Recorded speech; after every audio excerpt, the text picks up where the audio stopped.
her as well. I can't stay wedded to a ghost." She raised her eyebrows, partially obscured by her glasses. "That's... still... it sounds good that you're over it, I guess."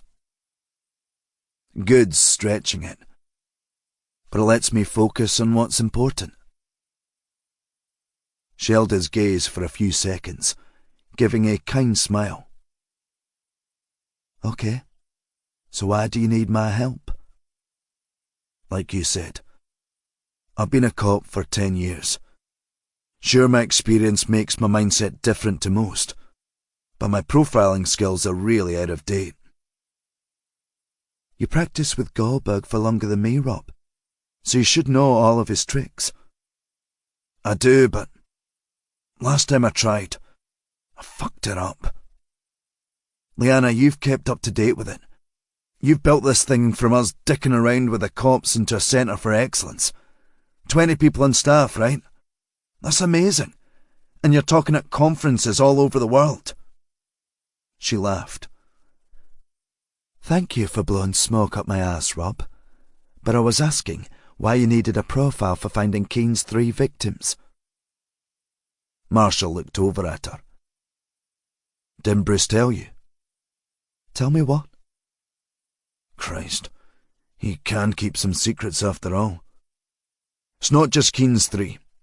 After you left, we found 3 other bodies, murdered and buried there, 3 months apart. The oldest one was just 9 months ago." "Christ." "Aye. I think you were talking to the parents of Keene's victims at the time, but... aye. 3 new victims, not far from where Stan was buried." She'd gone up and walked over to a blank whiteboard and started scribbling. "When were they buried?" 3 months ago, then 6 and 9. Focusing on the whiteboard. "A cooling off period of 3 months. Give or take, but you'll know, from American studies, that they don't always stick to it." The pen squeaking as she drew a long arrow connecting 2 words he couldn't read from there. "To start with, most would cool off for a year or more. So this offender may have honed his craft to a point where he's convinced he can get away with it every 3 months or less. There could be victims in between, just buried somewhere else. Do you think it's a copycat?" Marshall got up and walked over to join her at the board. "Pringle keeps saying it's a protege." "Ouch." "Aye. But to me it's not. It can't be. Martin Keene executed them with blitzkills. He inflicted sterile deaths on them. Stab, stab, stab. Then he buried them. Whoever killed Stephen Cork and Layla McMenemy abducted and tortured them for up to a week before burying them." "You've done a post-mortem already?" "Preliminary exam only. Bottom line, there are strong sexual overtones to these new murders, whereas Keene..." "Stephen Cork and Layla McMenemy." She wrote their names in her careful handwriting. "You've only identified 2 of them." "Sorry, I'll try harder next time." "No, it's good." She was writing down the various dimensions she could slice and dice the victimology. "Talk to me about them. What do they have in common?" "Both young. He's 22, she's 21. And these victims were blue-collar at best. Criminal records. Drugs for him, drunken violence for her." "Violence?" "She was charged with assault in Dublin. DNA still on file, hence being able to identify." "Okay. And him? Any violence?" "Cork was arrested for drug offences. Served time. Worked on the rigs." "Violence?" "The night he left, he got into a fight and thought he'd killed someone." "Okay." She drew a line between them. "Similarities to Kane's victimology?" "No exercise, not much online use. No interest in outlandish political conspiracy theories. She was a risk-taker. Heavy drinker. Despite having a kid, she was a party girl. Mum during the week, then she was out all weekend. Possible domestic violence. Probable psychological torment. No cards on her. Small amount of cash. Talked a lot about being hemmed in. Liana stepped back, and those manga eyes scanned across the board. I agree with you. Different victimology to Keen. Younger. Different stations in life. Different personalities. Thing that gets me is the locations. They lived in Berwick and Washington, and were found at the same place as Keen's last three. Interesting. Could be coincidence. I don't like coincidences. So? It's not about you, Rob. I saw where they were found. It's a 10-minute drive along a back road in either direction to even get to the car park. Then a good 25 minutes hike up to the start of the trail up to where the graves were. It's a place few would bother going. Great place to hide a body. Where you live isn't exactly sparsely populated, but it's much less than down here or up in the central belt. Thing is, to get people to the burial sites, you'd need a vehicle capable of running off-road. 4x4 or an ATV. A dirt bike wouldn't be able to carry anyone, but a quad would be fine. Right. Marshall had missed working with a sharp mind. The best he got on a daily basis was a sharp tongue or wit, or Pringle's inanity. Her eyes scanned across the board. To have a hope in hell of profiling anything, we need to identify the third victim. We? He'd snared her interest. I know, we're working on it. My team. But I want to see if there's... You want to do geographic profiling, don't you? He shrugged. I don't believe in it these days. What about with Keen? That was those days, Rob. Nowadays things are... See, the problem with geography is... What business does geography have in an online world? The tendrils of the World Wide Web don't translate one-to-one with any geospatial map. The definition of the word community has to include the online community. She tapped at the whiteboard. An online community breaks the dimension that links a real-world one, location. You can be better friends with someone in Omaha, Nebraska than anyone in this country. The internet has, for better or worse, broken geography. She smiled. Thanks for listening to my TED Talk. Marshall returned the grin. I get that, but there's something here. I know I need to identify victim 3, but both Layla and Stephen seem to have left home. Like run away? Aye. Wastrels and runaways. Okay. She turned and looked at her whiteboard. I agree. I don't think it's Keen. The MO's too different, and he was at Her Majesty's pleasure, God rest her soul. But whether there's a copycat or a protege, she gave him some side eye. I'm afraid you do need victim 3 to draw it out. You've got 2 data points, and we're starting to see something in this. But your assumption could be blown open. There could be something in the third one that explains it all and links it all back to Keen. There could be missing victims that smooth out the differences. I don't see how. She stared hard at him. I've missed working with you, Rob. You think about things in a different way to anyone else. Very unexpected outcomes stem from your angular thinking. She was frowning. Angular? Is that what I mean? I'm searching for a word that's on the tip of my tongue. My brain hasn't quite recovered from COVID. Sorry to hear that. Negative 2 weeks ago. It's not long COVID, it's just...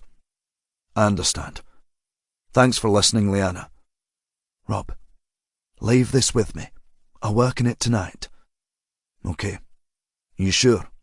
I want to. I'll call you in the morning. She bit her lip. Or we could work on it together. You could stay in a hotel. For a criminologist, she wasn't exactly subtle. Look, I've got to head back to the station in Washington to collect a colleague. She might have more data for me. Then I'll head back to base and see what's what. and he had to show his face at his sister's divorce party. But I'll call you first thing. Okay. She walked back over to her desk and sat down, looked pissed off with him. Leanna, it's been good doing this, working with you. You're way better than I ever was, than I ever could be, and I think we do need more data, so I'll focus on acquiring that. Agreed? Fine. She gave him a pregnant look, then clicked her fingers. Got it? What? The word. It's... oh crap, it's gone again. Oblique. Yes, she laughed. See? COVID messes with your brain. The other day I forgot the word for word. She smiled. The important thing is your guy's cooling off period is up. Assuming this sticks with the pattern, you've potentially got a live victim. We've got teams combing the woodland. Good. But that's assuming he'll use the same dumping ground again. If he works in threes, there could be victims 4, 5, and 6, and 7 goes somewhere else. Or he's got somewhere else, particularly with all the heat of discovering the bodies. He won't come within miles of that spot. That's good thinking. I'd hate there to be another Stephen or Layla out there right now. Chapter 36. Grace. Grace woke up and felt like someone had dropped her on her head. Fuck. Massive lump in the back of her skull. Felt like a few teeth had been knocked loose. Her whole head was thumping. Where the hell was she? Total darkness. Getting into that truck. Stupid. Fucking stupid, Grace. She tried to move, but she couldn't. He tied her up. John. He tied her up with something. Her wrists and ankles. But no. Worse than that. Felt like something covered her whole body, like she was wrapped in a tight blanket. Felt cooler in places, though. Weird. Something was stuck in her mouth. A mask. What? Like when they had that one holiday to Tenerife 3 years ago and she went snorkeling with her dad. That time he actually had some money. The best time. Focus on that. You'll see your dad again. You'll go somewhere hot again. Faith. That voice made her jump. If she could have moved, she'd be halfway to the moon. Everything in her clenched up tight. A light switched on. John was standing there. Naked. But he was blurry. Like her eyes were smeared with butter. Shit. The room was metallic. All dimpled surfaces. Dark blue. A light bulb swung in a gentle breeze. On a blanket. She was covered in cling film. Like a leftover turkey after Christmas that they'd live off for days until it started smelling. Nothing wrong with her hearing, so maybe it stopped at her ears. Was it really cling film? I am your God, Grace. Shit. He knew her name. Her real name. He was smiling, grinning wide, in goblin mode. I've been through your wallet, Grace.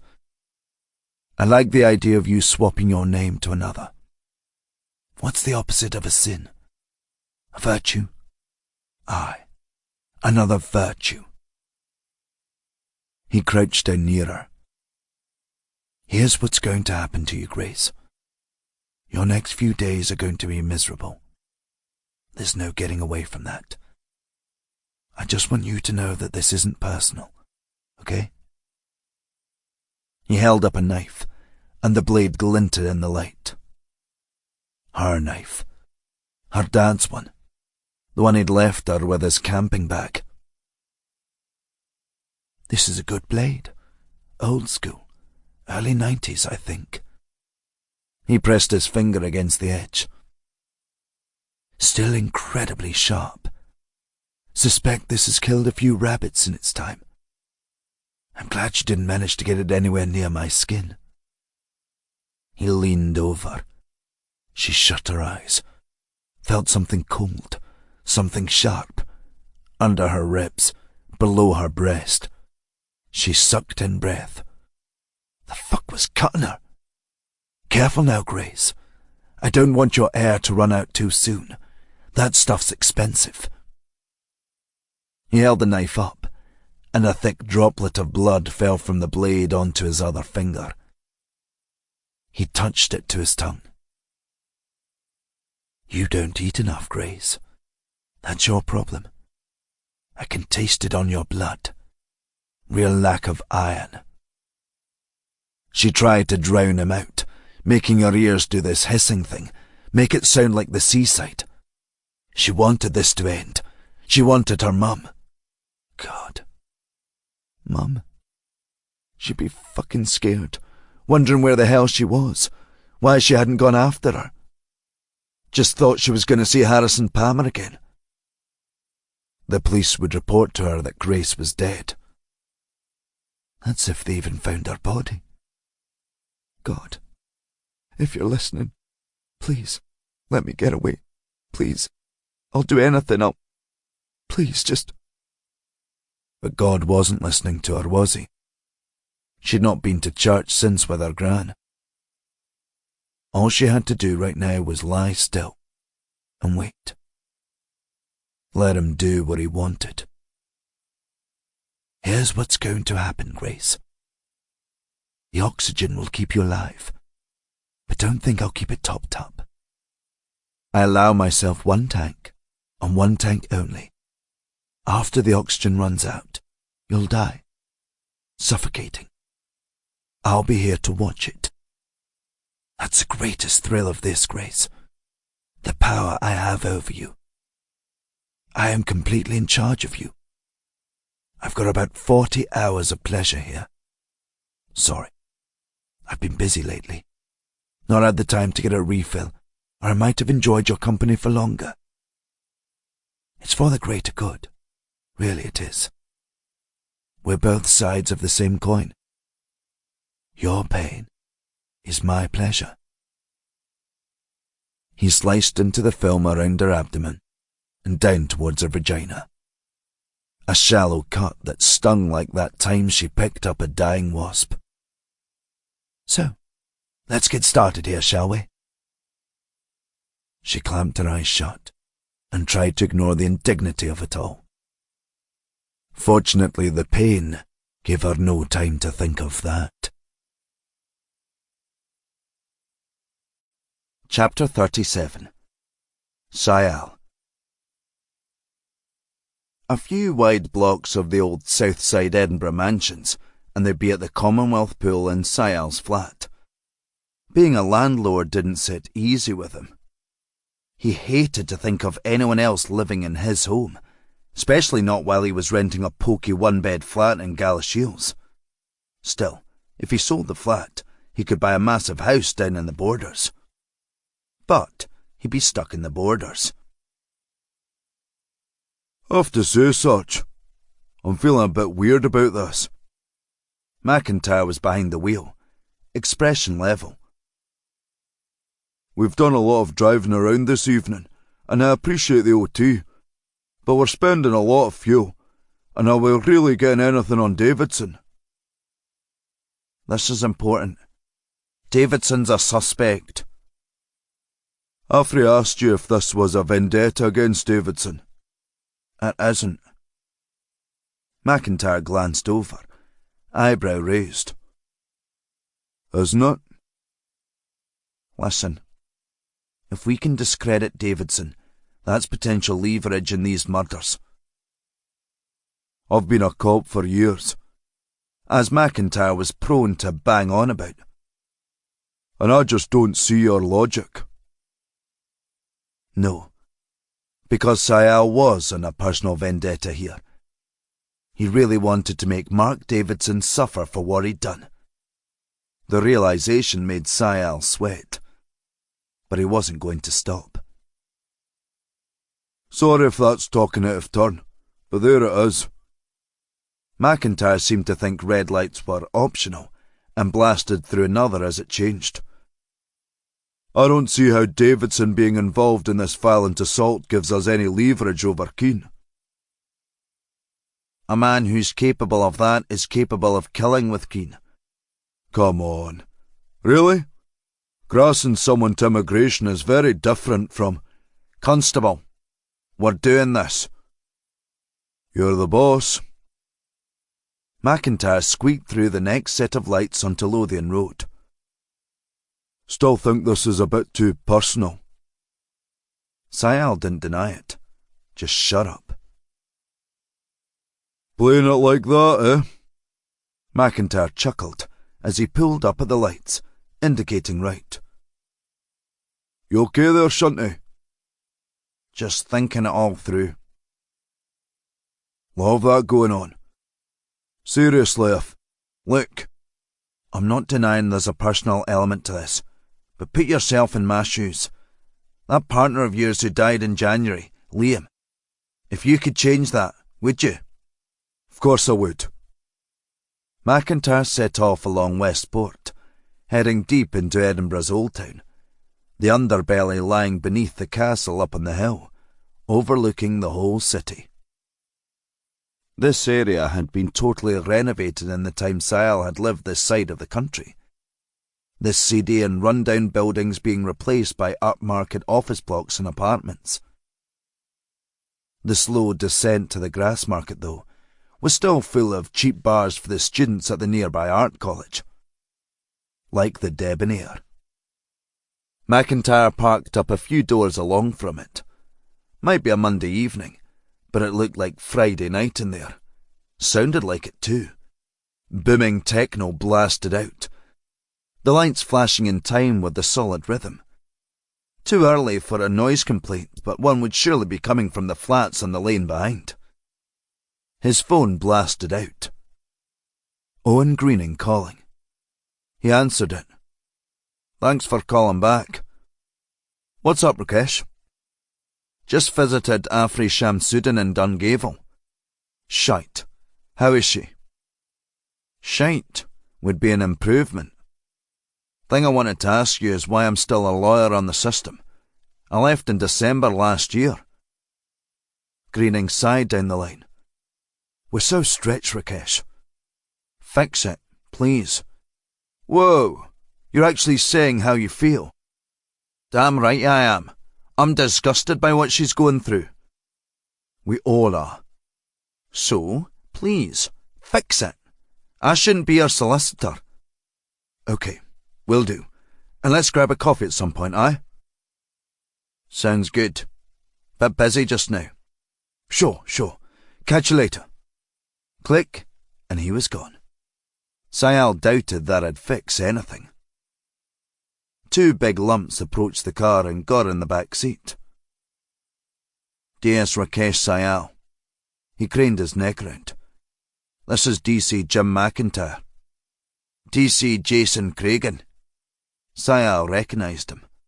Not exactly difficult when he had a scar running diagonally across his face, deep and long since healed. Couldn't remember where he knew him from. His shaved head didn't hide how bright the ginger hair was. His pal was tall but thinner, sandy brown hair in a perfect quiff. DC Michael St. John. The kind of accent you got a lot of in Edinburgh. Upper middle class English. But they usually buggered off back south after university. Quite what he was doing as a detective. Sayal knew perfectly well what would drive someone to join up. Most of the people he worked with were cops through and through. The kind of people who'd been good at PE at school, but not much else. Not the kind of sentiment he'd say out loud, but they were mostly decent people like McIntyre.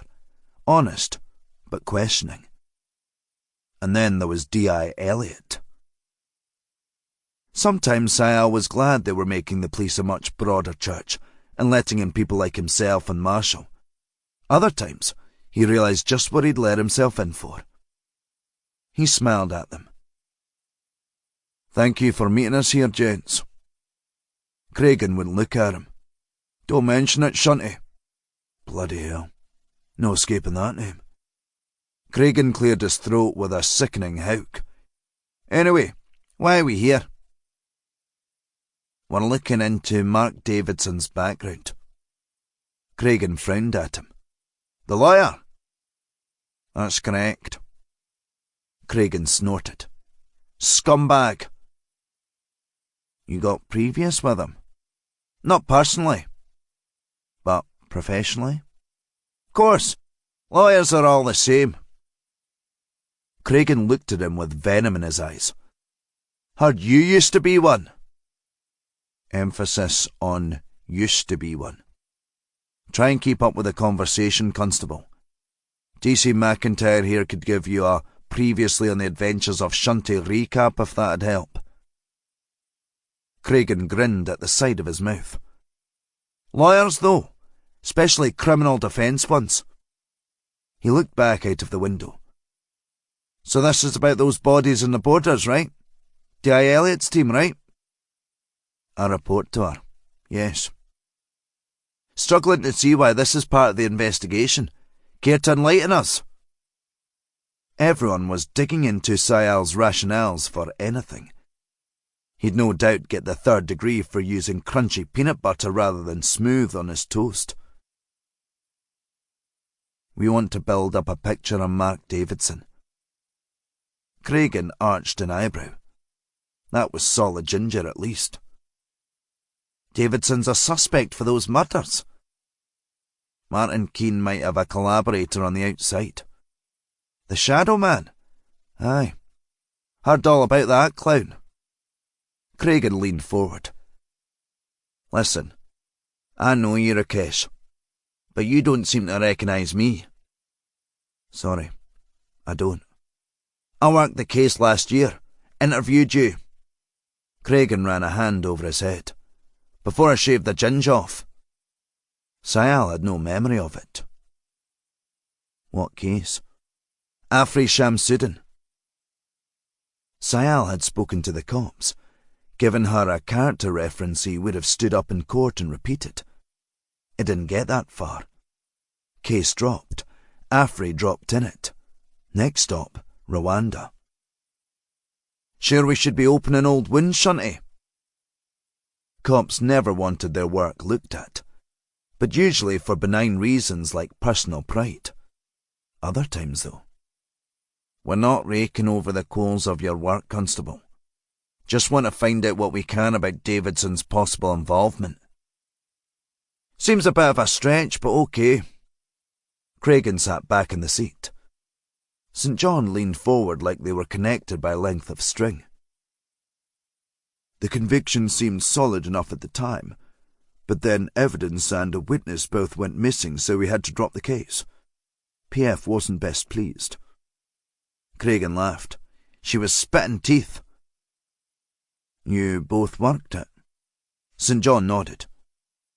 "I was sure we'd get a conviction. Cases like that hinge on witness testimony. But in the end it was just Effie's word against Derek's. Sadly, nobody would take those odds." "Okay." Sal looked at them in turn. Cragen, St. John, McIntyre. "Here's what I want us to do. We'll scope out the area. See any avenues that weren't fully investigated back then." "Mate, this is ridiculous." Cragen took a deep breath. "Don't do this.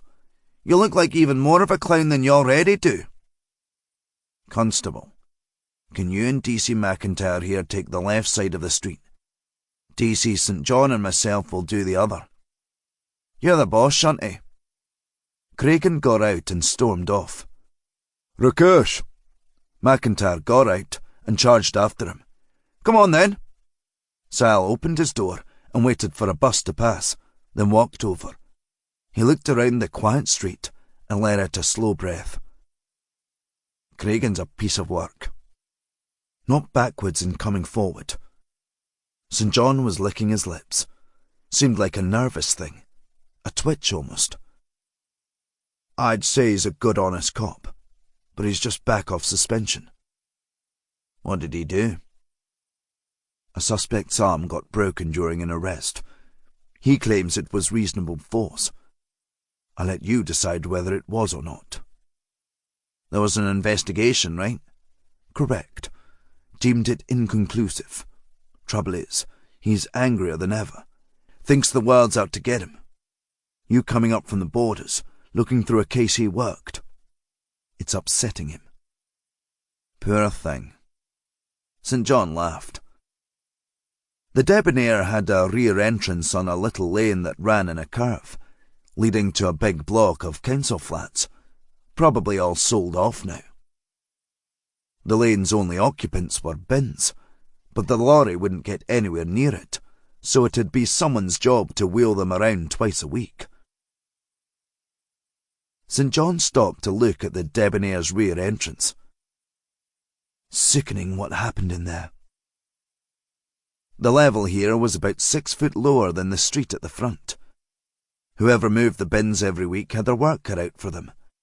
Even with that difference, there was still a basement, where Afri was held for 6 hours, before she escaped and ran out that door. Someone saw her being chased. Who was the witness? St. John pointed at a block of flats, where the fronts were open to the street. Woman who stayed in there in an Airbnb gave a statement of what she saw. Afri scurrying away, a man chasing her, Afri hailing a cab and going to the station. But you couldn't track her down again? St. John shook his head. She wasn't the named occupant of the address in there. He refused to talk. An affair? Maybe. Some people put their own lives above those of others, right? If she had a husband and kids back home. St. John rolled a shoulder. Sayal managed to spot a camera. Did you get the footage from that? We did. Backed up the witness statement. But the video went missing. How? Deleted from our server. The backup too. That doesn't sound right. No, it's not. Takes a lot to wipe both, especially the backup. Is it a council camera? Railed off their servers too. They don't keep backups of these. Princess Street, Walmire, Lothian Road, yes. Here? No chance. So someone on the inside wiped the footage.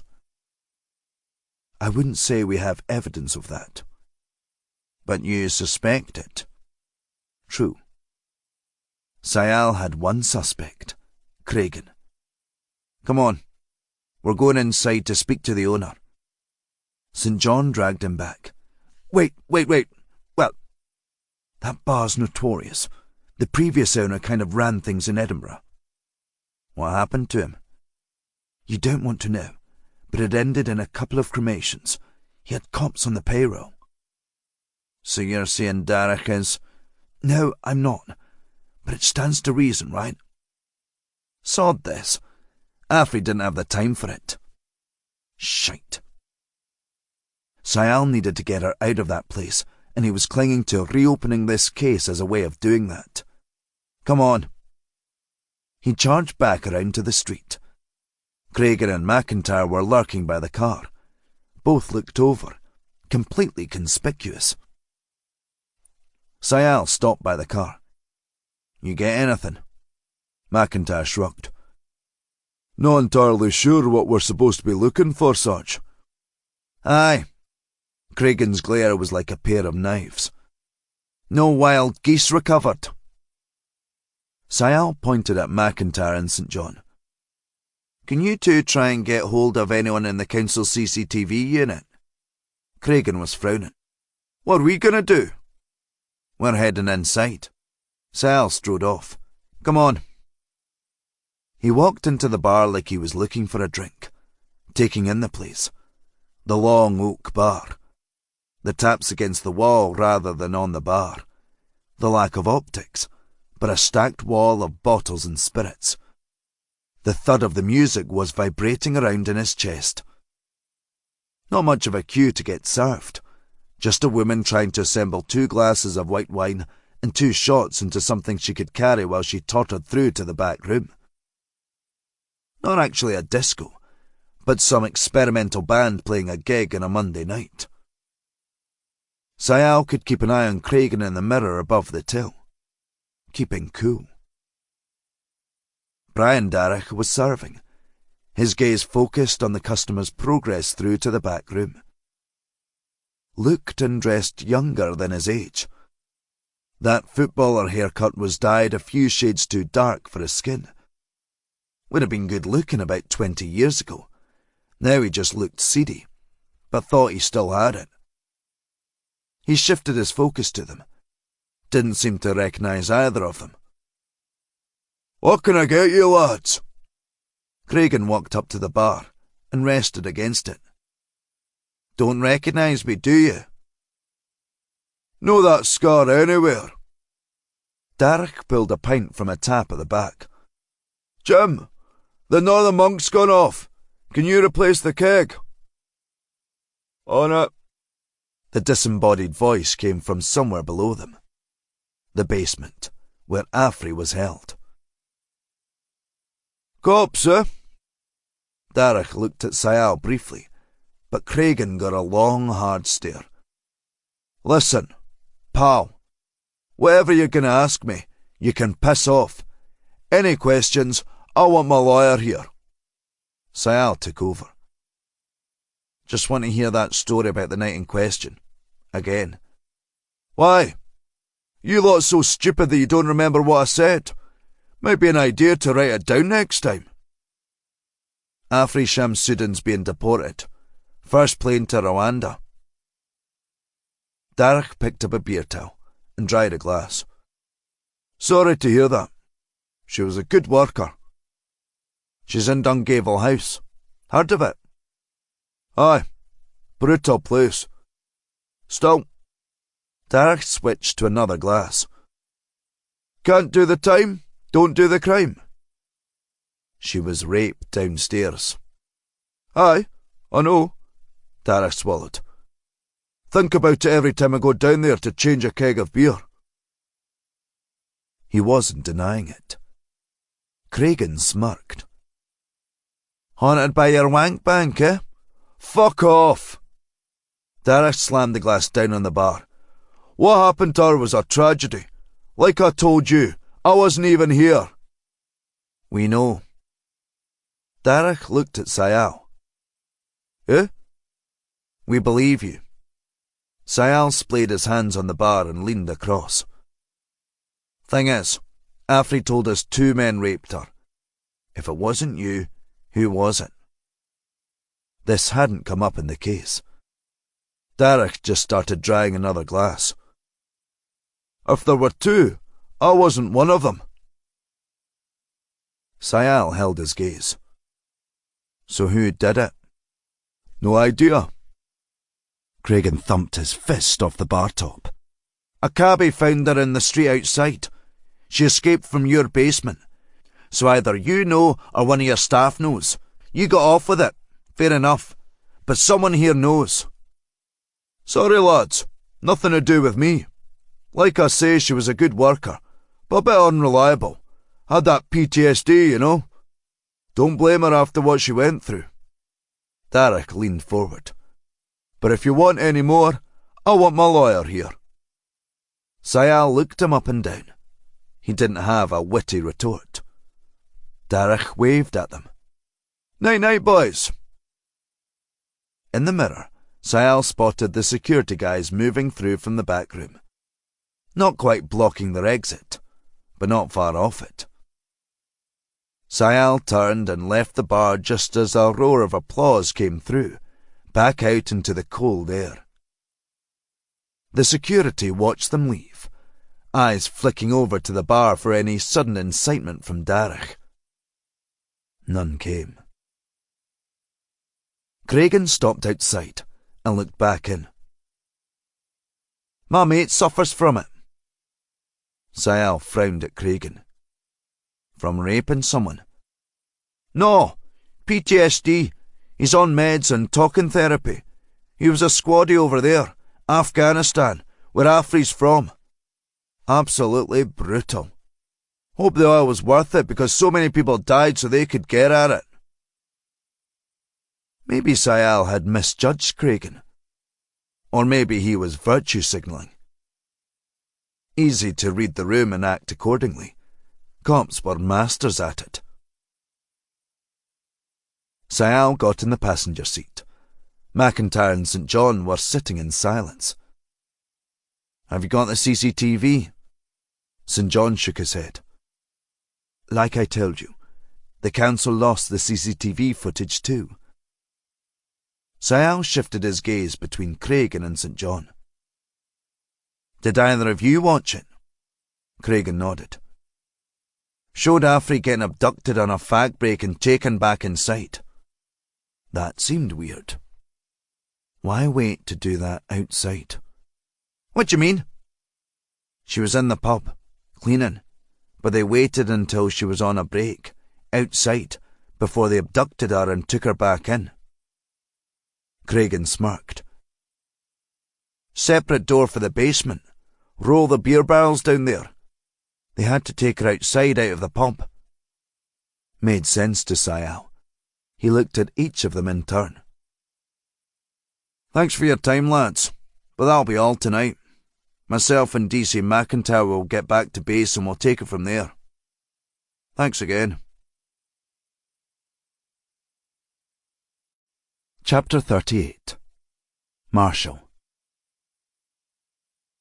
Melrose Station wasn't the biggest in the world, so Marshall had to share an office with Elliot. He sat behind his desk, at right angles to hers, but at least she wasn't there, just like for the last few months. And they didn't have the whiteboards or Durham grandeur of Leanna's office. But Elliot had left the TV on, showing the evening's news. The bleakness of the shit show in Westminster was softened by some surprisingly good news from Ukraine as they forced the invading Russians back. He switched it off and unlocked his laptop. A gazillion emails would have to wait. Nope, might be something important in there. He scanned through all the unread. Nope, sod all. He pulled up his old criminal profile template and started filling it out. He got stuck on the title. Killer of 3 unknown victims in Elibank. God, he was useless. They knew 2 of them. He deleted unknown. Pringle would want something sexy in there. Clingfil Man, Bacofoil Bill, the Rat Man. The door opened, and Pringle stormed in, hands in pockets, a giant bulge in his left cheek. Speak of the devil. He gave a big slurping noise and exposed the gobstopper he was sucking on. The kind Marshall would have taken ages to get through as a kid. "Marshall," another sook. "There you are." "Here I am." Marshall sat back, but just wanted to get on with his work. "What's up, sir?" Pringle's left cheek bulged with a gobstopper. "2 thongs?" He held his thumb. "First thong. I've sent Elliot home after she finished with forestry and land. I'm impressed she lasted that long on her first day back after—" He made bunny ears with his fingers. "The incident. She's got a scar the size of Kansas on her undercarriage. Anyway, Bet Layton's boss is flying back from his holibags tonight, so Andrea will interview him tomorrow." He slurped his gobstopper again and moved it to the other cheek. "What was the other thong?" "You tell me." Pringle swapped her over again. "Oh, aye. How's the old Vulcan mind meld going?" "The profile." "That's what I said, didn't I?" Marshall snorted. "I need to do some more thinking on it, but identifying 2 of the 3 victims is great progress. I have a general take on age, sex, size, clothes, possessions, and I spoke to Dr. Owusu on our way back. Hour? You took the good lady doctor away from her post-mortem? No. Myself and Acting DS Archer visited Washington, sir. DC? No, she's an Acting DS, sir. You promoted her. No, I mean you were in Washington, DC. Washington and Tyne and Wear, south of Newcastle. Pringle slurped his gobstopper again. Isn't that Ashington? That's north of Newcastle. Right. And the good doctor was with you? No, Dr. Owusu was on the phone, sir. At home, I think. She told me she found the presence of semen on and in the victims. Marshall held up a hand. If we're dealing with multiple perpetrators, then one is male. But I'd say that's unlikely. He jotted that down on his notebook as something he needed to cover off. Our perpetrator is either large enough to be able to overpower both male and female victims, or they are charismatic enough to lure them in, and they have a job so they can afford a vehicle for transport. I don't follow. Unlike with Martin Keane, we're dealing with live victims being stored somewhere, where they're being tortured and abused, and likely killed. The bodies are then dumped elsewhere, so our killer needs a place to house them before dispatching them, and transport to get them to and from. I see, said the man with new corrective lenses. Marshall gritted his teeth. There's a slight pattern, though, just from the two. Both victims were troubled individuals who'd been arrested in the past and who upped and left, seemingly after incidents where they thought they'd be in further legal trouble. Stephen was in a fight in a pub. Layla hit her husband with a vodka bottle. So, while we may be lucked out with our double identification, criminal records aren't a surprise. I don't follow. I'm starting to think whoever killed them is murdering runaways. Easy to target, already missing, trying to leave no traces. People living on the fringe of society or within a narrow margin of acceptability. Very easy to prey upon. Who knows them? Who cares? And if they've gone missing already and the police haven't found them, nobody will be actively looking for them. Calling me impressed, Marshal? Goldberg's been helping you? No, sir. His replacement in Durham, Leanna Curtis. Ah, she was the woman with the parents, no? The lassie in the canteen. That was her, sir. She's working on the profile too. I thought I told you to do it. I'm not a profiler, sir. Marshal, I pay you all the magic beans because you are one. I was one. I'm a DI now. Cool your jets. Pringle held up his hands. Listen, I've been on a conference call with the Dean of our university and the Chief Constables of Northumbria Police and Arshower. Leanna's not on the case. You're my guy, okay? Like Marshall had a choice in the matter. If you insist, sir. But I think she should be. She's not, okay? I've already had D.I. Bruce call me up to chastise me, but I need full accountability for her actions. Her dean insists it all falls elsewhere, namely on our shoulders.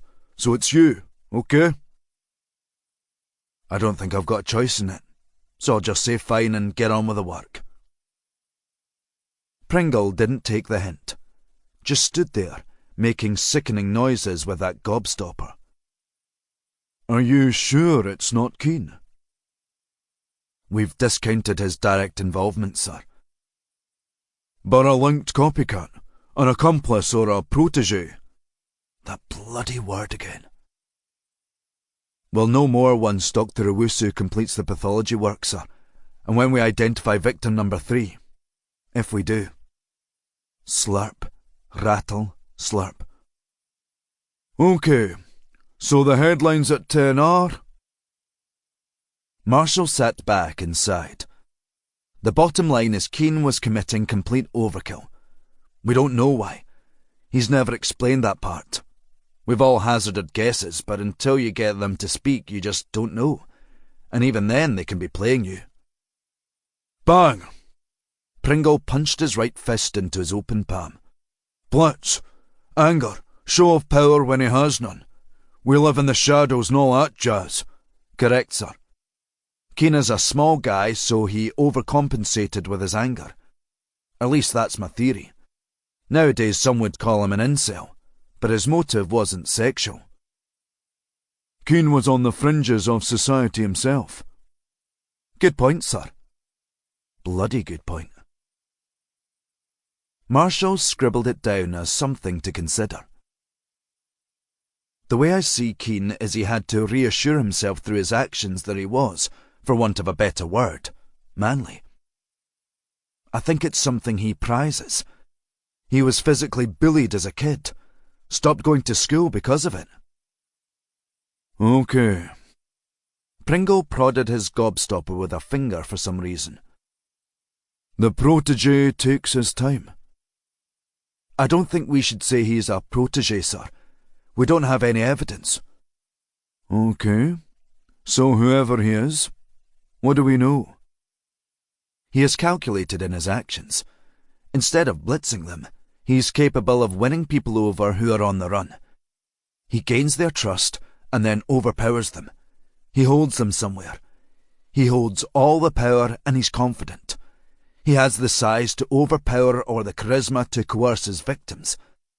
And he tortures and sexually assaults his victims because he enjoys the suffering aspect. He seems to want to repeat that high over and over again, whereas Keen wanted over and done with as quickly as possible. Pringle's eyes widened. Burying them alive is... No evidence of that, sir.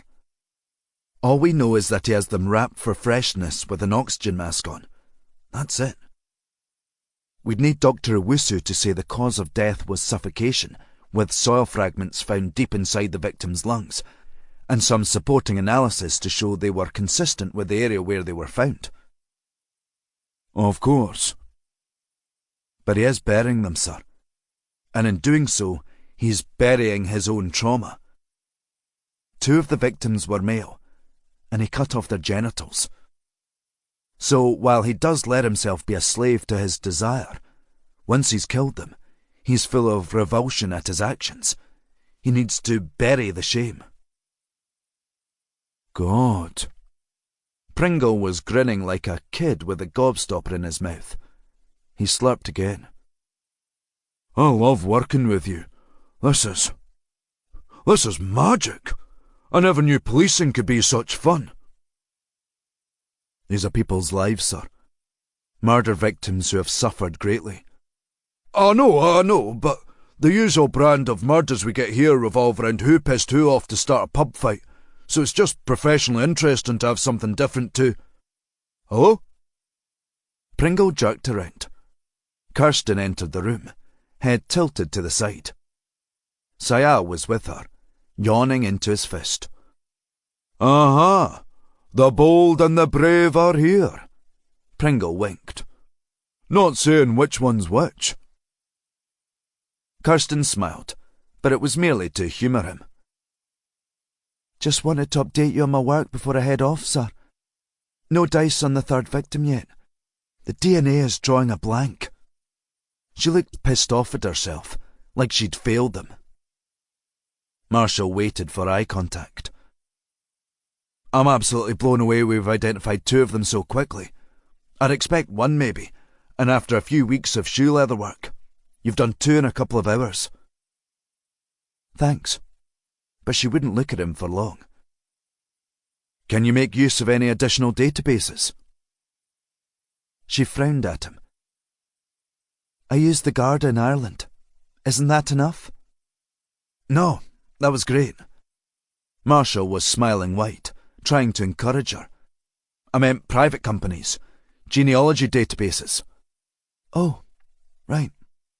I think there's some access through the NCA that might help. I'll email my guy. Pringle crunched into his gobstopper. Christ! He spat it into the bin. Cinnamon! His lips were all purple. Okay, Elliot is going to focus on missing person reports around 3 months ago and try to ID this other victim. Good idea. Marshall noted it down. Thing is, we know there's a 3-month window, but we don't know if Layla was the first victim. Could be others elsewhere. Aborted attempts. Times where he abducted someone and couldn't kill them. I'll ask her to add that to the groaning pile. Sir. Sayal couldn't stop yawning. Sorry, I wanted to update you on the lawyer. Lawyer? Mark Davidson? Ah, yes. Well? Something went down. Oh, did it? Pringle rolled his eyes. Something was affected by gravity? No, sir. We spoke to Afri. She said there were 2 assailants. I'm thinking one was Mark Davidson. Here comes Johnny in again. Pringle pointed at Sayal. No vendettas on my watch, please. It's not a vendetta, sir. The police in Edinburgh lost some evidence, hence the conviction being dropped. She was attacked outside the pub she worked in, but someone deleted the video from their servers. Kirsten scowled. They what? According to the 2 guys, Right, I'll have a look at that. Kirsten jotted something on her phone. Sir, Afri's being kicked out of the country, sent to Rwanda. Evidence going missing, plus 2 men and not 1. Davidson said it wasn't his client. So who was it? Doesn't feel right to me. I think something happened here. Have you got any suspects? Sayal nodded. Davidson. Pringle's tongue was working overtime, even deeper shade than his lips. Based on what? There's something here, sir. Is there any connective tissue here? Because all I see is you trying to litigate a case from the opposite side. You weren't in that room, sir. Davidson has a power over Keane. A serial killer, one of the worst in UK history. I strongly think he's involved or knows who is. I want to see if we can find some leverage on him. Pringle peered into the bin at his discarded gobstopper, like he regretted discarding it. OK, well, I approve you digging into it further. Just not too much longer, OK? Sir. Pringle stood up tall. One final thong. If Marshall's right, our guy's possibly doing it again after a 3-month cooling-off period. Timing-wise, we would be looking at fresh victim right now. I don't want to land with egg on my face. He ran a hand over his mouth. OK, gang. Knock off for the night. Get back at it tomorrow. I've got to spend time with my daughter. He gave a big theatrical wink. Marshall, you do the thinky, OK? On it, sir. Kirsten couldn't get out of there quickly enough. Marshall needed to mend those fences. Focus. Get on with the thinky. He opened his laptop again, and the empty profile stared back at him. The stuff he'd discussed with Leanna and now with Pringle was all fizzing around his head. But it wasn't congealing on a person he could stick in a room and interrogate until they confessed. It wasn't saving any lives. His phone buzzed. A text. Where fuck am you? Well, at least Jen was sober enough to spell the swear word right. Maybe a glass of wine would help his brain do the thinky on its own. Chapter 39. Marshall could just so easily walk on by and get on home to his mother's. Cup of tea if she was still up. Feed Zlatan and give him a big cuddle. But he couldn't let Jen down, could he? So he walked into Taylor's and made his way through to the bar at the back of the hotel. The place was pretty busy. The screen showed some post-match football analysis on Sky. Looked like Newcastle had beaten Brentford or Brighton 2-0, and the pundits were dissecting the play on those giant iPads. But their chat was lost to the din of a 90s Britpop anthem Marshall couldn't quite name. One person who wasn't really aware of where they were was Jennifer Armstrong. Marshall corrected himself. Jennifer Marshall. Jen, his twin sister. She was propping up the bar, waving a £20 note in the air, but struggling to stay vertical. She wore a skirt shorter than any she'd have dared to wear as a teenager on one of their underage nights out when they'd bomb up to Edinburgh in a mate's car and go clubbing in the big city. Or the even shorter ones she'd wear to the club in gala. At least she wore tights. Marshall perched on the edge of the bar. "You okay there?" "Rob!" She wrapped him in a big hug and smelled of sweet cherry perfume mixed with vodka and wine. White wine. The fast train to Oblivion Central. "You came?" "Sorry I'm late. Got held up at work." "Aye, she was just saying." Jen pointed along the bar. Kirsten was standing there with the look of someone who'd had to deal with the absolutely shit-faced for longer than she wanted. "Hi, Rob." Jen leaned in. "Rob, get some prolapses in. Carlos won't serve me." "Wonder why?" Kirsten was frowning. "What's a prolapse?" "A Jaeger bomb, but instead of energy drink, it's white wine." "Fuck." She turned away and started speaking to someone else. "No way am I ordering—" "Please." "Fine." Marshall locked eyes with Carl the barman. "Give me 2 glasses of that Malbec and a prolapse." He winked. "No." Jen stuck up a drunken finger. 3 of them. Some people have some catching up to do. She pointed at him and then over at Kirsten, obliviously chatting to a female CSI Marshall vaguely recognised. Sally? Marshall raised his hands. "Fine." "Right, Jen. This is your last round." Carl brought over 2 glasses of red wine and pointed a finger at her. "Okay?" "Fine." "Right. Prolapses. Coming right up." Marshall took the 2 glasses of wine and slid one along the bar to Kirsten. Jen had to unsubtly tap her on the shoulder. Kirsten looked back at him. "What's that for?" Marshall raised his shoulder. "You to drink?" "Okay." She took it with a smile. "Thanks." Then turned and spoke to her pal again. At least Marshall had tried. Act the big man, the only advice his dad had ever given him. Carl brought over 3 tumblers of amber wine with shot glasses resting inside, each filled with dark liquid. Jägermeister. 36.85. No wonder he was still serving June. Marshall tapped his phone against the card machine and got a beep. "Cheers, man." Carl handed him a receipt and slipped him a 20 back, along with a crafty wink, then buggered off, probably to escape Jen's blast radius and get the sick bucket ready. Marshall sniffed his drink and was relieved. Grape juice and cold coffee. He just hoped Jen was too blasted to taste the difference. Kirsten turned back around and took one of the glasses. She leaned in close. "Fuck's sake. Sally and my team is guttered." "Good pal of mine." Jen dribbled a bit of hers down her blouse. "Whoops." "Okay, let's do these."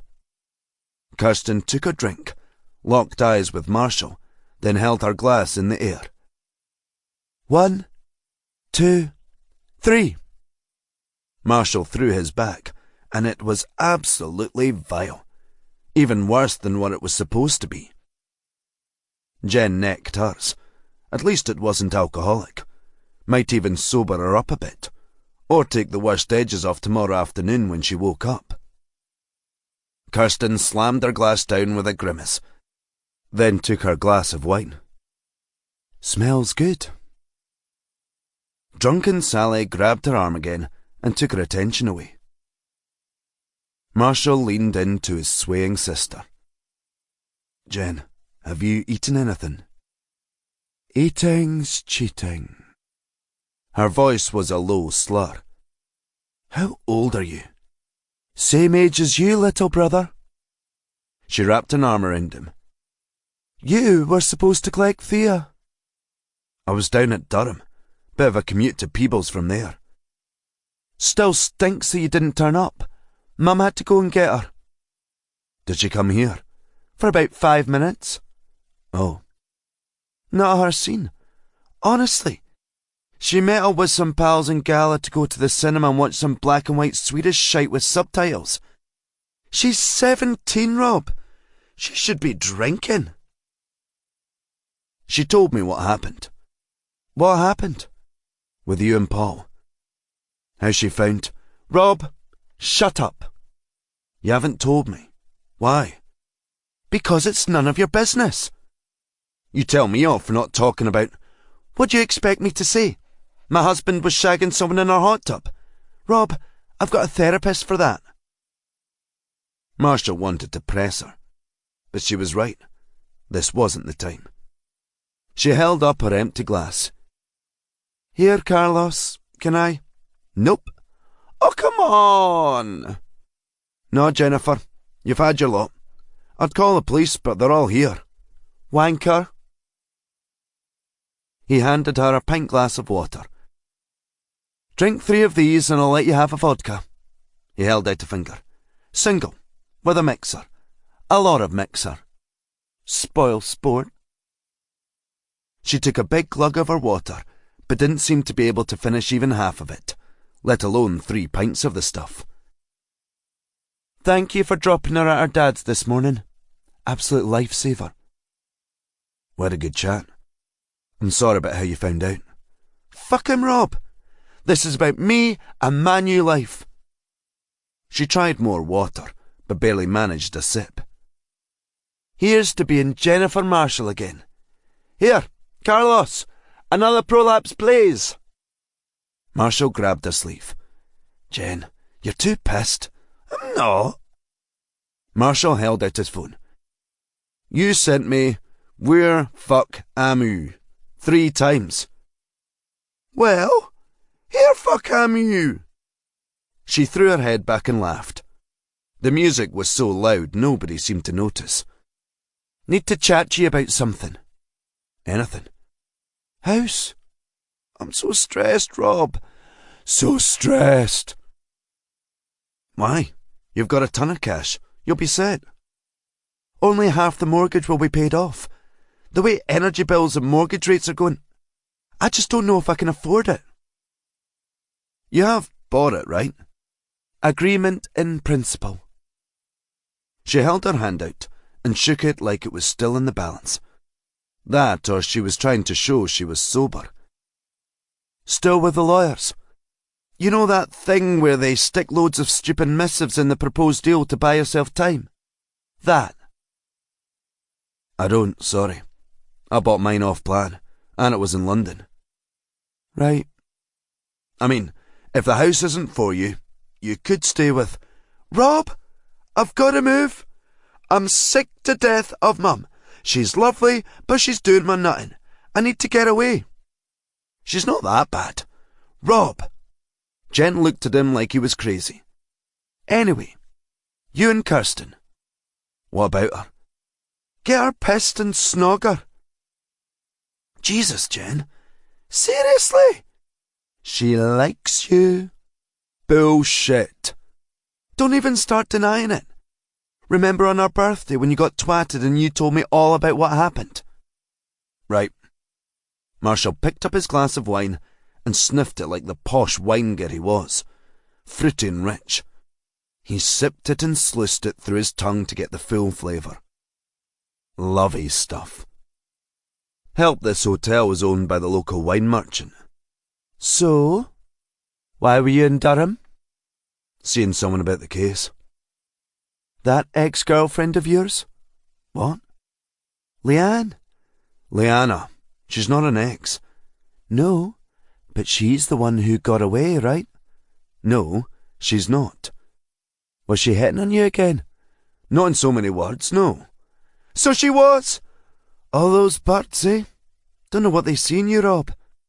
Jen shook her head. Could do with a bit of romance in my life, but who wants a single mother, eh? She managed another centimetre of water. Right, I'm going to the toilet. After that, I'm doing my speech. You haven't done that already? Nope. She punched his arm so hard it'd bruise. Back in a sec. She staggered off, bouncing against the door frame and spinning around until she faced back into the room, which seemed to confuse her. She righted herself and tottered away towards the toilets, hiccuping in a way that was usually a precursor to vomit. Marshall smiled at Carl. Thanks for the alcohol-free version. No sweat, man. She's shit-faced. I mean, good on her for divorcing that arsehole, but she's been taking the piss tonight. This isn't some Rose Street hen-do hellhole. This is a respectable bar. I'll get her home safely. Not exactly far, is it? Nope. Marshall sipped the wine and could just die right there. This is great stuff. Dean put it on especially for you, but he did say Malbec's a shit drink for wankers. He'd know. True. Carl nodded at drunken Sally. What can I get you? Marshall walked away from the bar to get some space. No such luck. Kirsten followed him over, clutching her glass tight. So that was helpful. Those two identities? Sure. Massive help. Didn't feel like it. Why? Pringle wants the third. He's up. Marshall reached for a word, but all that came out was one Elliot would use. Clown. I know, but still. He's the boss.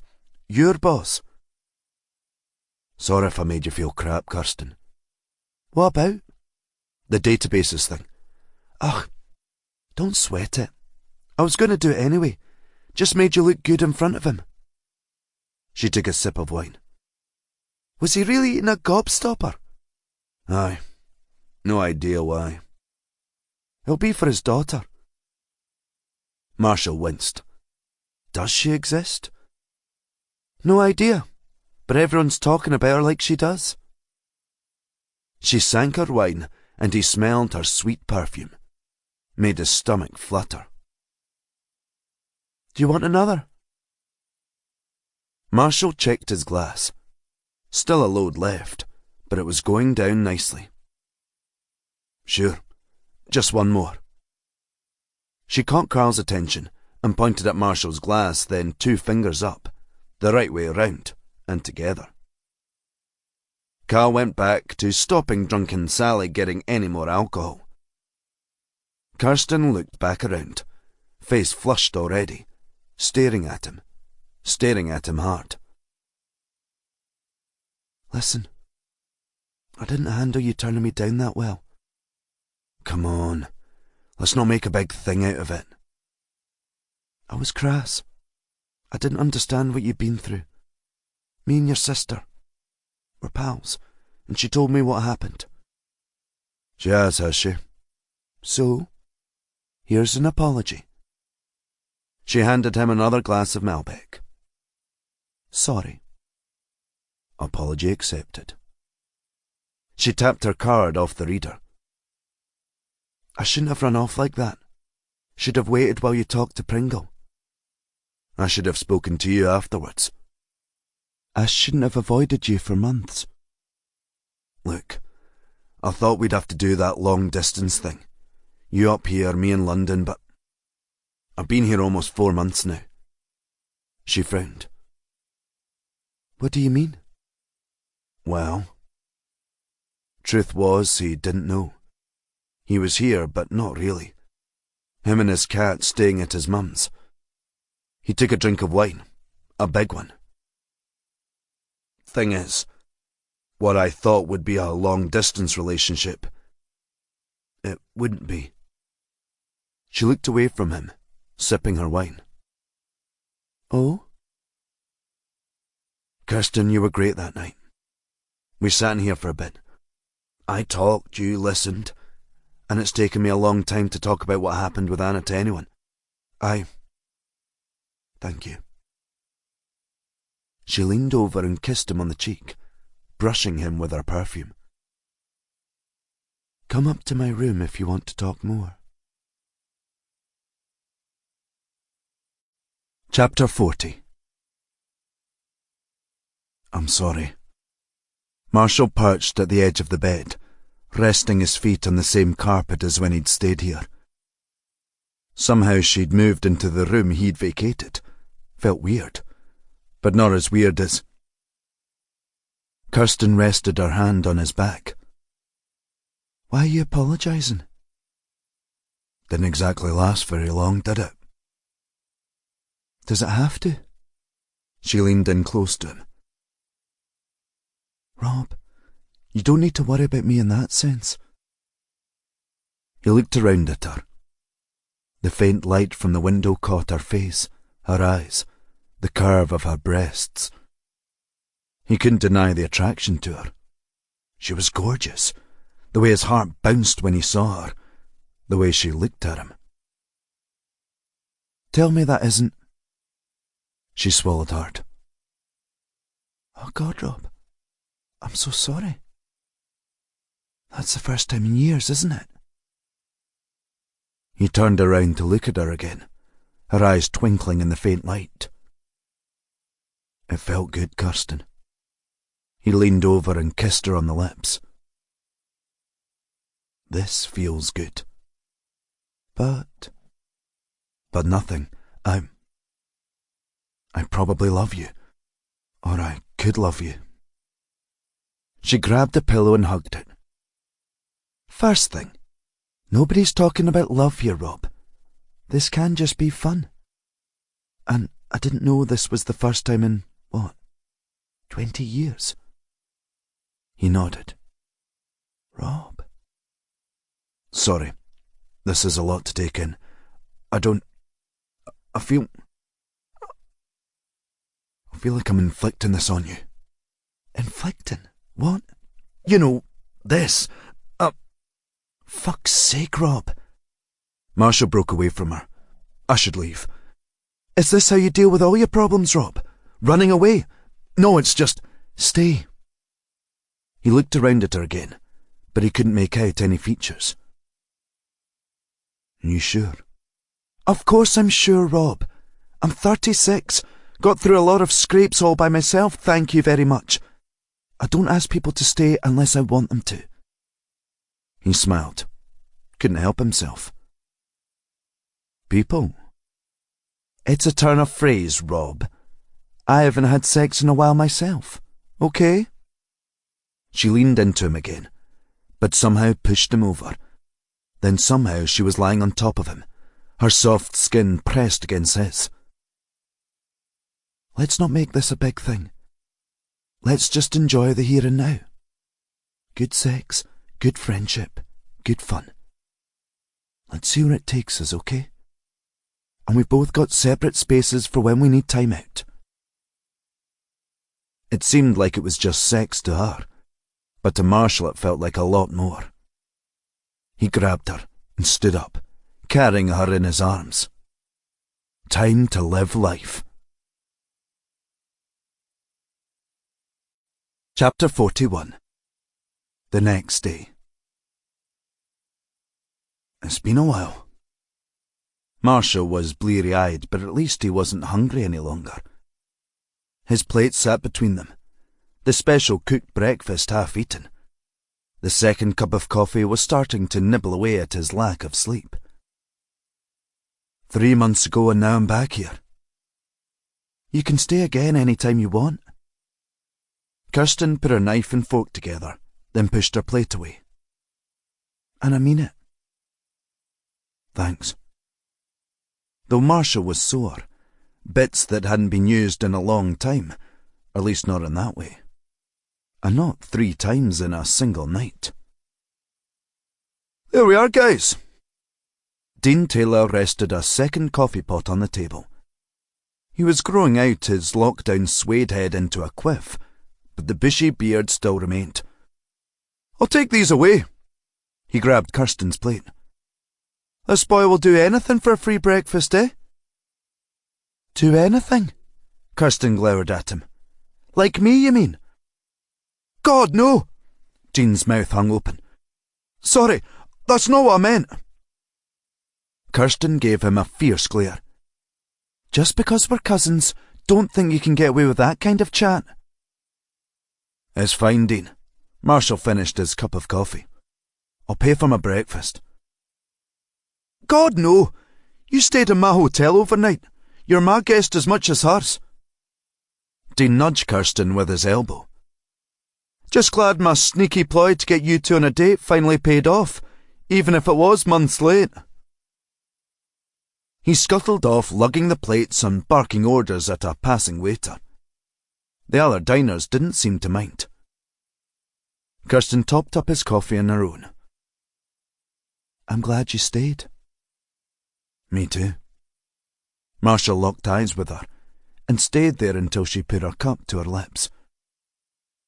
You were right to insist on me staying last night. I just need you to be patient with me. Of course. And you me. I can be a bit of a dickhead at times. Can't we all? I was nervous about our first time, and it being that first as an adult. And I'm a bit spooked by letting this happen. She frowned. This? Aye. I'm overly protective of myself. I don't let people close. I'll be an arse to people, be snarky. But you saw through that bullshit. He took a sip of hot coffee. And a big part of me wants to settle down with a wife. 2.4 kids, cat, dog, white picket fence. Sounds amazing. Kirsten was smiling. Would your wife mind if I came by while she's out? He laughed. I'm not being serious. So I say it. I sort of am. The thing is, by hiding away from the world like I have, I've missed so much of life, and I want to experience it all, to live. I've no idea what I'm doing here, so I'm worried I'll make a big mistake. Let's just start by having fun, okay? Also, he looked around the restaurant. Isn't it inappropriate to have a relationship with someone at work? How else are we supposed to meet people? It'd be inappropriate if you were my boss or the other way around. Just because our cases overlap doesn't mean we shouldn't be doing this. I've checked the rule book, and there's nothing stopping us. One thing you should know, Kirsten, is most psychologists are screwed up in the head. I'm not daft enough to claim to be the exception. Sounds like you're talking from experience. No. What about the one that got away? What? She leaned across the table. Rob, me and your sister are good pals. We go to the same gym in Tweedbank to do circuits classes. Found out we both live in Melrose, albeit temporarily. Went for a glass of wine in here, met up a few times. And you've clearly talked about me. Is that so strange? We both know you. I suppose not.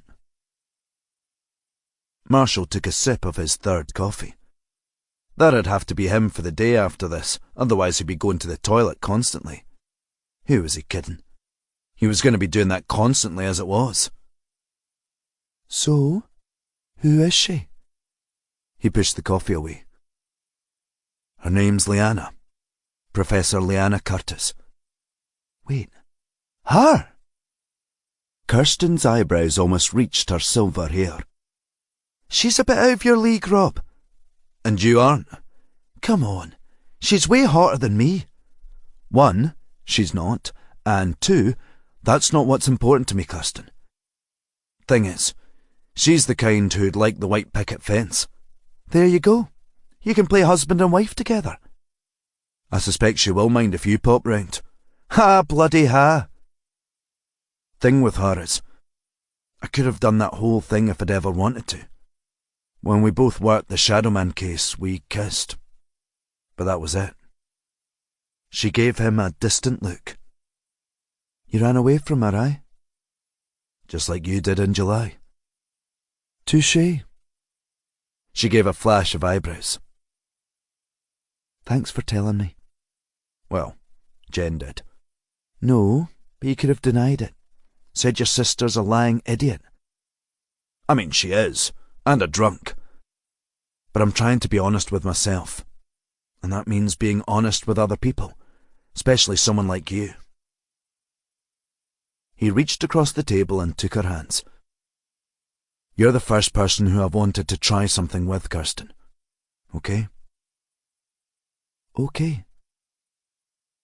Like you say, I usually just ignore my feelings, bury them, run away from them. But I left Leanna's world because of my frustration with the cold science of profiling. I had this fire burning inside me, and I needed to do something about it. I wanted to stop the crimes myself, directly. It's been an incredibly tough road, personally and professionally. But the reward has been peace with my past. Rob, I'm glad, but you... Aye. What? I've been ordered to return to Edinburgh. Oh. Now she tells me. He broke a long run of abstinence because he thought there might be something to explore with her. Wasn't exactly a million miles to Edinburgh, but it was different to a few doors down. She tilted her head to the side. What? You're not happy with that? None of my business, is it?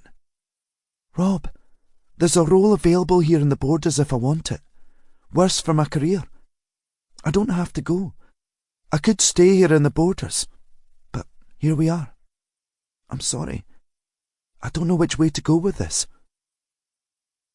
What if you take me out of the equation? I've been veering towards going back to Edinburgh. This case is pretty interesting, but there's much more interesting work up there. More opportunities for promotion. Besides, it's not like I'll be a million miles away from you. An hour on the train into Waverley. He grinned. But to get to your flat, I'll need to get a bus, Kirsten. A bus! Snob, she laughed. But you won't. The tram goes past my door pretty much. Marshall sat back and sipped his coffee. To be honest. Go on. Never been on the Edinburgh tram. Come on, really? Really? Not been to Edinburgh in years. Seriously? How can you... You've been here 4 months and haven't been up there. Managed to avoid it, he sighed. Whatever you choose, okay? It's fine with me. I'm sorry. My timing is lousy. It's pretty good, actually. Marshall pushed his chair back. Look, I need to get back and feed Zlatan. You don't strike me as a catman, have to say, but at least you're part of the way to your white picket life. I'd stay, but Mum has a habit of forgetting to give him his biscuits. Marshall leaned over and kissed her cheek. I'll see you at work, and we can maybe talk it all through later. There's nothing much to talk about, is there? This is just a bit of fun. We both know that. If I go back to Edinburgh, we'll be fine. You come up, I'll come down. I'd suggest meeting in the middle, but Gore Bridge isn't exactly happening, is it? He laughed. We'll make it work. Chapter 42.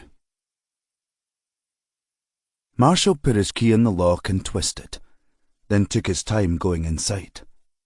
Creeping. He hadn't sneaked in like this in 20 years. That time Anna's parents were away to a party in Skye and he stayed at hers overnight. Not long before his world exploded. Meow. Zlatan stood just in the door, chest puffed out, eyes wide, staring up at him, stern, disappointed. Meow. Hey, boy. Marshall knelt down and stroked his thick fur. Looked like Thea had brushed him again. He was all prim and proper, which went against his rough and ragged demeanour. He picked him up and cuddled the tabby monster. Meow. Zlatan wriggled a bit, so Marshall put him on the end of the counter. Let's get you fed, big lad. He tipped some food into a bowl and laid it in front of him. Zlatan started purring as soon as he bit his first biscuit. Just like the old days. Marshall swung around. Jen was sitting at the table, fingers around a cup of tea, still wearing the same getup as last night, makeup smudged, but smiling. Sneaking back in, eh? Walk of shame, dirty shagger. Mum and Thea not up yet? Nope. She slurped her tea. Not that I know. Just got back myself. And you're calling me a shagger? I wish I was a shagger, clean or dirty. Jen rolled her eyes. We had a lock-in. In the bar? Carl stopped you drinking. Managed 3 pints of water, didn't I? Seriously? Hardly. No, we all went back to Sally's room. She's in a suite somehow. That's not a lock-in. A lock-in is in the bar. Whatever. I don't think there's any white wine or Jägermeister left in Melrose. Not that you can talk. Didn't even turn up, did you? Marshall laughed. We had a chat, Jen, for about 15 minutes. Oh. She frowned, and it turned into a smirk. Of course! You, me and Kirsten had a prolapse. Right. Marshall didn't tell her the truth about that. You were very insistent. Thing is, she leaned forward and spoke quietly. Sally's room is next door to Kirsten's. Sounded like she had company. Headboard banging in the dead of night. That old joke from when they were kids, twisting the words to the Beatles' Blackbird. Lucky guy. She held his gaze. It was you, wasn't it? Marshall only had eyes for Zlatan, still crunching at his biscuits. You spent the night. Wow. She came over and wrapped him in a big squishy hug. And stank. And not just of booze. I'm so pleased for you. Jen, have you been smoking? Just a couple of cigarettes. We had the window open. Jesus, I thought you'd quit. Aye, well, I won't start again. Promise. She held up crossed fingers on both hands. Listen, I planned to spend the day in bed enjoying this stinking hangover, but I got a text this morning. Upshot is, I've got a meeting with my solicitor. The house? How did you know? Almost like we discussed it last night. Oh, well, the sellers are pushing me to close on it today. And despite all those missives your lawyer stuffed in there, you're not sure? Correct. Talk me through the pros and cons. Thing is, Clovenford's would be perfect for Thea. It's on the bus route back to Peebles and her old school, which would take a lot of strain off me, like you did yesterday. But it's slightly more than I can really afford now. Worried about mortgage rates and heating, which will stabilise over time. That war can't go on forever. You could put a heat pump in, solar panels. She stared at him, her eyes twinkling. Rob, I really want that house. She passed him the schedule from the table and flicked through it. He'd been to see it with her, twice. It's lovely, but it's expensive. The granny flat over the garage. He could live there. Bedroom, kitchen, bathroom, separate entrance so he could come and go as he pleased. On the plus side, he'd be able to get away from Mum's clutches, and he'd have his own space. It had helped Jen out of a bind. God knows he owed her for 20 years of being a shit brother. I thought you were going to Airbnb the granny flat. I was, but it's not exactly stable income, is it? Or, I don't know if it is. He pushed the schedule away. I've really got to get to work. You running away again, eh? Aye. Need to go and earn my corn. Chapter 43. Marshall checked his watch as he ploughed along the corridor. Already bloody late for the briefing. He should have declined Kirsten's invite, just gone home and slept. Because if Sally and Jen knew, then everyone would. Get over yourself. Someone shows you some affection and you hide in your work. Best thing that's happened to you in years, you idiot. Aye. The voice inside his head put up with no nonsense because the rest of him tried to get away with so much of it. The incident room door was shut, so he'd be conspicuous going in. Pringle would give him a right doing, set an example of him, like being back at school. Hang on. Voices came from an interview room. He stopped and listened. Elliot. Couldn't tell who she was talking to. A man, though. Was it Sayal? What was she up to? Marshall knocked on the door and waited. No answer. Elliot kept talking.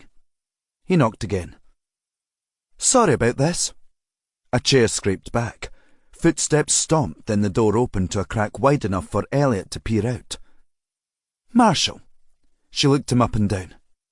Briefing's on. Aye, but I want to know what you're up to in there. She folded her arms. Do you now? Come on. She shut the door. Jesus Christ. He knocked again. It opened again. Elliot stepped out into the corridor and kicked the door shut behind her. Were you playing at, you clown? What are you? Who's in there? Adrian Robinson, the Forestry Commission boss. She huffed out a sigh. Forestry and land, isn't it? I'm interviewing him. She looked away from him, down the corridor, shooting daggers at the door. The boy's been very abrasive, but I've got this. She slipped back into the room. Marshall checked his watch. 10 minutes to the briefing. Sod it. He went into the obs suite and turned on the telly. Absolutely freezing in there. Some sod had left the window open. Adrian Robinson was a big bear man. His wild hair was on the verge of thinning and needed trimming. The deep tan of someone who worked outside all day, every day, even in Scotland, or had just been somewhere hot. So, where were we? Elliot frowned. Oh, aye. We found out that someone's been murdering people on the ground you manage. Mr. Robinson, it'd be useful to know of any people with familiarity in the forest. Any of your staff, any regulars, landowners. Problems, people with negative history. I mean, not really. I know all the landowners. It's good income for them. Better than sheep. Get a lot of people walking the trails, eh? And cycling them. They don't mind. I don't mind. It's good for tourism in a deprived area. Few people walk their dogs there because it's that bit further away from the main roads, so it's quieter. Don't get a lot of cyclists. They prefer the bigger places like Glentress or Innerleithen with marked out courses. Even Thorny Lee as it's on the A72. We want to search the whole forest. Robinson laughed. You do know how big an area you're talking. I do, but we found 6 bodies there. There could well be more. Right. Well, of course you can do that. I mean, there shouldn't be any bodies there. The fact you found 6 is... well, it's awful, isn't it? Elliot leaned back. Is there a plan to... sorry, I don't know the technical term, but cut down the trees? Let's just call it forestry. Part of what I'm responsible for is devising forestry plans for everywhere we manage.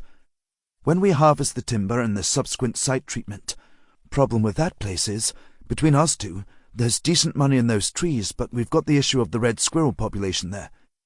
Any forestry work has to maintain their habitat. How much money are you talking?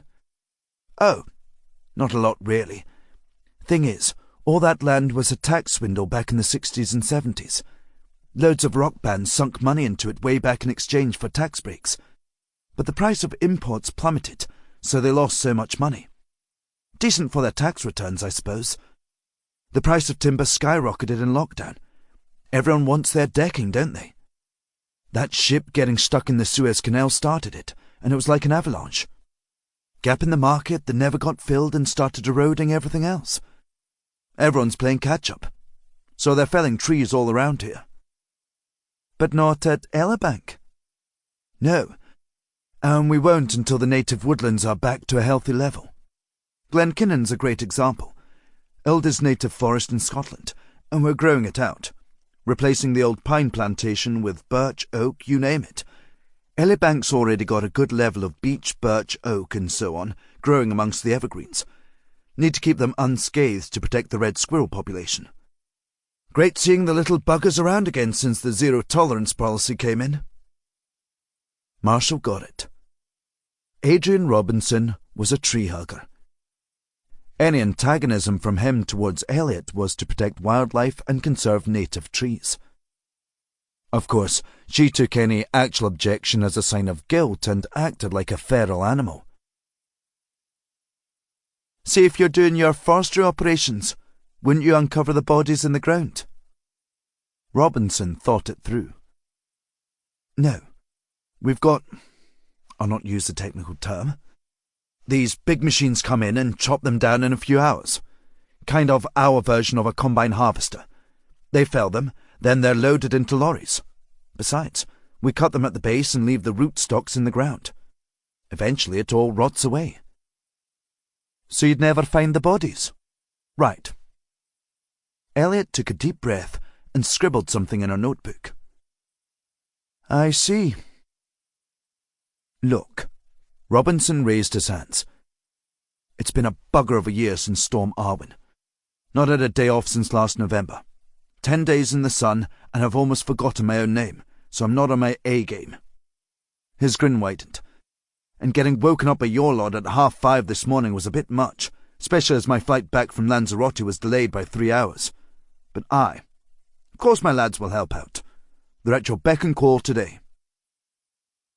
That seemed to placate Elliot. OK. Thanks for your time, sir. Suggest you get back to Elibank and get them all ready, because today's going to be a long day. Used to them. Robinson got up and walked over to the door. Just along the corridor and down the stairs, right? Correct, sir. Elliot smiled at him. Do you need a hand out? No, I'll be fine. Robinson left her to it. A man who was used to nature and clearly struggled with the built environment. Marshall left the obs suite and went into the room. Elliot slumped back in the chair. There you are. Here I am. You get anywhere? My wind's nipping me something rotten today, so I was acting like a bit of a cow there. She sighed. Anyway, that's my day sorted out. Got the dogs ready to go. She stood up with a wince. How's Jolene yesterday? Jolene? She was okay. I mean, we just sort of drove around and spoke to people. You know how it is. Aye. But we need to push for her promotion to be made permanent. I've worked with her for 3 months, and I'm not sure she's ready to be a DS yet. And Shunty is. Andrea, that's what about her. I've got no skin in the game for either of them. DSIL's got a lot to learn, but she's got a bit more. It's up to you and me to sort those two out. Christ, you're a bundle of joy today. What happened to you last night? Did she know? How could she? Nothing. Just got a lot of work on. Aye, aye. Elliot walked over to the door and opened it, then ducked back in. Bollocks! The door opened, and Pringle waltzed in, pointing at them both. Found the pair of you? He shook his head. Bit embarrassing trying to run a briefing when both of your DIs aren't present. Elliot jutted out her chin. I've just got a result. Pringle tilted his head to the side like they'd solved the case. Oh? Got approval to scour the whole site today. I'm very pleased for you. If we find any more bodies, we'll have more data for Marshall to unpick. And if you don't? Listen, I'll get DSIL to lead it. Elliot got out her notebook and scribbled something down. See if he can do something right. Pringle pressed his tongue into his cheek. See, this is why you need to attend briefings, Andrea. I've asked the Shuntmeister to focus on the prison stuff. Prison stuff? Keane was interviewed several times by a podcaster. Pringle reached into his pocket, but all he produced was a gobstopper packet, which seemed to be a surprise to him. I want Shunty to see if we can get anything on Keane that shows he's got a protege. Why, Sayal? Because it transpires that Mark Davidson was in all of those recordings. Cool beans, Jim. Anything else happen at the briefing I should know about? No. Pringle frowned. Oh well, Bruce has got time with a podcaster down in Newcastle. Marshall, go and have a word with him. Elliot tilted her head back. Is there something you're not telling us?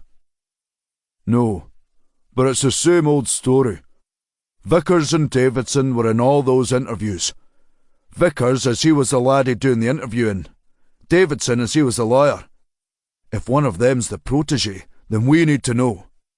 So your pretty face is going to hell, Marshall. Or rather, Newcastle. Sir? Go on then. Pringle focused on Elliot. Now you're going to come with me to finish the briefing. Chapter 44. Sayal. Sayal didn't know when it started, but in 10 months he'd gone from never having drunk anything with caffeine in it to needing it every day, and always having it. Even got quite into it, especially the pour of black coffee Kirsten's team had on the go in their office, kept a secret from the cops, all except him. The door clattered open, and Kirsten fizzed in, her face twisted up. He knew not to mess. Tell me that's decaf. Sayal shook his head. Full fat, she grunted. Had too much coffee already. My heart's thumping. You okay? She smiled at him. I'm fine. The smile wasn't touching either eye, but Sayal didn't want to pry. Why'd you ask? Just... He looked away. No reason. I'm fine. Thing is, I've got to somehow get CCTV for She Who Shall Not Be Named, from Newcastle, or Newcastle Shire. Jolene, what does she want with it? Search me. Kirsten picked up the packet of coffee beans from behind the machine, like she was tempted to have yet another cup. Oh, Bruce sent me those prison logs. I think they were meant for you. Thank you. Sayal leaned against the wall. Have you thought about your decision yet? No, Rakesh. Got a lot on my mind with this case. Fair enough. The door opened again, and Elliot appeared. What the hell are you two up to in here? Sayal held up his mug. Drinking coffee. You don't drink coffee. I do. Eh? She was scowling. When you started, you made this big hullabaloo about it. I didn't drink it back then. I started since. Elliot didn't seem to believe him. Good that I've caught you both, actually. She entered the room and let the door shut, but her steely focus was on Kirsten. It was like an enemy boat's searchlight had moved to another patch of sea, and Sayal could resurface. How are the crime scene forensics? You mean the woodlands? No, I mean in Shunty soiled undercrackers. Elliot rolled her eyes. Of course I mean the woods. The good news is it's slow and laborious. Eh? What's the bad? I've been focusing my team's time on identifying the victims first. Why the hell would... Don't, Andrea. Kirsten raised a finger. I'm not in the mood for this. My team, my choice. Our initial findings are that the bodies are forensically inert. Whoever did this knows what they're doing, so you won't get a lot from them. But the graves must. What do you expect to get from them? Hairs or prints? Don't be so stupid. There's nothing in there. Not even Roman coins or Anglo-Saxon spears. Or Celtic, I don't know, scabbards. Elliot raised her eyebrows. Who crapped in your porridge? Andrea, I'm very busy and not in the mood for this. Those graves are closer to archaeology than what I do. DCI Pringle was pretty bloody clear that our highest priority is on identifying them, which I've done 2/3 of. Now, is there anything I can actually help you with? Elliot stared her down. Sayal wanted to hide. It's just to say we're going to scour the woods for other bodies today with help from our best friends from the Forest and Land Scotland. I'm leading that, so I'll need as many of your team as you can spare. Kirsten laughed. No. What do you mean, no? First, you're harassing me about forensics, and now you're asking me to give up my resource for some menial donkey work. Which is it? OK, give me Sally and... She called in sick today. Fine, then the lad with the mullet. Trevor. Aye, Trevor. Fine, you can have Trevor. That's a bit too quick, Miss Weir. Makes me think he's shite. He's good. All of the team down here are. That'll be why they're moving you back up to the big city, eh? Kirsten's nostrils flared. She tilted her head to the side, smiled with a grin that would have melted steel. If you've got issues with me, please take it up with James Anderson. Elliot smirked. He still won't answer the phone to me. Wonder why? I'll go and fetch Trevor for you. Kirsten barged past into the corridor, leaving Elliot's searchlight with one target to focus on.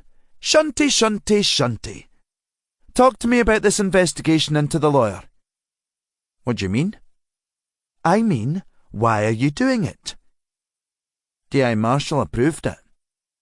Just so you and I are perfectly clear, Shunty, you report to me, OK? And I'm not happy with you arsing about like this. Arsing about like what? Big Jim McIntyre said you put in the miles yesterday, over to Ayrshire than up to Edinburgh. Better be worth it. We spoke to 2 related parties. I just want you to know that that amount of travel doesn't sit right with me, so I'm stopping it, OK? No. No? Elliot laughed, but it was short and sharp, like gunfire. You don't get to say no to me, Shunty. No, but DCI Pringle does. He followed up on that request, said it's a priority. Elliot hefted a sigh like someone with a knife. He honestly thinks that creepy weirdo Mark Davidson is capable of murdering people. I mean, sure, wrapping someone in cling film I can see. The guy's a total pervert, but the abduction part, he's just not capable of it. D.I. Marshall said there may be multiple parties involved in these murders, and I've identified Davidson as a possible suspect in an abduction and rape. Aye? Aye. Before these victims? Before the 3 we found, yes. That's interesting. Her fury seemed to vanish, replaced with a raised eyebrow. See, I heard Marshall banging on about there possibly being trials of this M.O. Him giving it a shot before he started killing. When was this abduction? 11th of August last year. Case collapsed. Aye, I remember it. I was up in Edinburgh at the time. Cragen and St John were on it, doing the donkey work. Kirsten said the witness data has been deleted off the system, overwritten the record. Can't go back to the historic version either. Means someone on the case did it. Elliot started counting on her fingers. This Layla from Washington lassie was killed in January. More counting. August is 5 months before that. It's not 3 months, I'll grant you, or even 2 times 3 months, but... OK. Stick to this, Shunty. But you come to me first, OK? Not Marshall, not Pringle. Got it? Sayal hadn't got into this game to become embroiled in office politics, and yet here he was, wedged between 2 DIs. Fine. What else are you looking at for him? Nothing for Rob, but for DCI Pringle he's asked me to review all the interview transcripts for messages passed between Keane and Davidson or gaps when messages could have been passed, and to see if there's a connection with Alexander Vickers. The podcaster? Right. Excellent. You have a wee shifty, shunty, but remember that you're mine, okay? Elliot checked her watch. Okay, if you need me, I'll be out at Elibank. Sayal gave as close to a smile as he could muster. Sure thing. That coffee smells nice, though. Where did you get it? Jean's Beans. Seriously? Mine always tastes like warmed up piss from there. Might be because they're weighing into yours. Aye, very good, shunty. She gripped his shoulders. We'll make a copper of you yet. Thank you.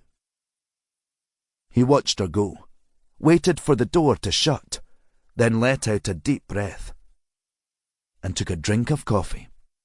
Cool now, but he still drank it. Needed a few more of these, so he topped it up from the filter pot hiding behind the paper box. The door opened, and Kirsten stormed back in. What did the ball muncher want? Usual, but she's on manoeuvres against Marshall, so keep an eye out. Always do.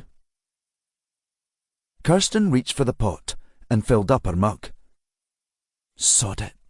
She put it back and it hissed. Long as she doesn't find out about this, we'll be fine. But still, second day back and she's already playing politics against Rob.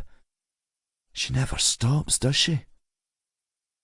She drank her coffee in silence, staring at the wall which had that old poster where a wallet was being taken out of the pocket of a hanging-up coat by another jacket sleeve. You want to talk about why you're upset? She didn't look around at him. Not just now. Okay. Which meant it was serious. Could I ask you a favour? Another one? No, it's more about the last favour. Sayal took a drink of slightly warmer coffee. The one last night. Have you looked through the contents of the evidence store for that case? I had a rummage first thing this morning. I didn't work on it, but bottom line is that evidence, well, it went. Elliot said someone deleted it. I think so. Now she was looking at him. Why would they delete it? Somebody's up to no good, Kirsten. The case fell apart because they lost CCTV from the server and now a contact record for a witness. That stinks to high heaven. Any idea who? The previous owner of the Debonair is known to have bent cops in his payroll. Now that I remember.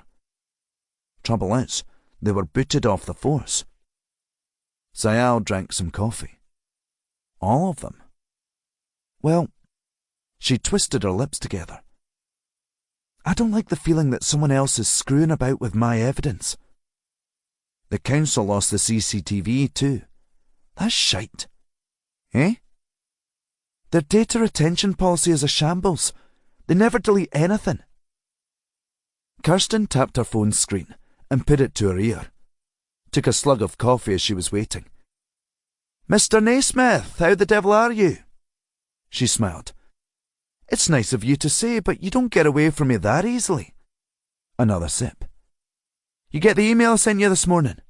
Her eyebrows shot up. Okay. Well, you're very patronising too, but it'll be easier for both of us if you still have access to the tape backups. Aye, that's covered by the existing warrant. Thank you. I'll be in touch if I've not got them by, 2 o'clock. Ciao. She stabbed a finger off the screen and pocketed her phone. He's arranging for the tape backups to be restored. Tape? I know. Went to the storage facility once. It's like that bit at the end of that Indiana Jones film. All you need to know is he'll send those video files to me this afternoon. Thank you, Kirsten. Owe you big time. I know. She finished her coffee and rested it on the table. You've got a lot of hope placed in this, right? Sayal nodded. I think Jason Cragen's done it. Kirsten screwed her eyes up. Nasty bugger. You know him? Oh, I know him. Angry man. He broke someone's arm. Told me I'm useless, but that's just him all over, eh? Thanks, Kirsten. I'll go back to get my arse kicked by Elliot. Kirsten scowled at him. You don't need to take it from her. Oh, it's fine. I'm getting pretty good at managing her now. If that's the case, then you've just forgotten that you told her you're looking at those prison transcripts I sent you. Chapter 45. Marshall. Marshall still didn't have an answer to Elliot's question. How was Jolene doing? For a start, she was driving them, without too much fuss, just took the keys and got behind the wheel. Now she was driving them through the pain-in-the-arse road system around Newcastle without a moan. Still, that's the sort of thing he'd expect from a uniformed constable straight out of... What was the Scottish Police College called? Tullyallen? Something like that anyway. To prove she was worthy of being a DS, Jolene needed to do something more than be Elliot's drinking buddy. Or was he being too harsh? They passed a trio of lads walking along the side of the road, all topless, on a Tuesday morning, in November, in Newcastle. Did you get my message this morning, sir? He looked over at her. Which one? There was only one. Nessie. Remind me. Marshall snapped his finger. No, I remember. Stephen Cork's mate. Last person to see him. Right. Jolene overtook a bus and powered on too fast for a 30. I followed up with the local lot. Got his number. Spoke to him late last night. Don't think he was entirely sober, and it was very early in Bangkok. His take matched Stephen Cork's mum's take. Thought he'd gone to Thailand. Kinda sweet, really. He went there to try and find him. And what does that make you think? That we shouldn't. Her phone rang. The only pool car Melrose you could pair a mobile with. Big boy Bruce calling. Marshall laughed. Big boy? Andrea sent me her contact info for him, and I didn't check it. She was blushing as she hit answer. Hi, Jonathan. Jolene, Jolene, Jolene, Jolene. How many times do I have to tell you? Call me John. His joke didn't land, or rather it landed behind enemy lines, surrounded by divisions of tanks. OK, John. First, you're on with DI Marshal 2. Second, we can see you. Just along the road, Bruce was a hulking mess in a fighting suit standing on the streets of Newcastle. At least he had his top on. Jolene parked up and started searching the car. Where's that bloody sign? Marshall got out into the downpour. Hi, John. You okay? I'm a police officer, Rob. I could never be described as being okay. Marshall chuckled, but it died in his throat when he recognised where they were. Northumbria University. This is where, Bruce winced, where we picked up Michael Shaw. Marshall let out a slow breath. Is the hosting company still here? Nah, all that's dried up. Most people host with Amazon or Microsoft nowadays, rather than a reputable local firm. Cheaper and more reliable. Bruce thumbed behind him. This building is now 20 podcast studios, would you believe? There are that many in Newcastle. 5 of them just on the tune. War mags and all that. Marshall felt like he was talking Swahili. What? Football, man. Jesus. Newcastle United. Team are doing well, like. Right. Not a football man. Your cat's called Zlatan, isn't he? How the hell did he know that? He is, but that's from the previous owner. Ah well, aye. Lots of podcasts in this part of the world. Jolene got out of the car and gave Bruce a big hug. Been a while, Jonathan. Aye. Wish it'd been longer, like. But he was grinning. Maybe they were old friends, or just frequent acquaintances. Jolene tilted her head towards Marshall.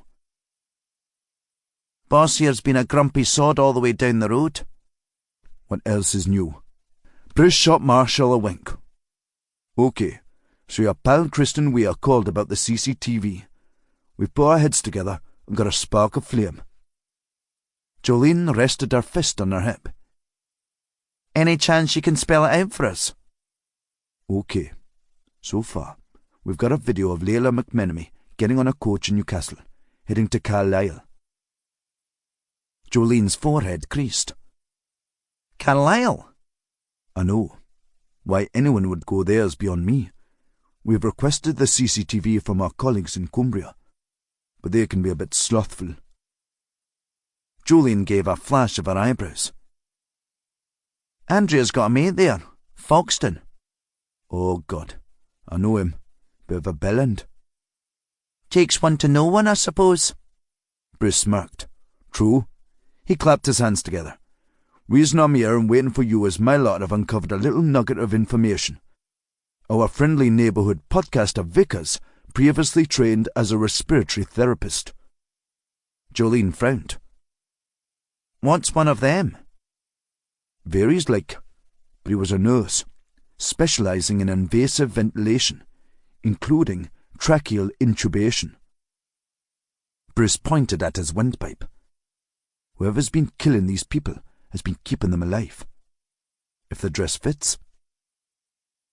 Forget what Sayal was up to with Davidson.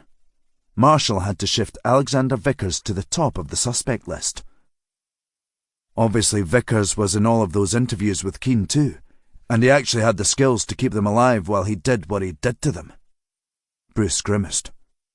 And he knew how to end their lives too. Jolene snorted. She hated to be left out. I think we need to speak to this guy. Okay. Bruce held his hands up. Plan is to get him down to the station. I've got a DNA warrant on Vickers to compare with the semen found in the recent 3. Trouble is, we also kind of need all of his recordings, and we don't want him deleting them. So let's get in there, get him away from the machine, and someone with a brain like a dinosaur egg can get the files. Fine with me, Jonathan. Jolene winked at him. Come on then. Chapter 46. Bruce walked along a dark corridor that skirted under a staircase. The walls filled with gold discs that looked fake, then rapped on a door. Marshall recognised the face who answered. Alexander Vickers, tall and balding, wrapped up in a couple of fleeces. Look, mate, I told you on the phone, I'm too busy. And I heard you on the phone. Bruce stepped right up to him. My colleagues have travelled the best part of 2 hours to bask in your company, Alex. Least you. It's Alexander. Please don't shorten my name. OK, Mr. Vickers. How about we have a little chat inside, eh? I'm being hassled to turn over my own personal correspondence to the police. If that doesn't infringe on my civil liberties, I don't know what does. Come on, Alexander. I've asked nicely. I've said no. All we want is a little chat. How about we do it here rather than somewhere a lot more police stationy? Vickers looked him up and down. Fine. He held the door open for them. I'd offer you a coffee, but the machine's broken, and I have to bring mine here in a sodding thermos. He took a seat in front of a giant laptop hooked up to 2 even bigger screens, with massive speakers either side. 2 microphones, one on the desk, another pointing in at an angle. A few cameras. A pair of headphones was stuffed onto a mannequin's head. Creepy. Bruce walked into the room, but couldn't get close enough to the computer. Jolene took the only other seat in there. Marshall followed her in, not that there was anywhere to sit, so he went over to the window. Christ, he could see where he'd taken down Michael Shaw, where Shaw had drawn his knife and established his guilt in the eyes of D.I. John Bruce. Poor bastard. The world had conspired against him. Another skeleton in Marshall's closet, one he'd actually managed to exorcise the ghost of. Bruce was looking at the pictures on the wall, Footballers in black and white wearing black and white strips. How many staff do you have? Staff? Vickers laughed. I do it all myself. The dream is to employ editors and marketers, but I have to do it all for now. Jolene pointed at the screens. The leftmost was filled with some waveforms, the right with a text document. What are you working on? Episode 5 of the podcast. I'm editing together audio of interviews with the victims' parents after the discovery of all 3 bodies. Vickers carefully folded his arms.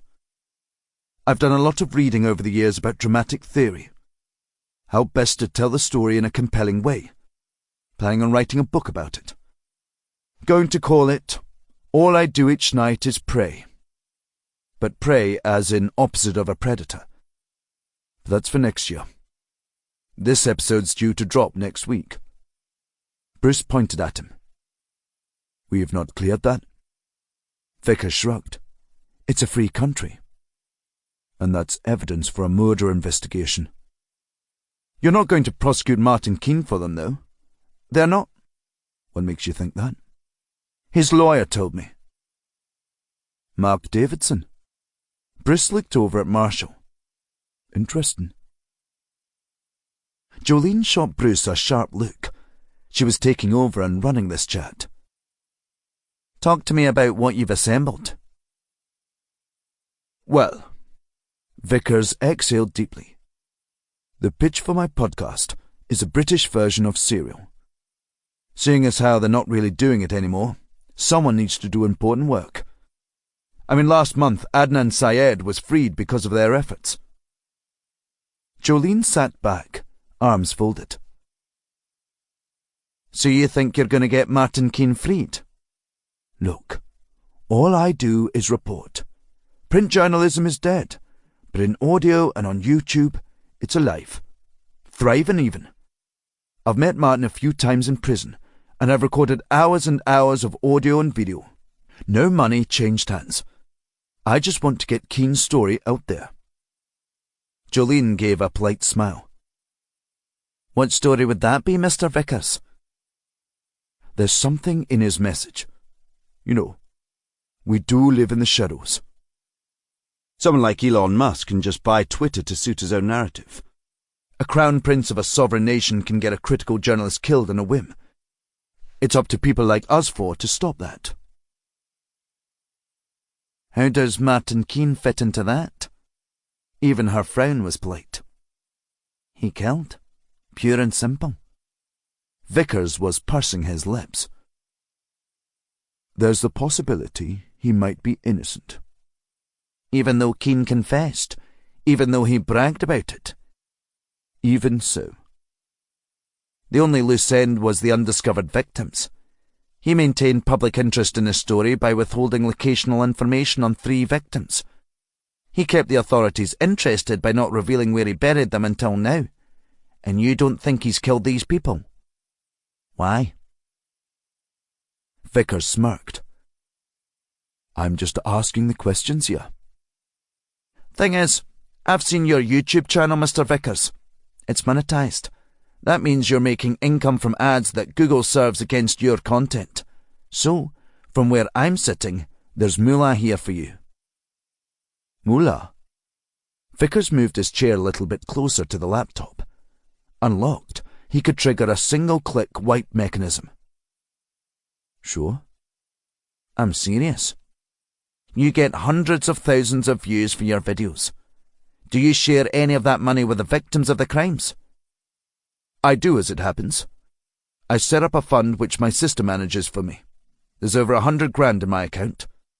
Talking therapy, funeral costs, travel expenses, anything they need. Jolene was nodding along, a kind look in her eyes. None of that money goes to you. Vickers glanced away. Didn't say that. But after you've taken out $1,000 or so for talking therapy, funeral costs and travel expenses, you'll have the best part of 100 for you. For your IT equipment. For this place. It's not a crime. Morally, though. You're exploiting the trauma of innocent people for your own personal gain, and helping the word of a convicted killer get out into the public domain. Still not a crime? Mr. Vickers, you know that Martin Keane led us to the graves of 3 victims. You were there. You brought the parents along. You collected them from their homes at super short notice. He looked around at his laptop. Still not a crime. You know he's guilty. He confessed to killing them and he showed us the graves.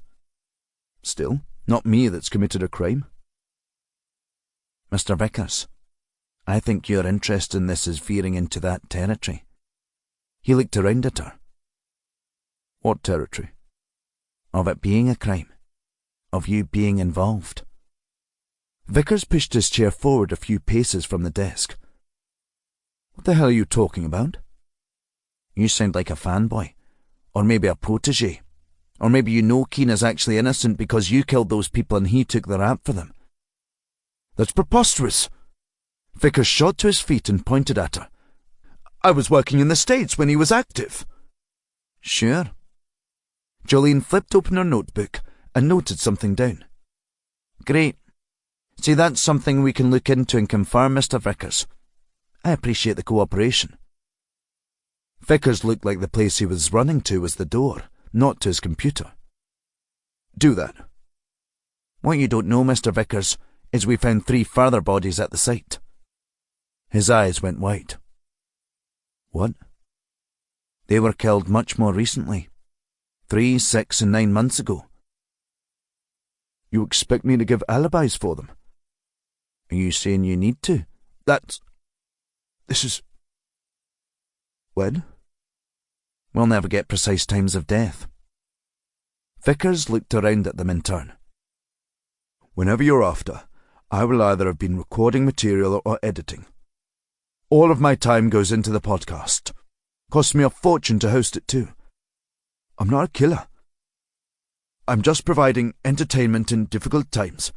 That's it. You're exploiting people. I'm a content producer. People love my work. But you're exploiting the torment of these people for financial gain. Your podcasts contain adverts, which gives you income. You've got a Patreon so people can pay you directly. It all gets swallowed up by my hosting. I'm sure your accountant can vouch for that. Fine. I'll send it all on. Alexander. Bruce folded his arms. We know what you did before you started this podcast. What? What you were doing in America. You used to be a respiratory therapist. Came back when your dad got sick. But you got struck off, didn't you? Bullshit. The truth you're seeking, Alex, is how you accidentally killed 3 people at Newcastle General. How you got fired. Faced a big tribunal. Lucky not to be charged with anything. Down and out, so you did a podcast about it, protesting your innocence. Saw there. Had a lad listen to it. We've got copious notes. Possibly enough to reopen the investigation. I don't know what you expect from me. Just the truth.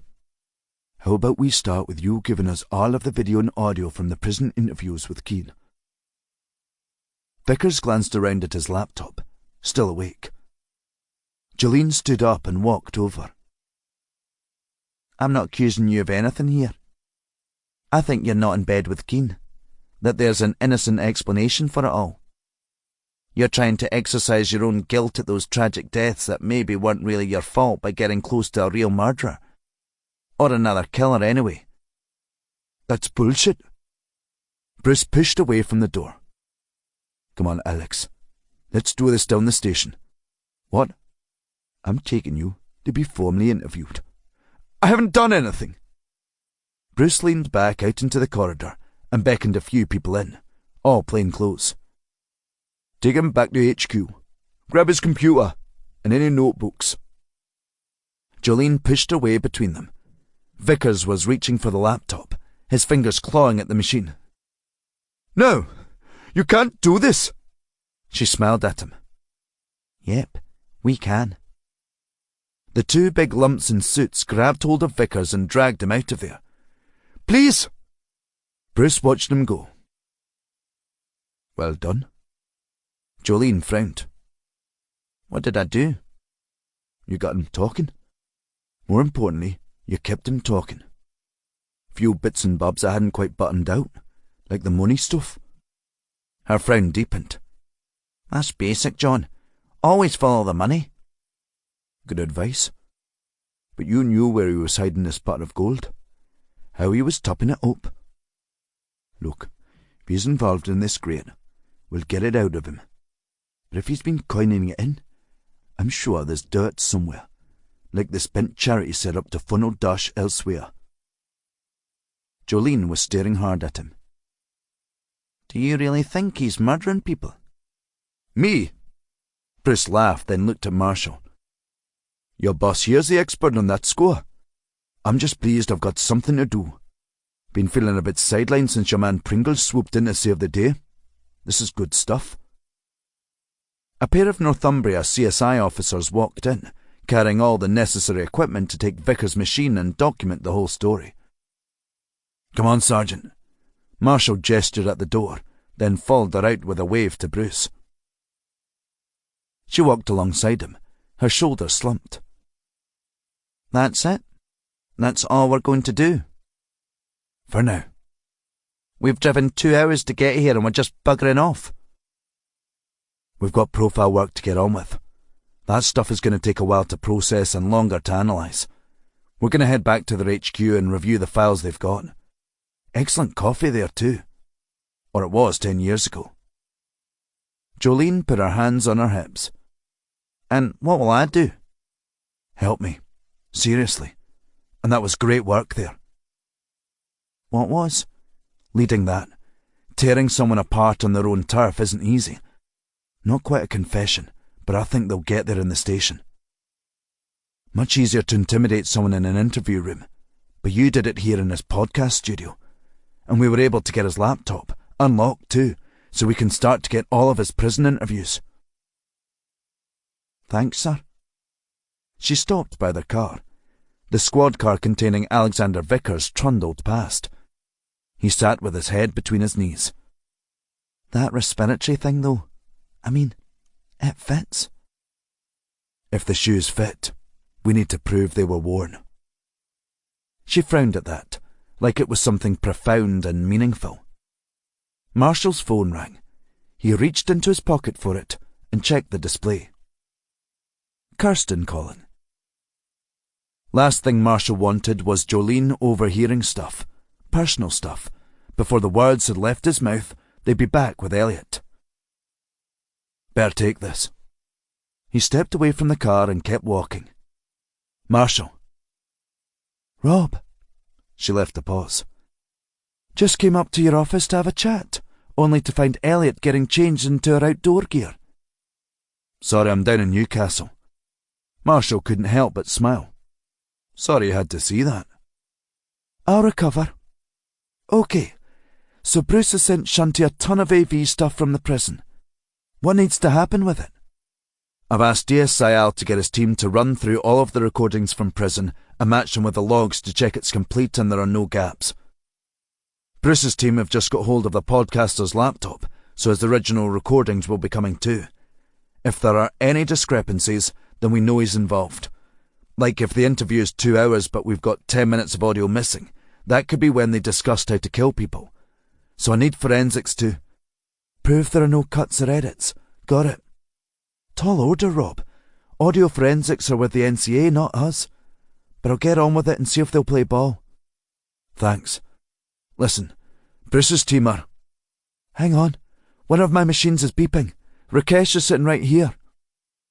The phone rattled and wobbled in Marshall's ear. Rob, it's Rakesh. Just overheard what you're asking. Already doing that. Good work. Even though he was working for Elliot. Got a list of people to speak to. 7 people visited him inside. Marshall looked back at the podcast studio. Bruce told us about 2. They're all people on our radar, except one, a Sharon Shaw. Marshall felt everything clench. She's the mother of Michael Shaw, suspect too. He killed himself on remand. All right. Why is she speaking to Keen in prison? Search me, but I think we should leave her until the end. Fine. I'm going to speak to the rest of them today. Good work. And please make sure you keep Bruce's lot updated on what you're doing. Okay. Listen, I'm still waiting on some CCTV back, so I'll head out to Elibank and help D.I. Elliot. Okay. Keep me updated. Will do. Here's Kirsten. She came back on the line. Rob. Look, let's talk about stuff when I get back to Melrose. Dinner? Sure. Fine. Whatever. She sighed down the line. Thanks to your suggestion last night, the NCA gave us access to the Schoolbook family DNA database. Schoolbook? A social network is doing DNA? That doesn't sound like a great idea. Yeah, I know. But they let us have access. And I've just identified your third victim. Chapter 47. Marshall took his turn behind the wheel, not least to occupy his brain more than being in the passenger seat. And it was a massive relief to pull off the A19 into one of those slower dual carriageways that served as arteries for northern cities. Still, heading into Sunderland on a Tuesday morning was something he'd rather not be doing. The sat-nav guided him up the first left from the roundabout, passing an industrial estate that was halfway through transforming into a retail park. An Aldi sat next to a factory that wasn't too clear about what it made, but fumes belched from a tall chimney. He needed to turn right at the next roundabout, but had to stop. A middle-aged dad pushed a pram across, followed by two very young kids swigging from bottles of blue drink. The dad stopped to berate his kids, and a dog popped its head out of the pram. What the hell? Marshall waited for them to clear the roundabout. Did you see that? Jolene looked up from her phone. What's up? Marshall swung around into the housing estate of post-war brick houses. At least the sat-nav knew where it was going. Just saw a dog in a pram. A what? Someone was wheeling their dog in a pram. Probably taking it to the vet. She shook her head and went back to her phone. You're being really quiet there. Am I? All this time alone in the car and you're not talking to me. Because you're playing Indignity Online or something on your phone. Hardly. I'm chatting with Sayal about this prison stuff. Can that guy not think for himself? She put her phone away. What's going on inside your head, sir? Just thinking about the case. About how Vickers thinks Keynes may be innocent. Whereas you think Keynes is guilty as a puppy in a puddle?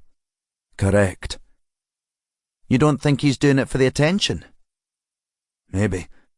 But I don't see why. If you listen to his podcasts, like I have, he's doing that playing all angles trick. You've listened to it? She pulled an AirPod out of her ear. What I'm doing while you're not talking to me.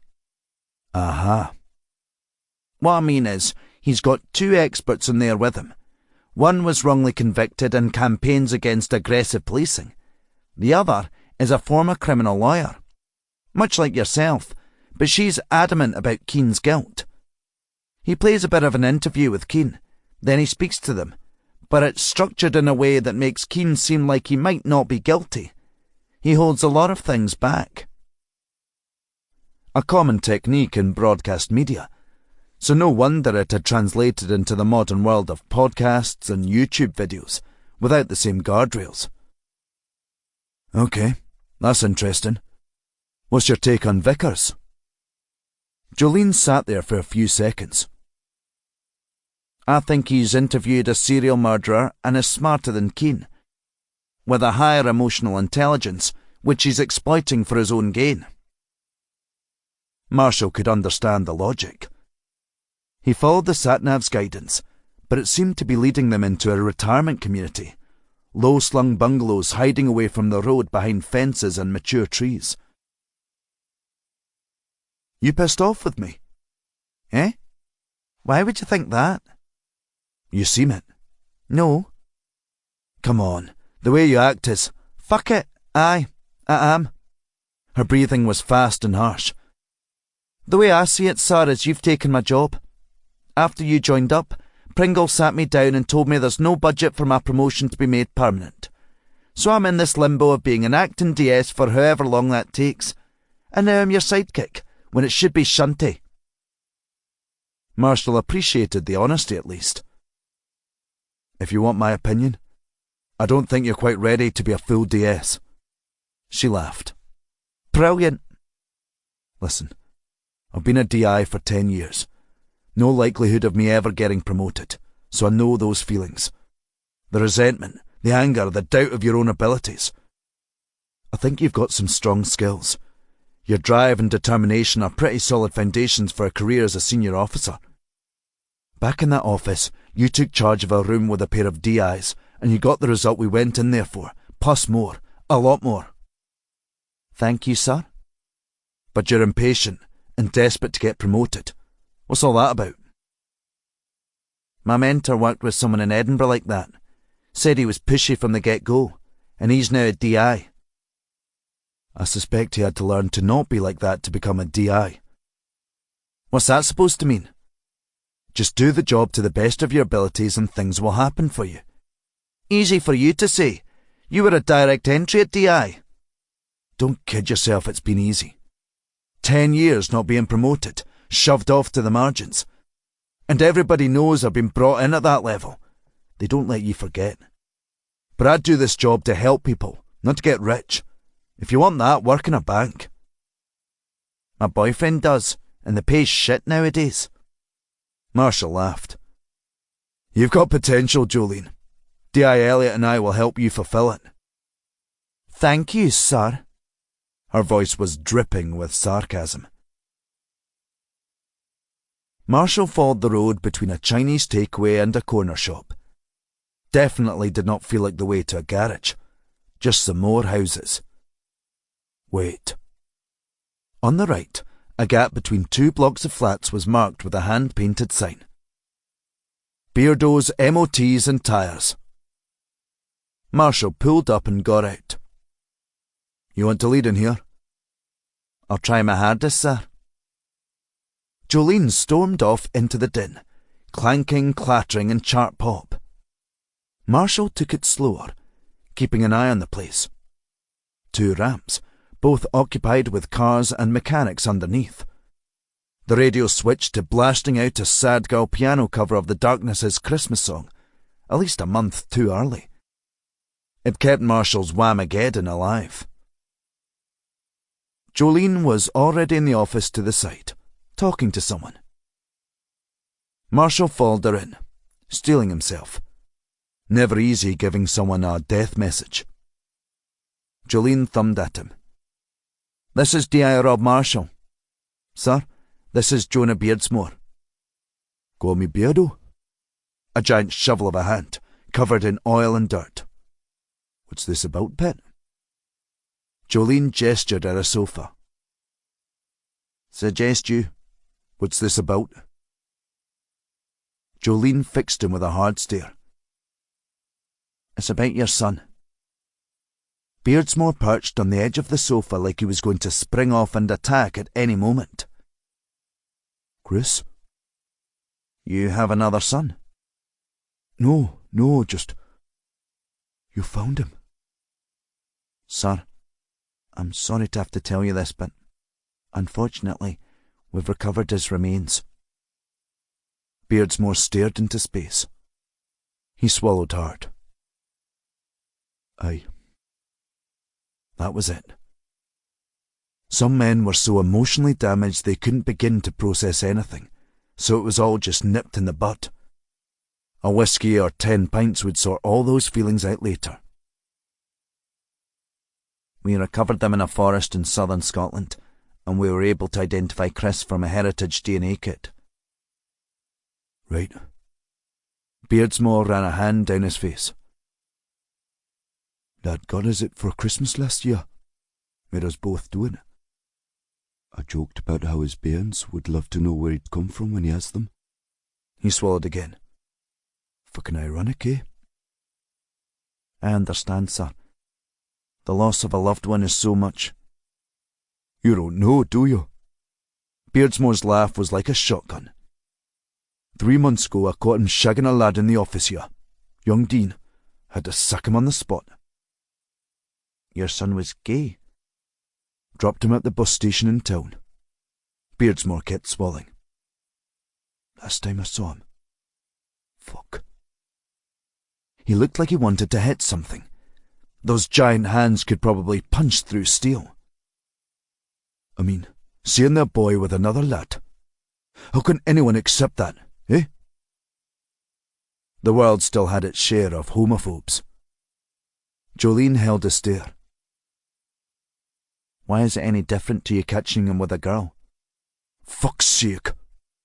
Beardsmore shot to his feet and stomped across the office to an ancient computer. He hammered the keyboard with the grace and precision of a pool typist. He stopped typing. Because he's gay. Jolene wandered over, slowly. Can you explain? Don't you get it? No. So I'm supposed to just change my views because some woke Scottish lass comes in here and has a go at us? Get out of it. I'm not having a go, sir. And I'm sorry if you think that. We're trying to It was a shock is all. I wanted to be a granddad one day. Selfish really, that's all. Beardsmore looked at her, steel and fury. Then his lip quivered and shook. He collapsed back into his chair and seemed to collapse internally, rocking with tears. Jolene frowned over at Marshall. Rather than raise his hands, he extended his fingers, let it play out. Jolene caught the message. She stepped away, arms folded, waiting, waiting, waiting, and couldn't help herself. I'm sorry for your loss, sir. My loss? Beardsmore looked up, tears flooding his cheeks.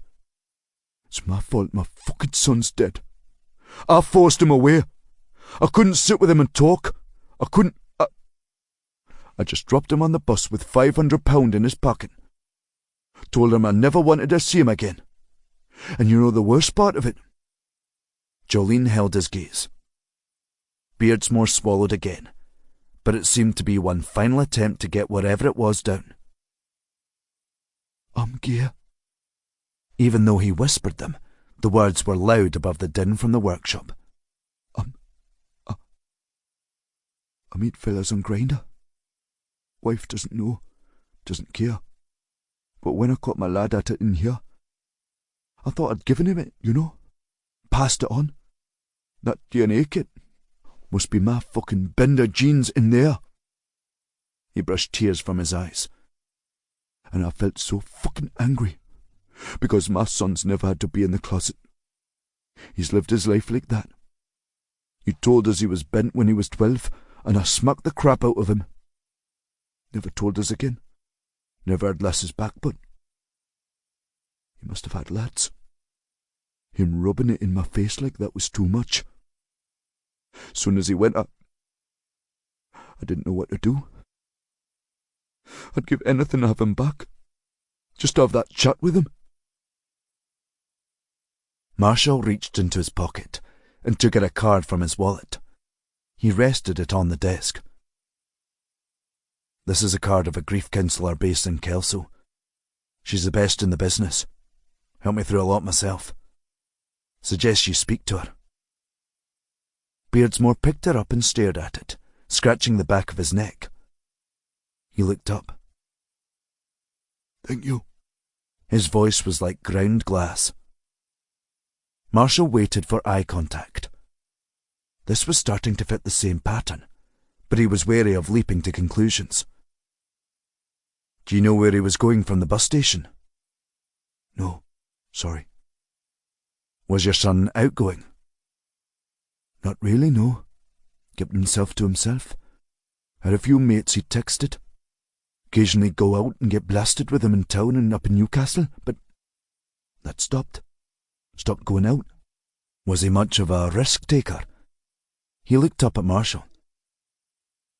Don't think him and that lad were using any protection. What about money? Spent all he got, didn't he? Clothes mainly, shoes, his phone. He used it a lot. Constantly. You gave him some money to get a coach. Would he hitch and keep the cash? Possible. Like I say, kid took risks. His work here was shoddy. Did he have any friends? Any enemies?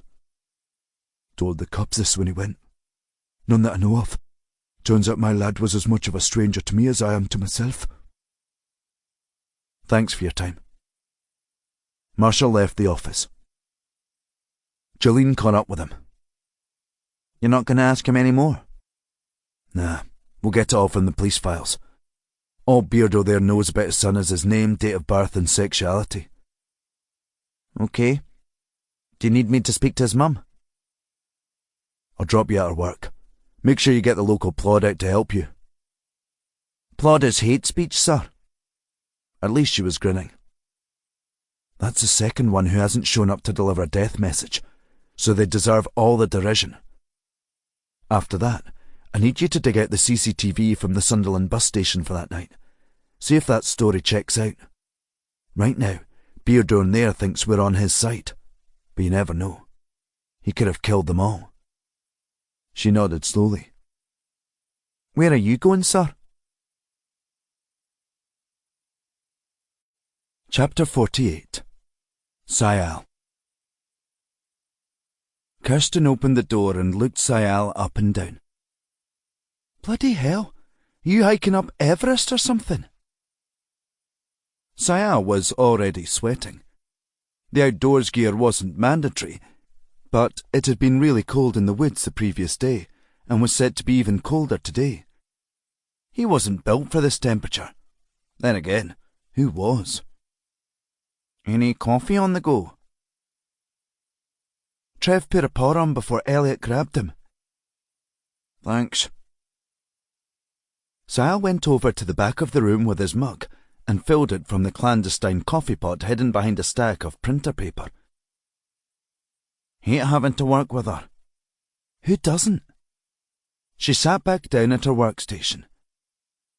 Did you get those audio files I sent you from the podcaster? Aye, but I'm drowning under the weight of other stuff. I've squared off the other prison interview stuff, but then Elliot came a-knocking. Sayal drank some coffee. Why are you so frustrated? I'm not. You are. Spill. Okay. Mark Davidson. It is personal. Nasty, nasty bastard. He screwed me over. A good woman is in a bad situation because of him.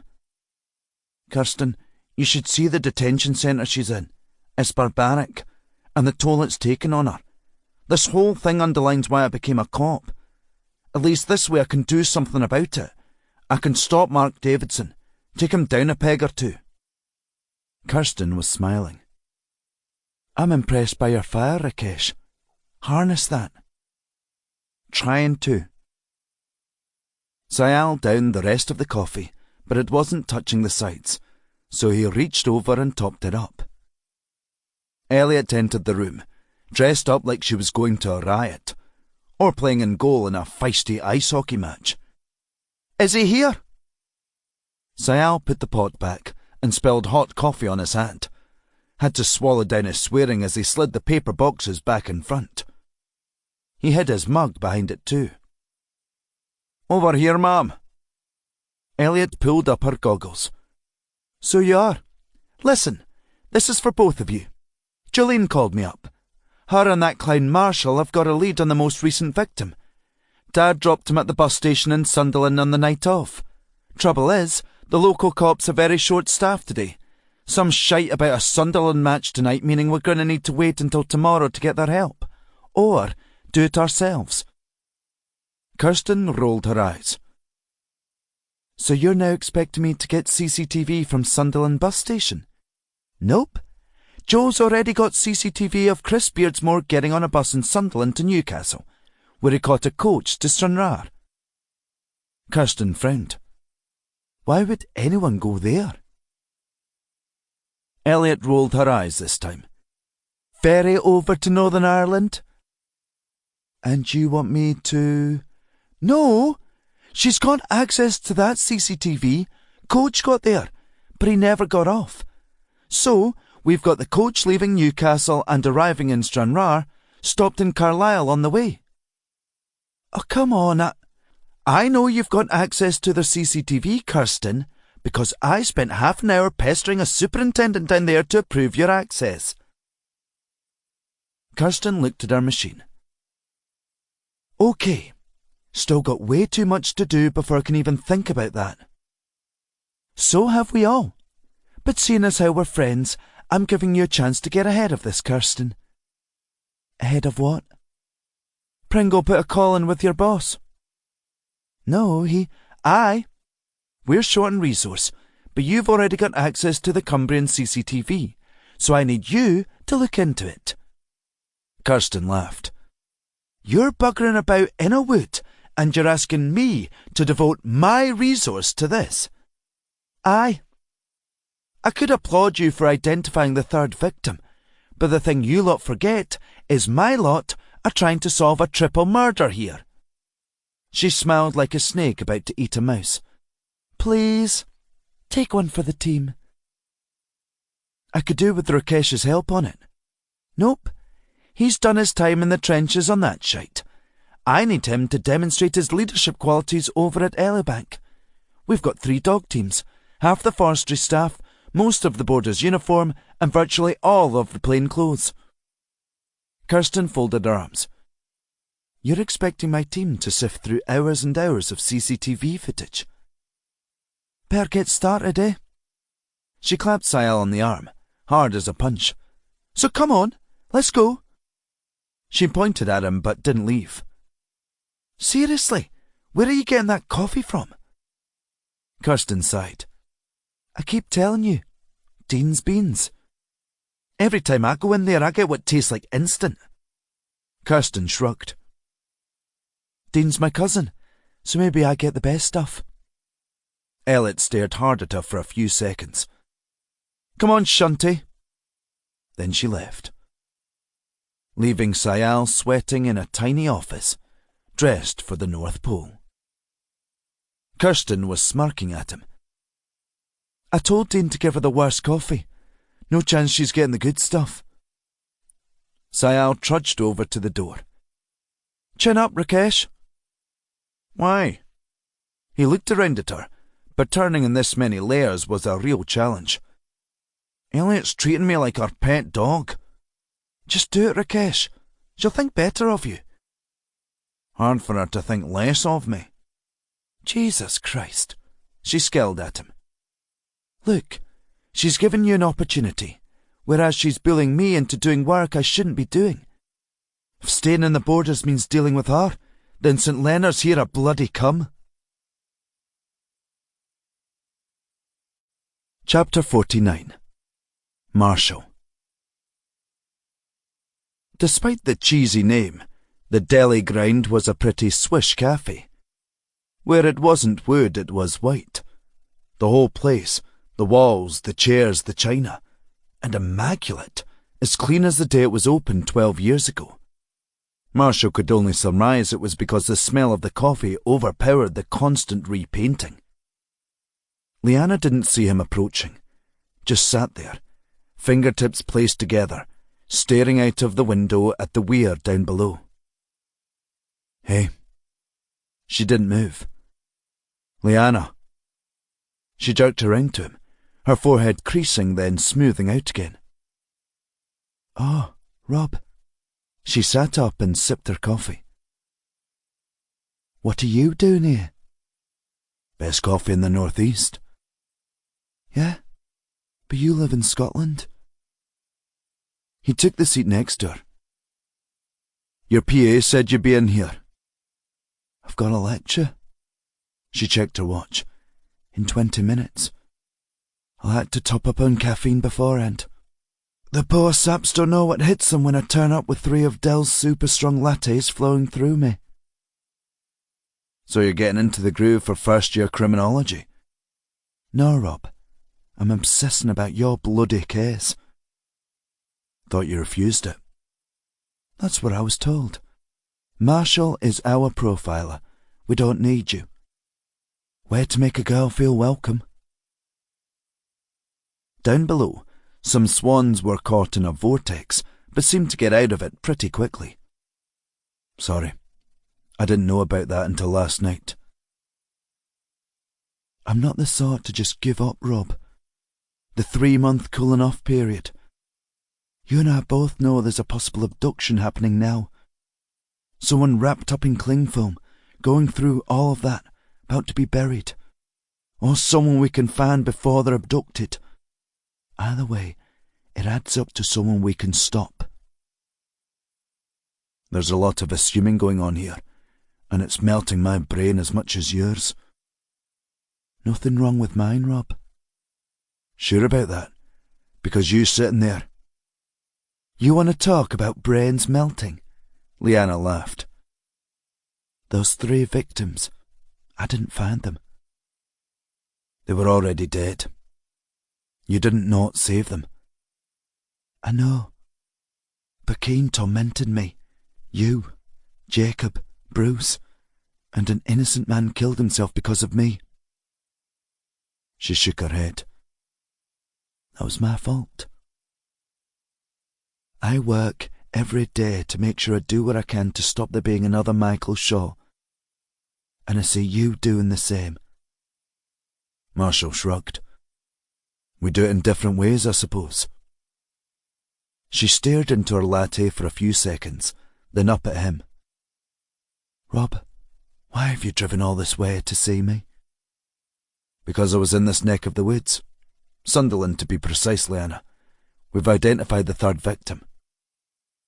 Her forehead creased, then uncreased. Come on. She grabbed her coffee and walked over to a giant map on the wall just outside the toilets. Give me the locations. Marshall folded his arms. I thought geoprofiling was old hat for dinosaurs like me. It is, but so is psychological profiling, and we still do that. I keep telling my students this. The more techniques we try, the better our chances of catching the killers. She clicked the end of her propelling pencil until the lead popped out. Besides, I've been thinking about how you found Keane because of it. It's worth a shot. The barista looked over at her. Leanna waved. 2 Americanos, Del. To go. You got it? Leanna turned to the map and marked an X with her pencil. 9 months ago, Layla McMenemy, early 20s, mother from Washington, south of Newcastle, west of Sunderland, north of here. Another X was a lot further up, on the coast as it curved around. 6 months ago, Stephen Cork, single lad from Berwick. She looked at Marshall. And victim 3? Okay, so 3 months ago we've got Chris Beardsmore, from Sunderland. Dad... It's a long story. But he ran away. Right. Dad dropped him at the bus station. From what Jolene just told me, he was going to Stranraer. Where's that? Marshall pointed to the far left of the map, not far from the thin sliver of Northern Ireland coast. Arse end of nowhere, Dumfries and Galloway. Takes hours to get there from anywhere, but it's the main ferry port to Northern Ireland. Why was Chris running there? The way she named the victims, they weren't just data. No idea. But he didn't get there. Got a team of people working on it, but he seems to have got off in Carlisle. We've requested CCTV from the bus station. Hopefully it'll show Chris and give us a clue as to where he went. Her arms dropped to her side. Why did you want to leave this and become a cop? Seems like all you do is go through CCTV. When I worked with you and Jacob, waiting for the cops to do their bit was... It was impossible. I came to realise it's getting stuff done, assembling the data for a profile. Now I've got people working for me who are pulling this all together. I can make sure it's done in the correct way, organised, methodical. Very pleased for you. Leanna looked at the map, her eyes darting around it. Similar locations for 1 and 3. Berwick's a bit of an outlier. No obvious ways targeting them. Marshall tracked the map across to Carlisle in the west. Chris Beardsmore was the only one with an active trail like that, where they had an inkling where he went. Both Layla and Stephen had vanished, though there was a ton of work left to do. This shows us nothing. She flicked her hand at the map. Sunderland and Durham could be important, but so could Glasgow and Dunfermline, or London and Paris. She was biting the inside of her cheek. But there's something in this. Marshall felt like it was almost there too. Some little detail that he couldn't quite see. Okay. Listen to me here. This isn't like the previous cases I've successfully deployed geographic profiling on. Those were abductions. He tapped the map, pretty much in the middle of their homes. These 3 victims all ran away from home. Layla either from her obligation to her child or from a relationship where she was the abuser and things went a bit too far. Stephen thought he'd killed someone and ran away to a new life elsewhere. Chris was free from his unsupportive dad, and now they're all dead. Where they lived isn't important, as they weren't kidnapped. Okay, Rob, so focus on the psychology, not the geography. They're all runaways, but that's a dead end. Hundreds of people every week fall into that category. They'll go where they won't be found by who they're running from, like Northern Ireland. But we know these 3 found trouble. Her pencil traced all over the map. Were they headed to the bright lights of London? So many kids go there and end up homeless. Or somewhere they feel safe. She dug the pencil into Stranraer. Why would Chris head to Northern Ireland? I don't know. Jolene's following up for me, but his old man doesn't know. Mum called in sick and isn't answering the door. She's seeing if any of his pals knew of anyone there. Fairly common for people to have internet friends they've never met. True. Thing with people on the run like this, the 2 we've talked about already, Layla and Stephen, they want to avoid discovery, so getting a coach and paying with cash makes sense. Or hitchhiking and paying by some other means. Bottom line is, if we can pin them down in the same way you have with Chris, it can show direction or a route through a locale. This isn't just geographic profiling. This is about their psychology, Rob, their goals, their thoughts. She starts here and ends up there. He starts in a different place, headed somewhere else, but does it all draw an X in the place where the protégé is meeting them? Marshall winced. Please don't use that word. It's official, Rob. DCI Pringle called it Operation Protégé. Jesus wept. Marshall shut his eyes. He's unreal. You have 3 data points. You have the start of a profile. Marshall stared at the map. Washington, Berwick, Sunderland, Stranraer, Carlisle. There are other places I've asked to search for CCTV, but... Rob? He looked around. Leanna had her coat on, clutching 2 coffee cups. Got to dash to that lecture. Here. She handed him one. Just like old times. Thanks. He took it. Doesn't the owner mind you using that map? The amount I spend on coffee in here. Fair point. Marshall led her over to the door and held it for her.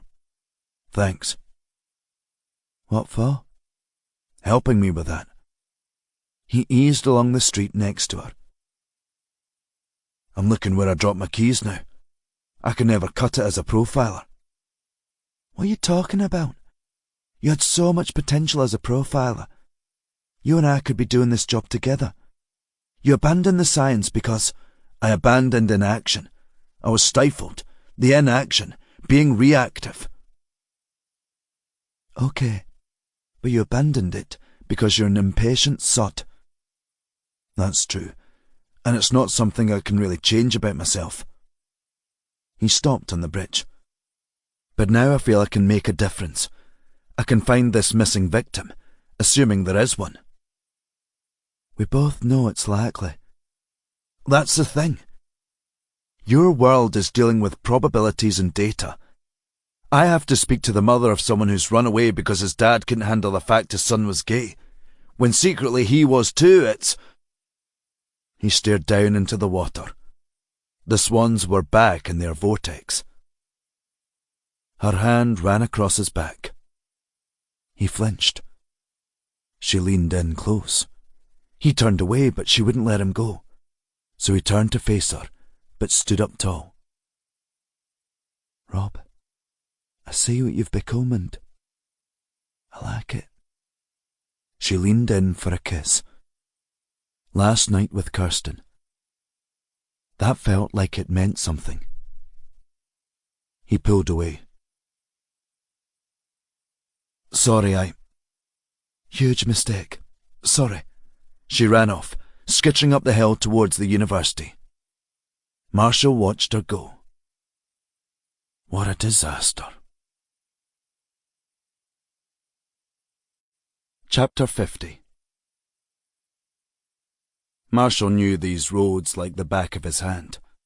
All the rat runs he could cut up and round to get home. When home was in Durham. Now it was a flat in London nobody wanted to buy and his old bedroom at Mum's. He couldn't stop thinking about Leanna. Shit. He'd let that happen. Should have been clear. Or clearer. Especially after last night with Kirsten. And this morning. What a mess. 20 years of being frozen, and he was starting to thaw. He could make all the mistakes an 18-year-old Rob Marshall should have learnt from. Instead, he'd live like a monk. His phone rang through the dashboard. He'd no idea how it had paired, but there it was, blaring away. Elliot calling. Oh, magic. Took Marshall a few seconds to figure out how to answer it. Strangely enough, the big green button in the middle worked. Andrea. Marshall. Sounded like she was outside. Somewhere windy. Just calling to check on how the Brains Trust are doing. Like Jolene hadn't been reporting back every 2 minutes. We're getting there. Lot to think about, as I'm sure you know. How's your investigation into the missing persons? Turns out you already have all 3, Marshall, so you should be finished with your profile, right? Not as simple as that. But you do have a 3rd victim. That's right. Looks like they're all runaways, or on the run at least. Huh? Does that mean something to you? No, it's just... Feels like I'm doing all the work here, Marshall. My team are investigating the bodies, finding out who they are and where they came from, but I can't get a handle on what you're actually doing.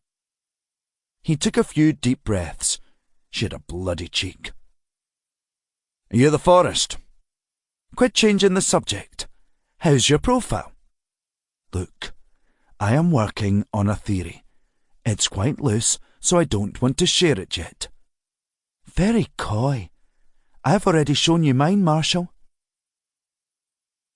I'm thinking the home locations of the victims aren't important. So what is? Where they were buried? Because I've got a team ready to go over the whole forest. He could hear the glee in her voice. There might be a common abduction location, but I've got no data. What about Carlisle? Not necessarily. You heading there now? No, I'm heading to pick up Jolene in Newcastle and see what she's got from the Northumbria lot. Good luck. Those lot of arseholes tighter than a camel's in a sandstorm. Charming. She paused, long enough for the car's speakers to rattle with the wind buffeting her phone's microphone. Not often Elliot shut up long enough for that to happen. Listen, Marshall, I've been thinking about what you said about trials. Earlier goes where he couldn't kill them. Okay. Okay, what? Marshall shook his head. What have you been thinking about it? Nothing much, just that you should be thinking about it. Let us all know when you've got some more data points, you fud. Don't talk to me like that. It's just banter. Marshall sighed. Right, sure. Not saying anything. I'm in charge of finding the bodies. Your job is to pin the stabbing tail on the murdering donkey. Marshall couldn't handle any more of her childish attitude. Best of luck there, Andrea. Let me know if you find any more bodies. Or when you don't, because it was a waste of time. Will do. Ciao. And she was gone. Marcia was now hurtling up the A19 towards Newcastle. Somehow the car's displays showed his phone's caller lock, so he thumbed down to select Jolene's number and hit the green button. The dialing noise was so bloody loud, like an air raid siren, and the volume wheel did nothing. Marshall picked up his coffee from the deli grind and sipped it through the lid as the phone rang like church bells pealing right by his head. Sir? Sounded like Jolene was in a cafe. What's up? Just on my way up to Newcastle. You still there? Getting a coffee just now? Oh, sorry. Don't let... It's fine. We're kind of finished. I'm with D.S. Williamson of Bruce's team. She paused, sounded like she thanked someone, then walked off. You know how Kirsten found the CCTV showing Chris Beardsmore getting off the bus in Carlisle? Right, you said. We've just got the street CCTV. It shows him walking off and getting picked up by a lorry. Shite. A runaway picked up as a hitchhiker. Find the driver, please. Already done it. Chapter 51. Grace. Grace lay there, unable to move, like she had for days. She had no idea how long she'd been there. Could be a week, could just have been a few hours. Time seemed to fold in on itself. Everything hurt. Her back, her thighs, her... She didn't want to think about that. The light flashed on again. So bright it stung like someone had squeezed lemon juice in her eyes. Then off again. Then on. This time it stayed, dulling only when he moved in front of it. Grace couldn't keep her eyes open for long, but she knew how to play it, just like she was dealing with else in geography. Laughter was the best form of attack. Diffuse him like she'd done to her. Grace waited until he appeared, until he looked at her, until he looked at her again and stayed looking at her. She laughed at him. What the fuck is so funny, Grace? The mask was stuck to her mouth, so all she could do was keep on forcing herself to laugh, locking eyes with him, shutting them and laughing harder. Why are you laughing? She kept them closed, kept laughing. Fuck's sake! She opened her eyes again. His knife flashed in the light. She shut them again, bracing herself for another savage cut. He pulled her mask off. The air tasted metallic. The room smelled damp, like a public toilet at a festival. He pressed the blade against her throat. Why the fuck are you laughing? Why should I tell you? You're just gonna kill me. Her voice sounded hoarse and shrill. Good. You bitch. She braced against the knife, slicing into the flesh in her arm. A deep bite. That fucking hurts! It's meant to. Good job. Something flickered in his eyes. Intrigue? She hoped it was. Go ahead, John. Do what you want to me. Her plan, as much as it was to take what he gave her. Don't beg, don't plead, don't show enjoyment. Just play off his desires. Maybe be worthwhile keeping around. These breaths are going to be your last ones without the mask. Just do it, or, she whispered. Can't you get it up? What? He leaned closer. What did you say? You can't get it up. Your cock. It's useless. Of course I can. No. You could. You raped me when we got here. But now you just cut me. Was it the cutting that aroused you? Because you can take pills for... Fuck you, Grace! He sliced deeper into her arm. She jerked forward, trying to bite his ear, but it was too far away. He stepped away, laughing. Nice try. Got to admire that. Lend me your ear. Oh, Grace. Come on. Dad jokes are beneath you.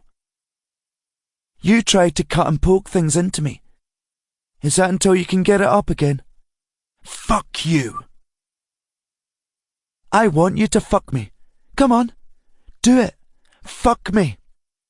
He reached over and grabbed her throat. She gurgled. He pressed the mask onto her face again. She tried to avoid biting the breathing apparatus, but she had no choice. He wrapped tape around her mouth, around and around and around and around. This is your last tank, Grace. Enjoy it while it lasts. Then he walked off, and the light went out. She was still alive. Dazed, but still alive. For now. And she knew his weakness. Chapter 52. Marshall. Back on home turf. Marshall felt much easier driving along the country lane between St. Boswell's and Selkirk. Open views across rolling hills and lonely paddocks. No cars visible. He passed the only golf course for miles around and rolled up to the junction with the A7. The main road between Carlisle and Edinburgh, running through Selkirk and Galashiels. Lorry drivers. Could it be that? Felt too prosaic. Williamson says he's been a DS for 12 years. Jolene was still resting her hands against the heater like she'd never get warm. Even thought they'd been driving the best part of 2 hours. How's that right? Marshall checked the fuel gauge. Could do with a top-up from the petrol station around the corner. But he wanted to get this questioning out of the way first. You heard of the Peter Principle? The what? People are promoted to the point of incompetence. Never heard of it. But you've seen it in action, right? She smirked. Sometimes they're direct entry to the point of incompetence. She raised her hands. I'm not talking about you. But you're talking about DSIL. Not really, she sighed. Just trying to have a laugh, that's all. It's not funny to keep picking on the same officer. Aye, I get it. She pointed at the street past the school. Right, here.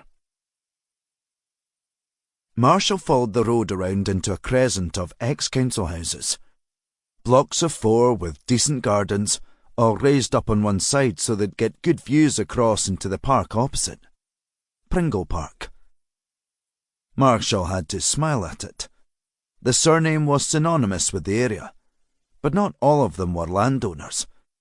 Some were DCIs promoted to the point of incompetence. There.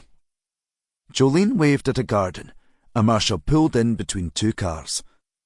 She was out by the time he checked he was in the space properly. Marshall got out into the freezing air and buttoned up his coat. Just as well it wasn't raining as it'd be snowing. Jolene was waving at a man struggling to push his mower up the lawn's steep bank, the dirty fug of petrol fumes mixing with cut grass. He stopped and took off his ear defenders. Aye? Selkirk accent, not as out there as Hawick, but closer than the locals would admit. Archie Fairbairn? That's me, sweetheart. His hungry eyes looked her up and down. Even in November, even in this cold, his cream t-shirt was soaked with sweat. Jaco Pastorius, a man with a ponytail, playing bass guitar without a care in the world. Marshall had more than enough jazz fusion from working for Jacob Goldberg. Archie tore off his hat and revealed a chewed-up ear, like a toy a dog had got at. Then he clocked Marshall. Cops, eh? Jolene raised the corner of her lips. Afraid so. Judging by that accent, you're local.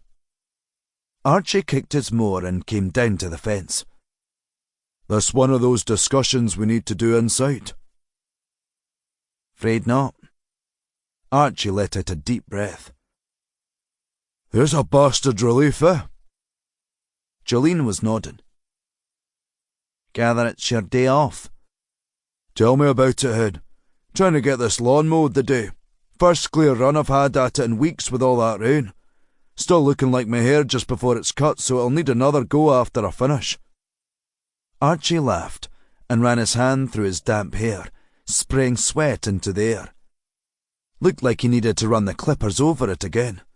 Busy as hell just now, like. Just drove a lorry full of tatties from Thurso down to Exeter last night. Got there at dawn this morning, then brought a load of stones back to Hawick. Not an easy drive, I tell you. Her eyes were wide.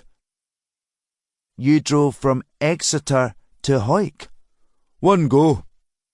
Archie swept his hand through the air. Felt like Moses parting the Red Sea, Ken. 7 hours, 20 minutes.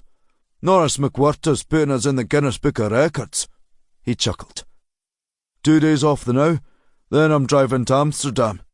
Not too keen about getting over to France, like. Queues are massive down in Dover. Shouldn't you be sleeping now?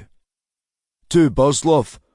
If I sleep, I'll just see the bloody M6 when I shut my eyes. Once I finish this, I'll be heading to a pal's to sink some tins of cider I was given down there. This is maybe a long shot, but hopefully you can remember picking up this lad. Jolene held out the photo of Chris Beardsmore she'd got from the boy's mother. Archie inspected it closely. I mean, I pick up a lot of waifs and strays, you know. Few dodgy folks out there, so I try to do my bit to help them out. He wasn't denying it, at least. Do you remember him? Think so. Picked him up in Carlisle. Jolene frowned.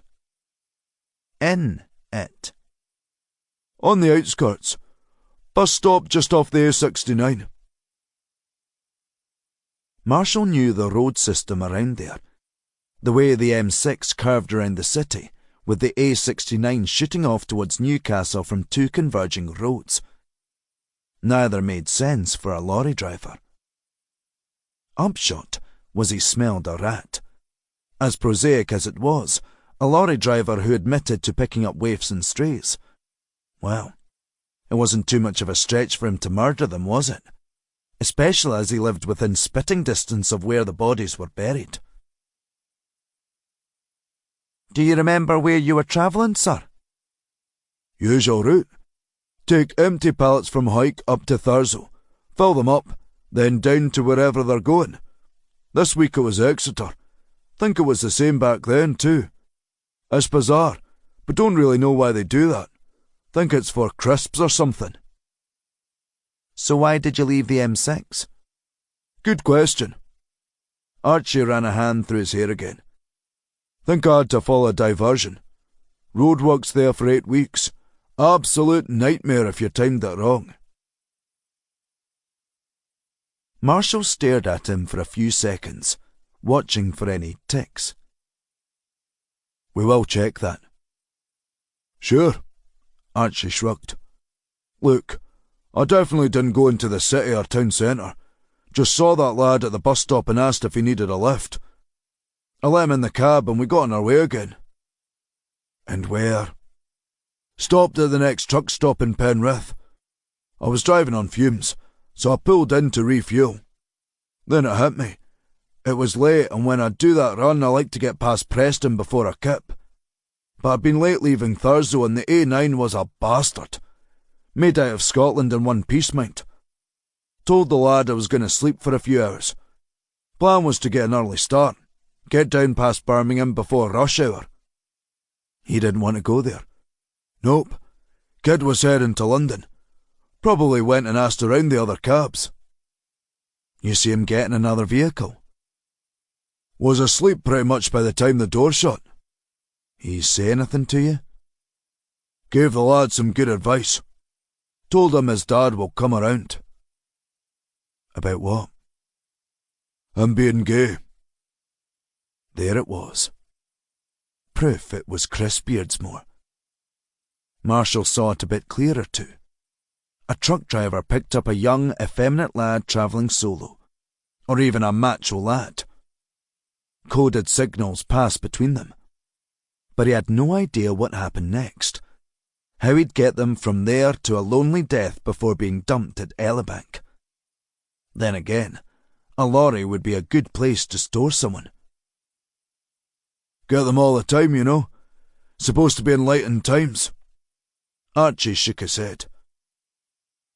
That lad was from Sunderland, I think. Dad hated him for being gay. He laughed. Offered to suck my cock for money. Fuck's sake. I'm helping these kids, no. Who did he think I am? What did you do? Like all of them, I gave him 20 quid. Tried to talk him out of going to London, but he wouldn't listen. Seemed desperate to get there, but I've heard tales of how bad that can get. Sleeping rough, getting into drugs and prostitution. Marshall had seen it happen in his time down there. As much as he loved the city, its dark underbelly would swallow anyone's soul. Archie held up the photo. Told him to call his dad and let him know he's safe. Promised me he would, soon as he was someplace safe.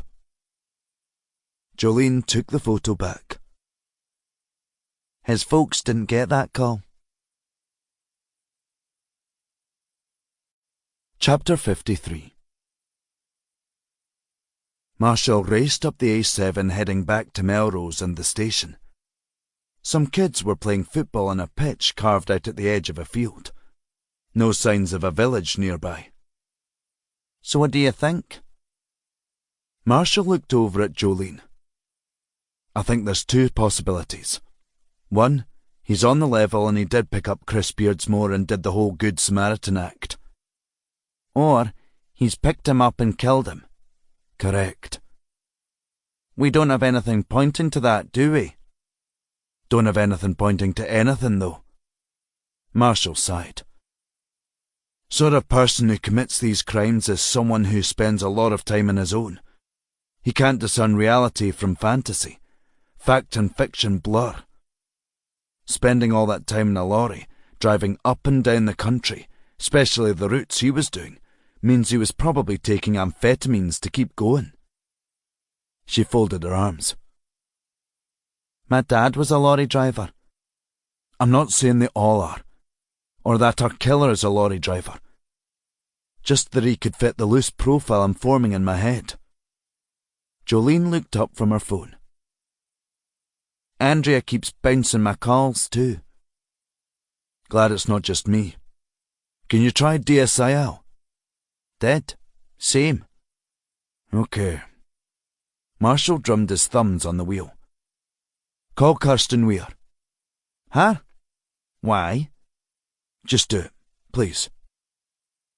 The phone rang through the dashboard. Jolene. What's up? Kirsten sounded annoyed. Kirsten, it's Rob. We're driving back just now, looking for D.I. Elliott. Kirsten yawned. Think she's at Elibank. And dear Sayal? Shunty's at Elibank too. Is anyone doing their job?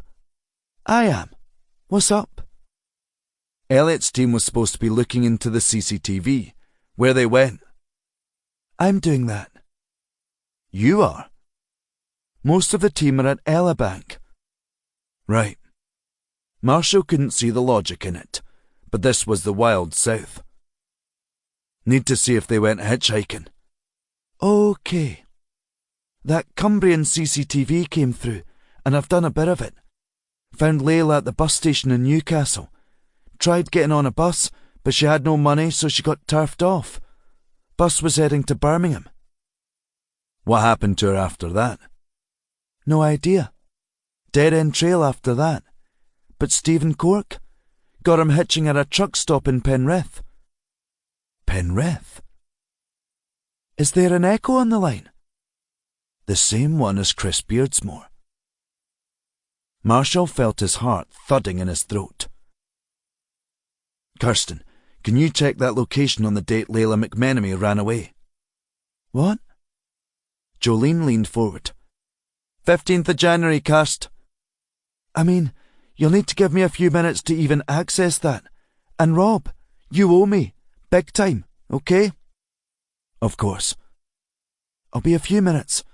Got orders from on high to focus on some CCTV footage from Edinburgh. Click, and she was gone. Jolene looked over at him. What's going on? Marshall floored it and powered on towards Galashiels. Office politics.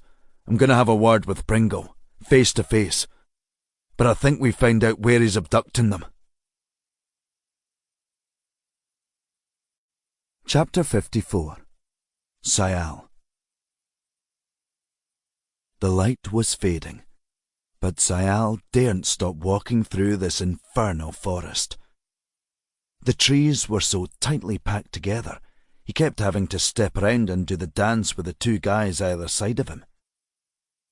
Jim McIntyre and Ewan Moyer, a uniformed officer from Eyemouth, both dressed like they knew what they were doing, yomping across a moor in late November. The ground was so uneven that Sayal had to slow down and walk a step or two behind his neighbours. At least they didn't notice him stumble every couple of paces. There, again, his foot caught in a hollow. Shite! He fell over, just as hands catching him from hitting his teeth off the tree stump. McIntyre stood over him, grinning away, hand held out. You okay there, Shunty? Sayal didn't take it. He managed to get up to standing all on his own. Cheers. Watch yourself, Shunty. McIntyre chuckled to himself. Don't want you impaling yourself on a rogue branch. Good advice, Jim. I don't want that either. This was the last place he wanted to be. Forget about everything else. Walking across a freezing woodland at a glacial pace when you're cold, sweaty and hungry, and needed a pee. At least he could keep an eye on Elliot. 100 metres and 20 people away. She was walking with a dog handler. The land and forestry boss. Or was it forestry and land? Caught up with him. Anyway, a pair of dogs were doing their work for them, chasing ahead. Sayal kept walking, heading ever onwards. His phone blasted out and Elliot shot him a glare. Shunty, I told you to pay attention. A few laughs burst out around him. Sorry, thought it was on mute. Sayal took out his phone and checked the display. DCI James Pringle calling. He looked over at Elliot. Ma'am, it's the boss. Pringle! She broke formation and stormed over to him. What does he want with you? Practically spat out the last word. I'd better answer it to find out. No, you... He answered it before she got there. Sayal. Ah, young man. There's no need to feel down. It's Jim Pringle, a.k.a. the big boss man. I'm with D.I. Marshall. We're hanging out in his... whistle. Office. Elliot held out her hand. Give. Sayal turned away again. How can I help, sir? Rakesh, it's Rob. Listen, I need to ask you about the missing persons work, specifically the CCTV. Sayal had to step away to keep Elliot from grabbing the phone out of his hands. Sorry, Rob, I'm out at Elibank with D.I. Elliot, so I haven't had a chance to look at any of it. Okay, a sharp sigh. Where did you get to? Nowhere, sir. Shunty, my boy, Pringle laughed. You were supposed to be looking into the missing persons, were you not? Vis-a-vis Layla, Stephen, and the other one. Their CCTV. I believe D.I. Elliot had Kirsten progress it. That's it. Elliot finally grabbed the phone off him and stuck it on speaker. The wave of police officers was progressing, almost out of earshot of them. McIntyre kept looking back the way. Sir, it's Andrea and... Rakesh says you're not progressing the CCTV. Aye. Well, I was, but I had to take them off that. Got Kirsten's boss to tell her to do it. That's our role, Andrea. I told you that work was a priority. The stuff in Edinburgh is, aye. All that crap in the bus stations is a needle in the haystack. And using half the force to comb a forest isn't, Marshall grunted. Look, Andrea, I need Rakesh back here, okay? Jim, he's my resource. That's not important. Marshall sighed again. He wasn't giving up. Andrea, we need to focus on a truck stop in Penrith. It's possible our guy's targeting people there. That's miles away from here. We've got sightings of both Stephen Cork and Chris Beardsmore there. Elliot shut up and stared at the phone, like it was a live grenade. So I need DSIL and at least another 2 people to run through hours and hours of footage to see if Layla McMenemy was at the same place. Fine. Sayal set off back towards the parking area, at least 1.5 miles, though there was a shortcut he could take if he was brave enough. And he'd left his phone. He turned back and walked over to her. Elliot was glaring at him. DSIL is key to this operation. That CCTV is a waste of resource. Pringle laughed. Andrea, we're not asking. Why can't you do it yourself, Marshall? I will be. That shut her up. Sayal held out his hand. Can I have my phone, please? You can shove it where the sun doesn't shine. Elliot tossed it through the air. Sayal tried to catch it, but it dropped into the undergrowth. He picked it up, and the call was still live. Rob, I'll be back in about half an hour. Please hurry. Click, and Marshall was gone. Sayal gave Elliot one last look, then set off towards the shortcut past the ruined castle and the ponies. A dog started barking behind him, really close behind him. What have you got there, Bessie? Sayal turned back around and watched the line of cops break ranks and follow a dog handler towards him. The spaniel was off the lead and sniffing the ground, tracing an arc around him. Then it set off down the hill through the thicker trees. It stopped to bark, pointing a paw at the ground. Another dog barreled past Sayal and stopped at the same spot. Sayal raced off after them, heart thumping as he trudged through the thick bracken. He tripped up and went flying, landing on a patch of grass in a field of ferns and bracken. The dog was pointing at a bone sticking out of the ground. Chapter 55. Marshall. Another body. Marshall hadn't expected that. Looking around the woodland as he walked, at the 100 or so people out scouring the landscape, he realised he'd expected Elliot's mission to fail for one reason. Because it was her. A barking dog snapped him out of his reverie. No signs that it had caught any fresh scents, but... Elliot was lording it over everyone, surrounded by a team of 20 cops all doing their jobs, or at least appearing to. She'd only been back a day, and she was already inside his head. The complete opposite of him. A cop who'd worked her way up from uniform and clearly still had ambitions. He was just doing a job, serving a mission, so of course he was a threat to her. Those months she'd been off recovering from her wounds had been time he'd been able to get his feet under the table. So inflicting herself on every single aspect of the investigation reminded everyone she was still there. But he couldn't figure out why she annoyed him so much. He knew all the psychological theories and could dissect it in others as soon as click his fingers.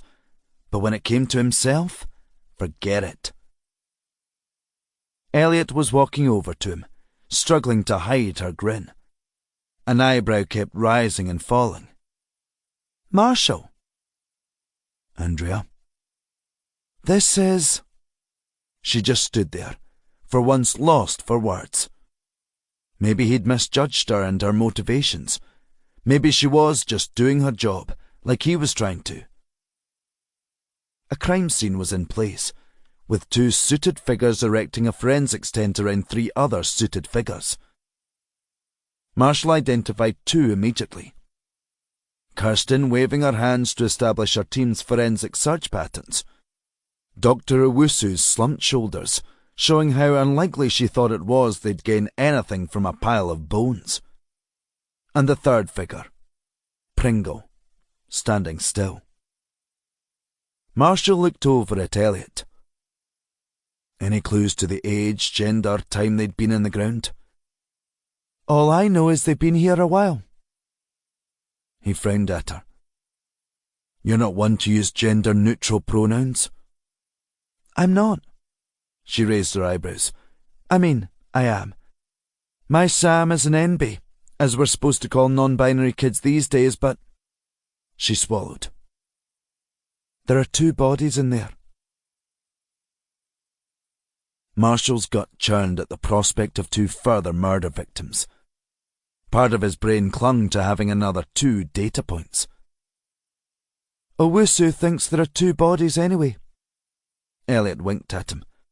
"Or someone with 4 arms, which would mean they're from Haik." Humour was good.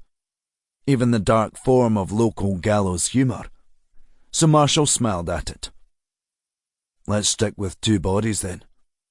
"No, there definitely are." Elliot looked over at the tent and swept a fringe out of her eyes. "And both have been there a long time." "Longer than Keen's?" "Just bones now. Owusu thinks one's been there 15 years, give or take. Skull on one is cracked. Blunt force trauma. Probably how he died." "He?" "Big lad, too. Rugby big. Like yourself, Rob. Not much to get a DNA trace on, but Owusu and Kirsten are working towards it." She looked at Marshall. 15 years would be around the time Keen was killing people right here." "Too early. Besides, if it's Keen, he would have told us." "But if it's, say, his lawyer?" Marshall needed to have a word with Sayal about it. Elliot was still trying to get her fringe all the way over. "Doc reckons it's going to be difficult to get anything from them." "They were in the same grave." "Buried next to each other, she reckons." "At different times." Elliot finally got the fringe to stay. "Right." Marshall was frustrated at having to get this all second-hand from Elliot, but he wanted Owusu providing guidance over at the actual crime scene. "What about the MO?" "Hard to tell if it's the same killer. No initial signs of knife wounds to bones in the chest." Elliot's fringe caught the breeze and flopped down over her eyes. Christ on a bike. She got it back in place. "But they're just bones now." "So we'll only know if it was Keen's overkill once Dr. Owusu does her detailed investigation." "You're good at this, Marshall." Elliot rolled her eyes. Not much flesh means the signs of shackles or bonds like the other new ones have rotted away. Can't tell if they were buried alive, but as far as I know, there's no sign of cling film or masks, and there would be. So there's a possibility of a third killer. Her laugh was a scoff. Doesn't feel likely, does it? Marshall snorted, not writing it off. Well, hello there. Pringle was tearing his crime scene suit off like it was an evil symbiote that would control his mind. Okay, gang. What do we need to do? Elliot was staring into space. Hoping you would be able to help us, sir. I'm a bit confuddled, to be honest. Pringle kicked his suit away. 2 more bodies. Marshall realised it was up to him to provide leadership. First, we need to identify them, if at all possible. Is it possible we'll get something from the bone marrow of either victim for DNA? Pringle was nodding. Doubt it. Andrea said they'd been in the ground 15 years. Well, aye, but... Pringle seemed really out of his depth. Then again, this wasn't a golf course, so that wasn't a surprise. This is nothing. They've got DNA from Egyptian mummies. Elliot waved over at the clump of officers fanning out in a grid. And we're continuing the search. There may be more bodies here. Excrement suggestion. While he actually meant excellent, the prospect didn't seem to give Pringle any enthusiasm. The Edinburgh forensics team are on their way down, so I'll leave that with Kirsten to progress. Elliot jutted her chin at Marshall. We were just talking about Keane. We should interview him again, see what he's saying about these. Is he still in Melrose? Back at the Animal House? Pringle stared at Marshall. What are your thoughts? I think it's fair enough. Keane might know what's going on here. Hell, maybe Vickers is right and he is innocent, but he just knew where the bodies lay. But you can reduce it down to Keane either knows about these or he doesn't. If he knows anything about this, then the sooner we get him talking, the better. You want to go first? Elliot raised her hand. I'll do it. That's weird. Pringle rubbed his hands together vigorously. Because previously he only talked to Marshall. Why on God's green earth would he suddenly divulge anything to you, Andrea? Because I've been a cop the worst part of 20 years. I do know how to talk to people, sir. But he's a serial murderer. D.I. Marshall here is the expert. All I'm asking is for a shot at him. That's it.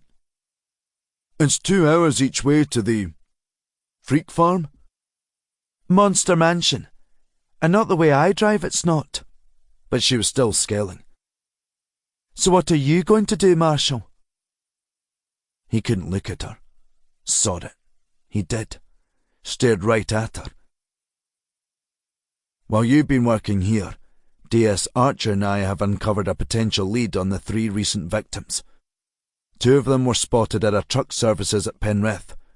Thing is, given the cooling-off period of our killer, there's a... Elliot shook her head. I'm very sceptical of that. Absolute mumbo-jumbo, if you ask me. Think about it. Just so happens this guy strikes every 3 months, and the clock's about to strike midnight again. Do me a favour. Hang on. Pringle rested his hands on his hips. Andrea, part of the reason you were given approval for this dig was because you said there might be someone here. Very real chance of a live victim, sir. Someone who's been taken recently. Maybe they've been buried here with a mask on. Words to that effect, anyway. Didn't say it was daft to not treat it seriously. Pringle frowned at her mangled words. Look, whatever. We need to get on top of this. He whistled, then smacked his hands together. When they crossed streams in Ghostbusters, the Marshmallow Man appeared. Elliot laughed. What's your point, sir? I'm the SIO on this, so I want 3 clear work streams here. Pringle raised his thumb. First, Bruce is the ghost of Christmas past, who will be responsible for finding and identifying the victims here. Marshall is the ghost of Christmas yet to come, who can work towards identifying the killer's profile. Andrea, you can be the ghost of Christmas present and, in your own special way, find a potential live victim. Let's call him Tiny Tim, or Tiny Tina. My own special way? Elliot gave a wide smile. What's that supposed to mean? Your leadership qualities are distinct and unique, Andrea. Pringle couldn't stare at her for long. Look, it's as simple as Mom's apple pie. Someone needs to be tracking down the dead. Makes sense it's Bruce given his historical involvement in the Keane case, but also the victims came from his patch. Doesn't matter if they were heading to London, Northern Ireland or Narnia. He knows the people. Elliot looked up into the grey sky. Here's a better suggestion. She looked back down again. I'll take one for the team and focus on the past. I'll keep on identifying these poor bastards. See if there were any others in between them. Any trial runs. Marshall got it. Elliot was trying to pin it all on Mark Davidson, the dodgy criminal defence lawyer who represented a serial killer. She knew Sayal's case in Edinburgh was related, despite the lack of evidence. Pringle was thinking it all through. So you're suggesting D.I. Bruce works on finding Tiny Tim or Tina, if they exist, and Marshall looks for the ghost of Christmas yet to come, vis-a-vis the killer's identity? Pretty much. That's all Ebenezer good. Okay, Marshall, you're the ghost of Christmas yet to come. Pringle sighed, a deep and resonant one. Others would argue back, but he just folded. Marshall smiled. Makes sense if I help Bruce with the missing persons work too. It's all related to the profiling. And it'd keep him well away from Elliot. She smiled and cracked her knuckles. I'm going to have a wee word with Martin Keane about this. Chapter 56. Marshall couldn't think of anything worse than a lorry rest stop after dark. He got out into freezing air with the smell of spent diesel hanging on it, the rumble and swish of distant cars and trucks on the M6, just the other side of a long strip of tall trees. He counted 11 lorries on the tarmac, parked pretty much equidistantly away from each other, apart from 2 separated by a space, presumably friends catching up. At least, he hoped it was innocent. The pair of detectives going around each one would determine that. A bleary-eyed driver answered questions while scratching his thinning hair. Marshall spotted a familiar face coming their way. D.I. Sean Foxton, as ever in his dark suit, white shirt, black tie, face like he was attending the worst funeral ever. Marshall into... That's right. Marshall shook his hand. This is D.S. Archer. She shook his hand too. Call me Jolene. Sure you've heard all the jokes? They just keep on getting funnier and funnier. Foxton tilted his head to the side. Mr. Marshall, you're causing a lot of havoc here. Can you cause a lot of havoc? Foxton grinned. You're giving it a good shot. Marshall returned the grin. Bloody hell, it was freezing here. Look, I appreciate you helping us with this, so we need to know 2 things. 1, do these drivers recognise any of the 3 we sent through? 2, which is a longer shot, is who's been here in the last few days who meets the victim profile, male or female? The first is just about impossible. The second... Foxton laughed, but his eyes were dead. We'll need a new word for that. Something much worse, much less likely. Must be CCTV here, right? I mean, yeah. But the camera checks if people drive off without paying for fuel. Jolene bristled. I'd still like to review the footage. Why? My team have pulled together a list of 25 missing persons who match the profile of the abducted. You think he's done someone recently? She nodded. It's always a possibility. None of them could have come here. Still like to cross that out. Foxton scratched at his head. What makes you think there's anything there? Profiling. Marshall smiled at him. He was sick fed up of having to defend something he didn't even do anymore, but at least he was well practiced in it. The only good thing about having 3 victims is we start to see a pattern. The victims are all young people running away from their lives, skint, desperate enough to get in a lorry with a stranger in this day and age, despite the warnings. Those 25 fit the profile. Foxton looked away, exhaling slowly. And you've requested my lads stay and question anyone who stops here. For the next week. Foxton slapped his hand to his head. You owe me one, Bobby. The name made Marshall freeze. He tried to laugh it off.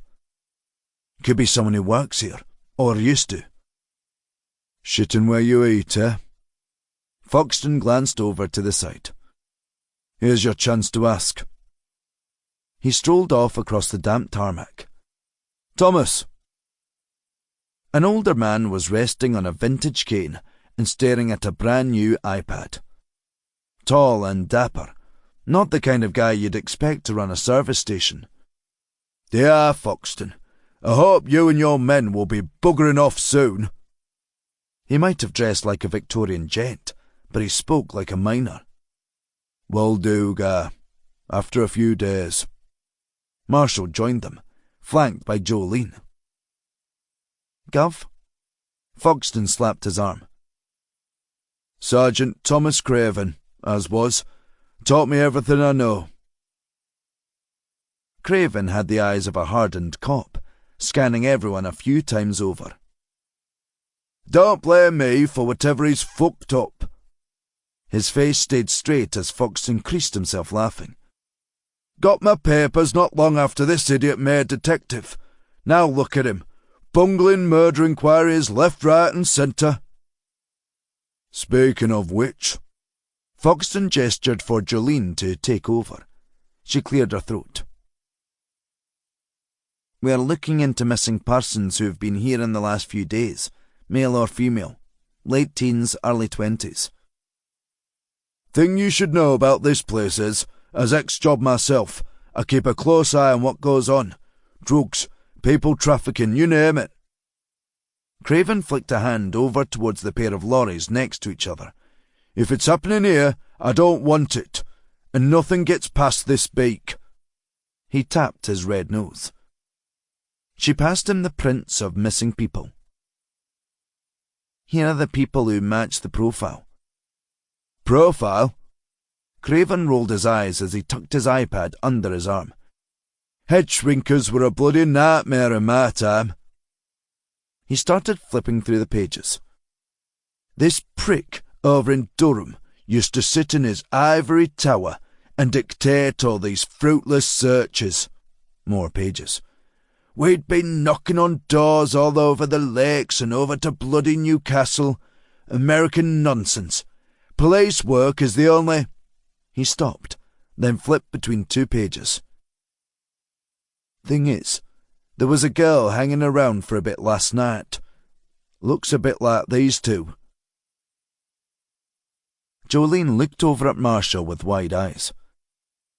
I watched her on the CCTV, wondering what she was up to. Dropped off by a lorry. Young lass like that. Well, I'm thinking prostitution. Not here. Not on my watch. Weird thing, though. She just walked off towards town. Marshall was piqued by this. Can we see the CCTV? Sure. Craven unlocked the iPad and swung it around to show them. This is Jolene frowned. You just so happen to have that? No, I've had 2 detectives in my office quizzing me for half an hour, and this is what I showed them. Craven looked at Foxton. Didn't seem to be too interested in it, mind. Foxton glowered at him. I'll have a word with them. Marshall took the tablet and stared at it. She fit the profile, no question. The shifty look of a runaway. Definitely at the low end of the age scale, though, and definitely a waif, barely anything on her.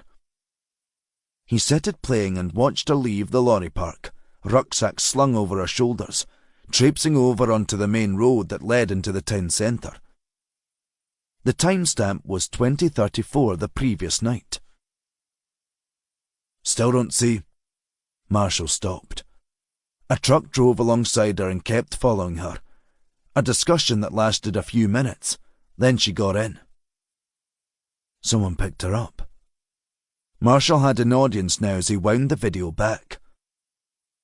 The truck actually approached on the other side of the road. Must have pulled a U-turn when they saw her. The plates were misted out. Shite. As cold as he felt from the weather, Marshall got a shudder from what was running through his brain. This is him. He passed Jolene the iPad and snatched the list of missing persons out of her hand. It's possible she's not been reported missing, but... He flicked through the pages, through the 7 males, then the older females. Okay. These 2 young women match the age of the girl on there. One near Hoyk, the other in Haltwhistle between Carlisle and Newcastle. He looked at Foxton. Let's split them. Can you find her parents? Chapter 57. Sayal. Though he'd been a cop for the best part of a year, Sayal hadn't been in too many interviews, and now he was in his second with a convicted serial killer. Martin Keane should have been in an interview suite where the facilities reflected the magnitude of his crimes, where all the guards knew him and his behaviours, especially the pair who were lurking around in the room here like they were frightened of him. But he was sitting in a glorified cupboard in HMP Frankland, with a sneer befitting the place. Or just the way Elliot was talking to him. I don't care about your childhood, Martin. I just want to know why I've recovered the remains of 5 people in the same place you buried your last 3. Took a lot of balls to sit in a room with a man who'd caused that much pain and torment and treat him like she was doing. Or maybe it took no balls, and you just needed to be Andrea Elliot. Keane ran a hand through his hair. Didn't just bury them there. Killed them there too. These are the murders you're trying to pin on me? Nope. Mark Davidson leaned over and whispered something in his ear.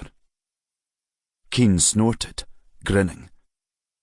Sal had no idea what he'd said, but just being in the same room as Davidson made his stomach clench and gurgle that little bit worse. Elliot sat back. Go on then. Tell us about your childhood. You wouldn't know how to process it. She laughed. Martin, your thought always wants to talk about your childhood. Now I'm letting you do that. So go on, fill your boots. Talk about how little your daddy loved you. It'd be wasted on you. What's that supposed to mean? You're just a cop. Just a cop? Davidson grabbed a hold of Keane's top, then let go. Very strange. Listen, my client needs to be taken back to his cell. You can't keep him here. No, Mark, we can. Elliot leaned across the table. We can keep him here as long as we need him. It's taxpayers' money you're wasting. Elliot twisted around to look at Keane from a different angle, then swept her fringe over.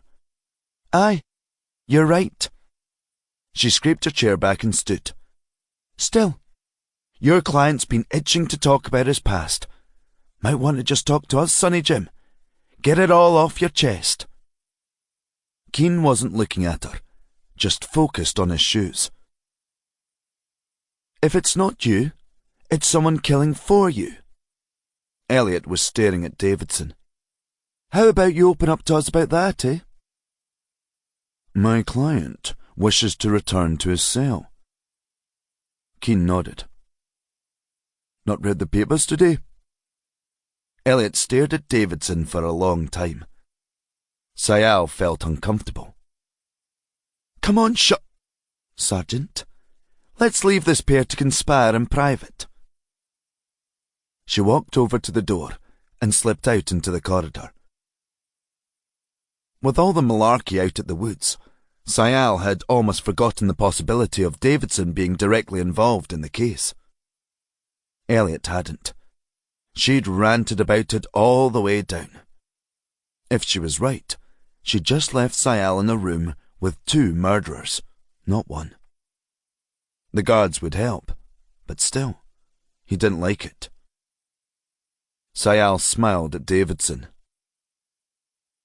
See you around, Mark? Yes, I hope not. Sayal walked over to the door and left them to it, whatever they were cooking up. Elliot was standing there, not staring at her phone for once, but at a poster on the wall. One of those ones local primary school kids did to advertise road safety. He couldn't figure out what it was doing in a prison, other than to bring a tear to the eye of the hardiest of killers. You weren't much help in there, Shunty. Wasn't aware I was supposed to be. How about being good cop to my bad cop?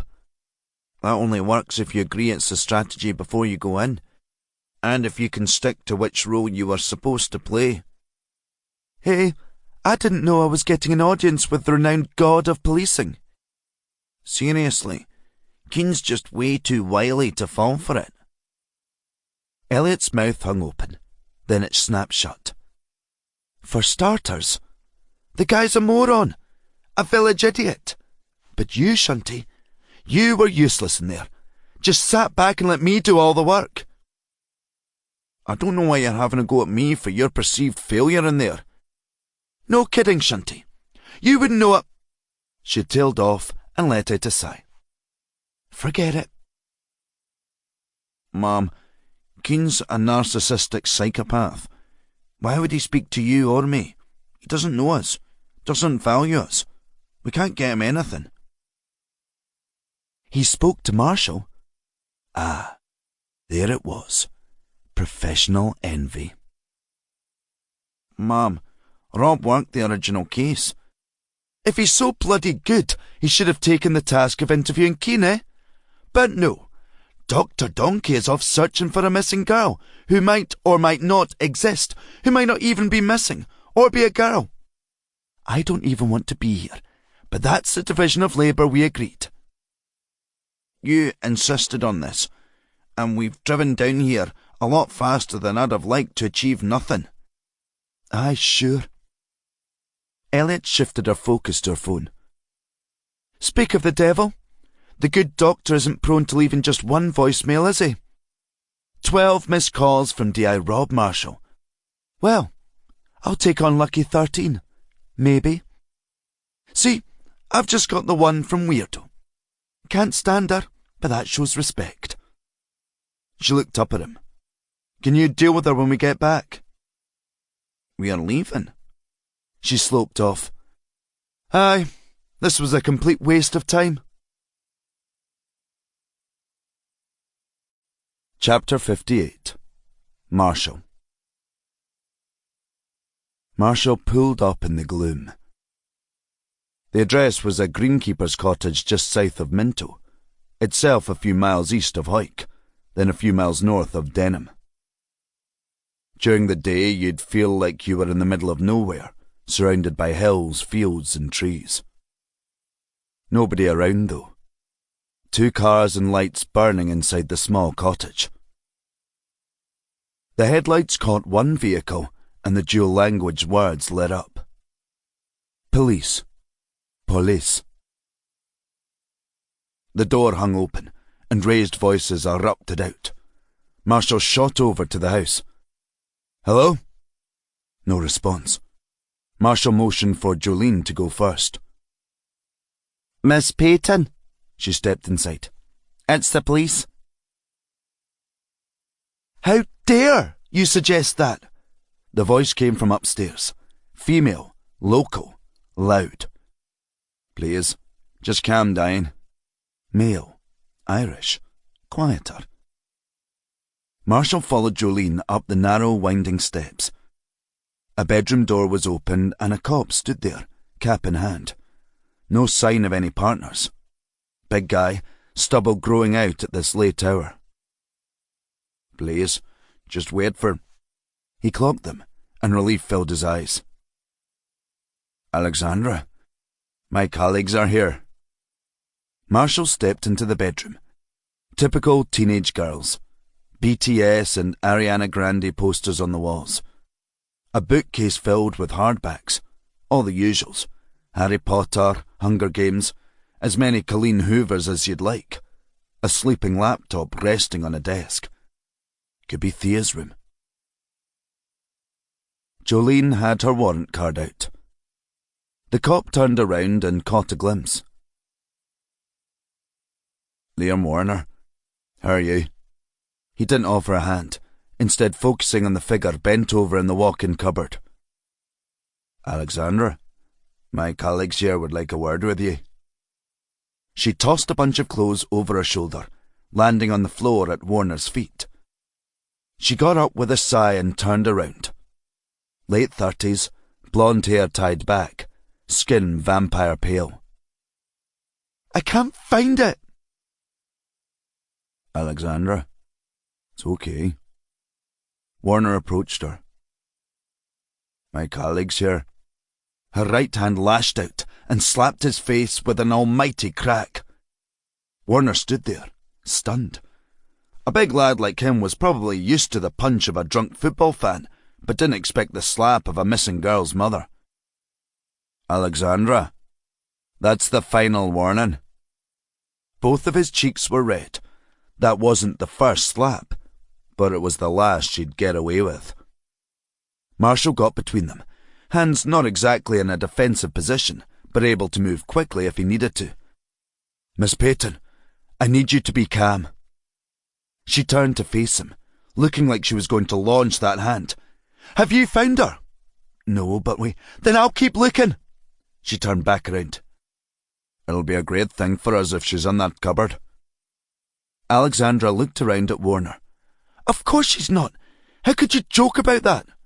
Mrs. Peyton, we need to have a chat with you about your daughter. Alexandra shut her eyes. I'm not looking for her in there. I'm looking for him. Him? Alexandra swallowed hard. She came home from school last night. We sort of had an argument.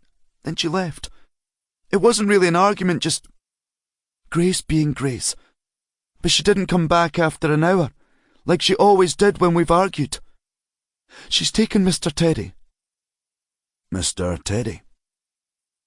Little bear with Teddy on his jumper. Had him since she was 3. Her dad got her it. Her voice was tiny. Just little fragments of sound. Has anything else gone? A book, her phone charger, but her phone's here. Marshall nodded at Jolene. Get some forensics done on that. Messages, calls. See who she's been in touch with. On it. Jolene snapped on a pair of blue gloves that set about her task. Marshall focused on Alexandra, staring hard enough to calm her down. She knew he was in charge here. Did she take any clothes? I think so. I can't find her dad's rucksack. The girl from the Penrith truck stop was lugging one. Marshall got out his phone and checked the photo. Grayscale, so he couldn't tell the colour. He held it out to her. Is this her? Alexandra examined the screen. Sorry, either your phone's broken or my eyes are too bad to tell if it's my daughter. But it could be. Aye, it could be. Alexandra raced over to the window and peered out into the lane, then clenched her fists. That wee shite She barged past Warner and charged down the stairs. Marshall was first out, following her down the rickety stairs. A cold draught hit him in the face as he went outside. A little blue Renault idled outside, window down. "Where is she, Harrison?" A spotty face peering out, sheepishly avoiding Alexandra's fists and open palms. "No idea, Mrs. Peyton." "You lying bastard! You've killed her!" She lashed out to slap him, but Harrison was too quick and ducked his head back into the car. Her wrist clunked off the door surround and she yelped in pain. Warner was quick enough this time. He grabbed her and shuffled her away from the car, back towards the house. "Let me go!" leaving Marshall with a clear run at the car. The window started winding up. "Harrison!"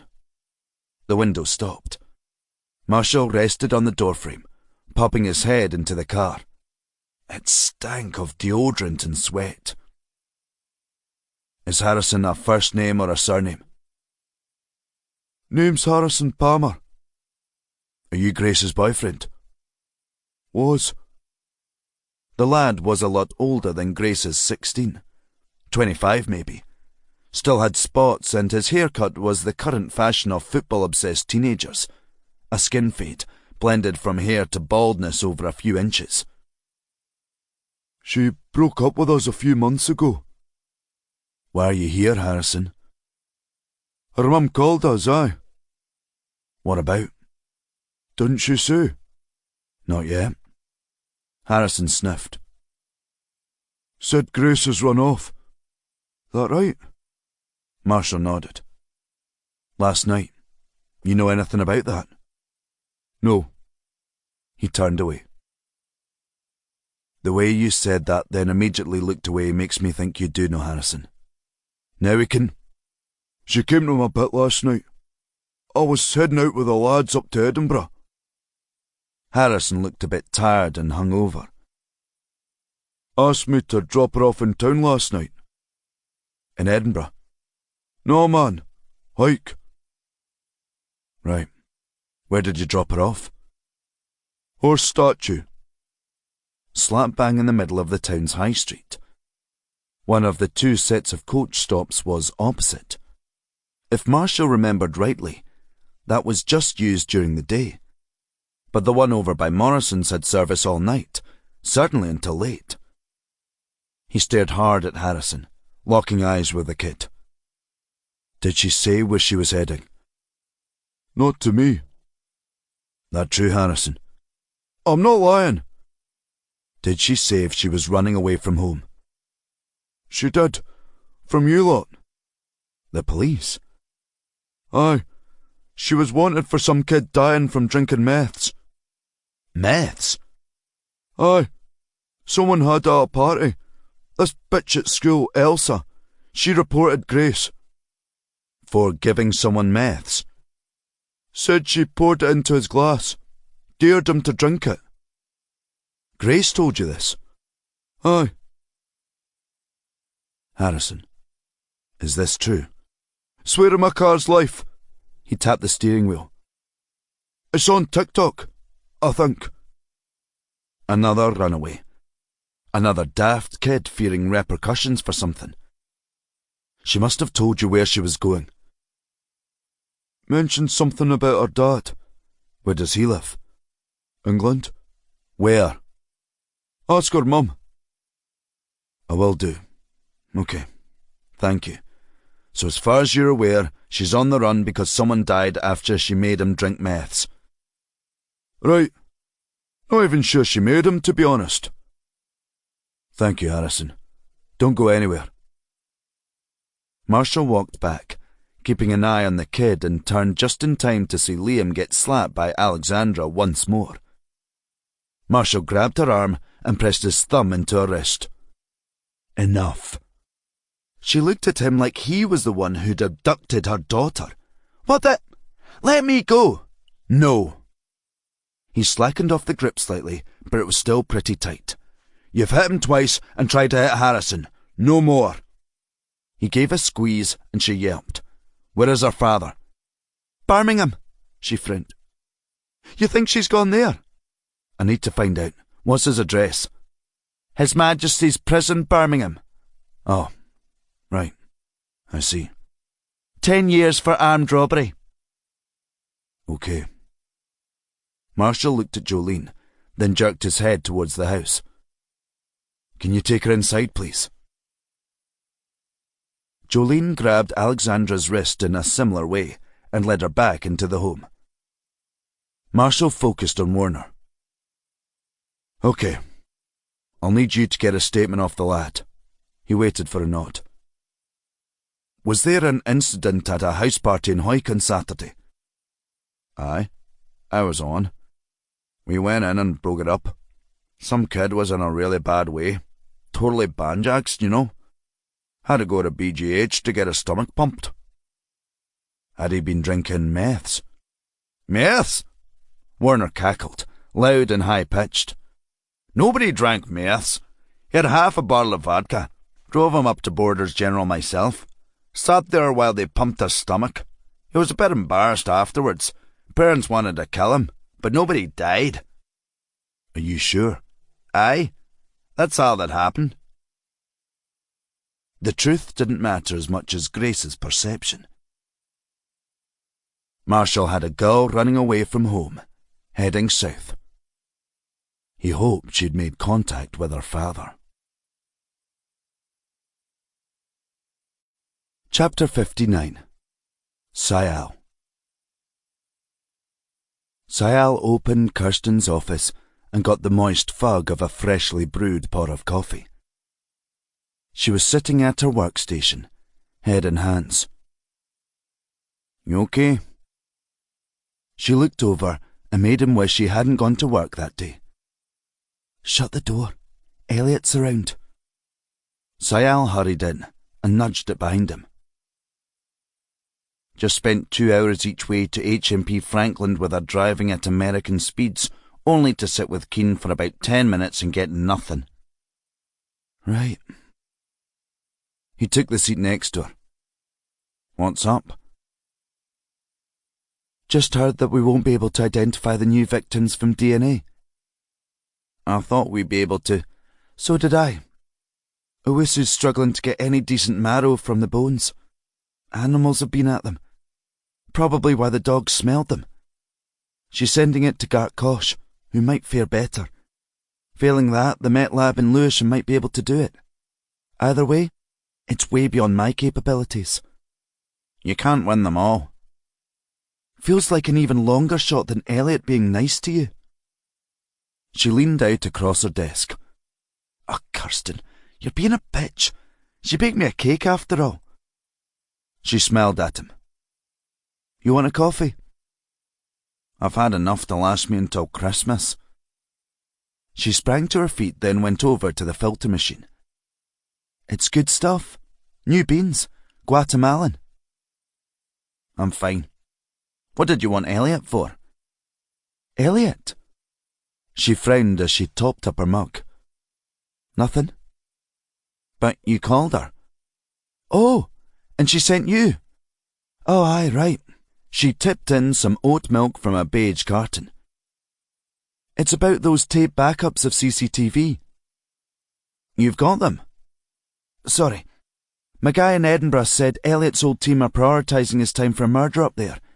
If he's lucky, we might get them back tomorrow morning. Great. I could really do with that stuff now. Believe me, I've tried pleading, but there's nothing I can do. Is there anything Elliot can do? Not even the great Andrea Elliot could fix this, no. Chapter 60. Marshall. Marshall stopped outside the office door and kicked it open. Someone kicked it shut. Elliot? He nudged it open again. Pringle was in there, phone to his ear, waving Marshall to back out.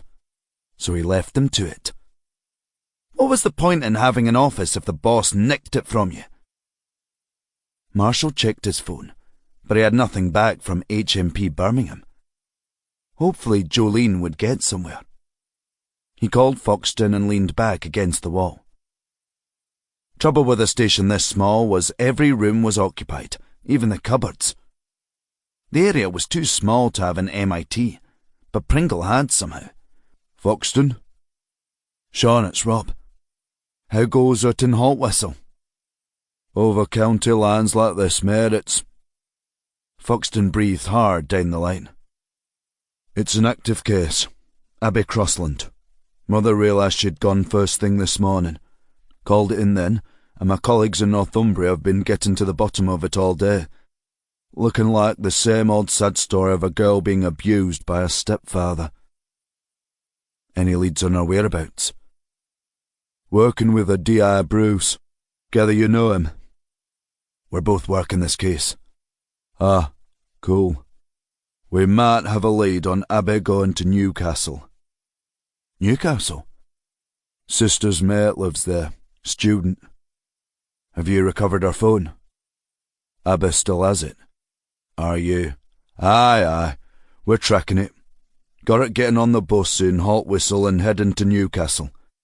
Turned it off after Corbridge. So it's not likely to be Abbey and Penrith then?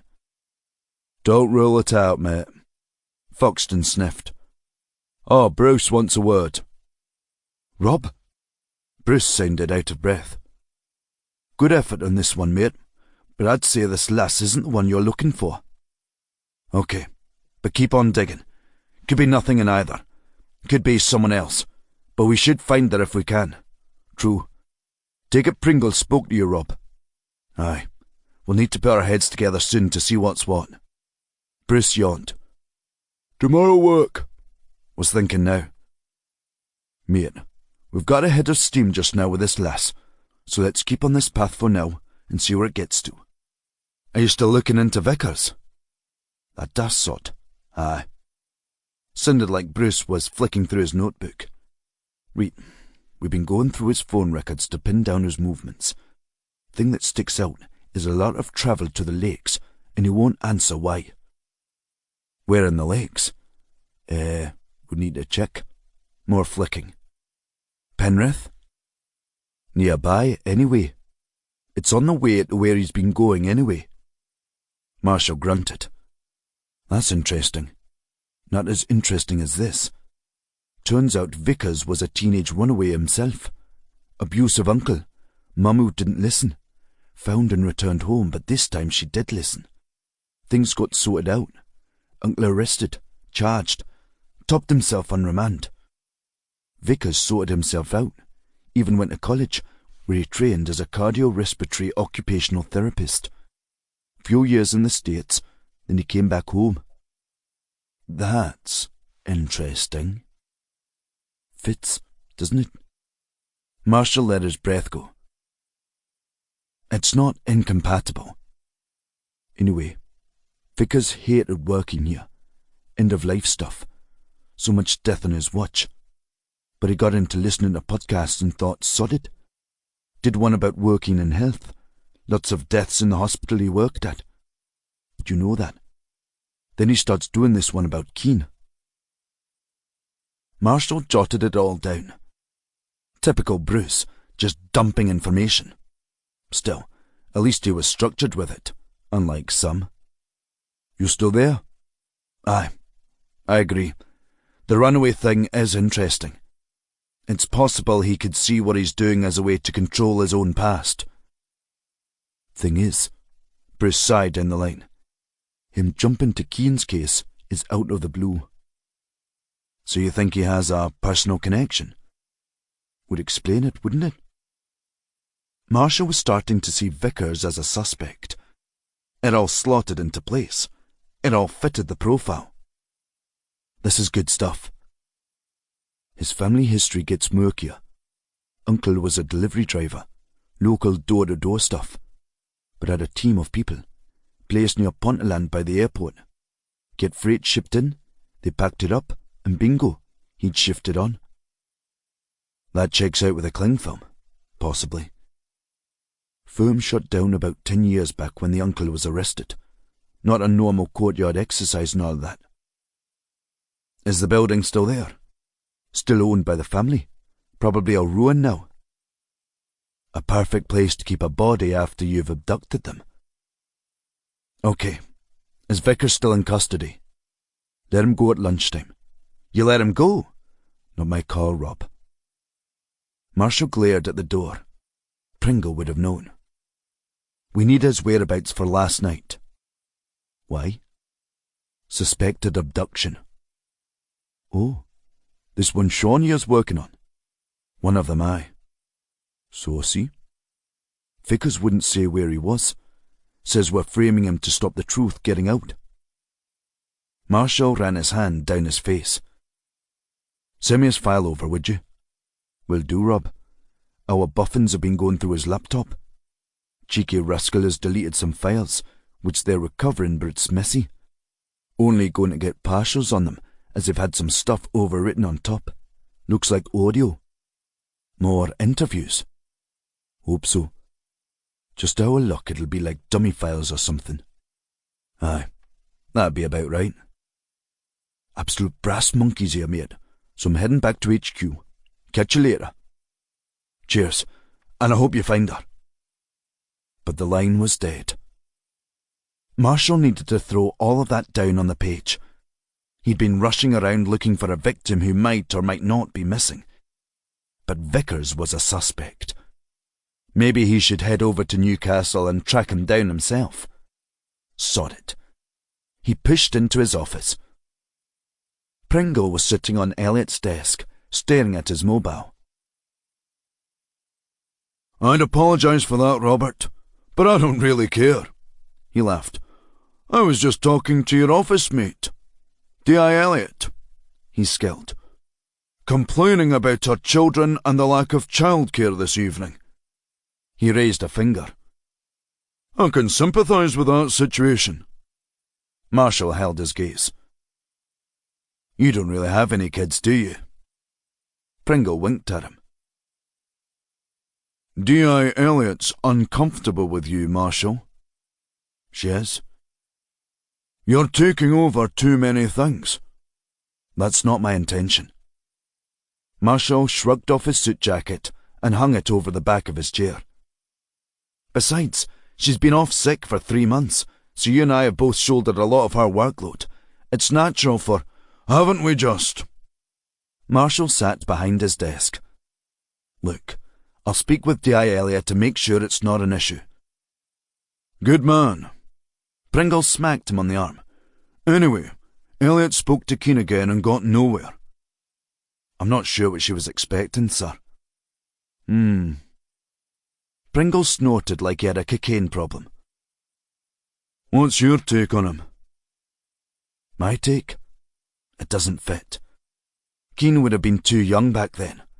All the psychology around the shallow graves and the markers show he wanted to be found out, ideally by his father. Those older bodies were properly disposed of. A lot like the 3 most recent ones. I don't think it's Keen. But what if it was his mother he was sending the message to? What if he was being abused by his father? If she wasn't listening, maybe that's why he felt he lived in the shadows. Marshall tried to let the sigh go slowly. Everyone thought they were psychologists now. Listen, sir, we've got a likely for the live abduction. Enlighten me. A girl from Hawick went missing last night. Possible sighting in Penrith where 2 of the others were spotted. Is this true? We don't know. It's possible. Marshall, the reason you're employed is so we've got a profiler on staff and we don't have to rely on someone like Leanna Curtis. Little Madam told the Geordie Big Cheese that she can't help us. I thought you told her she wasn't needed. There's that. Pringle gave Marshall another squeeze. Need you to go and do your thinking, okay?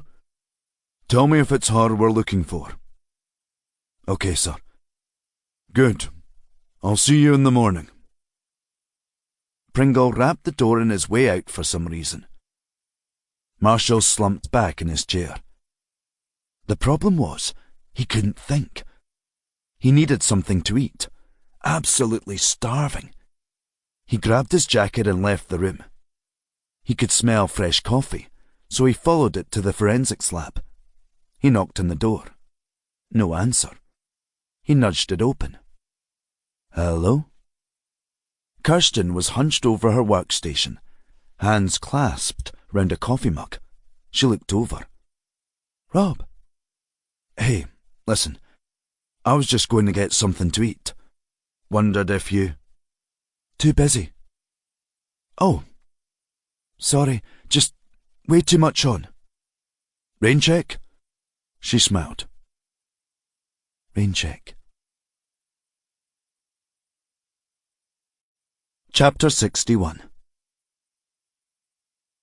The Har had settled in Melrose, rising from the Tweed and making the place feel even more Dickensian, especially in the darkness. Every step Marshall walked through the town, his head thumped that little bit more. He was starving. He hadn't eaten since... breakfast? Aye. That breakfast with Kirsten when he'd been too polite to eat much. He needed something now.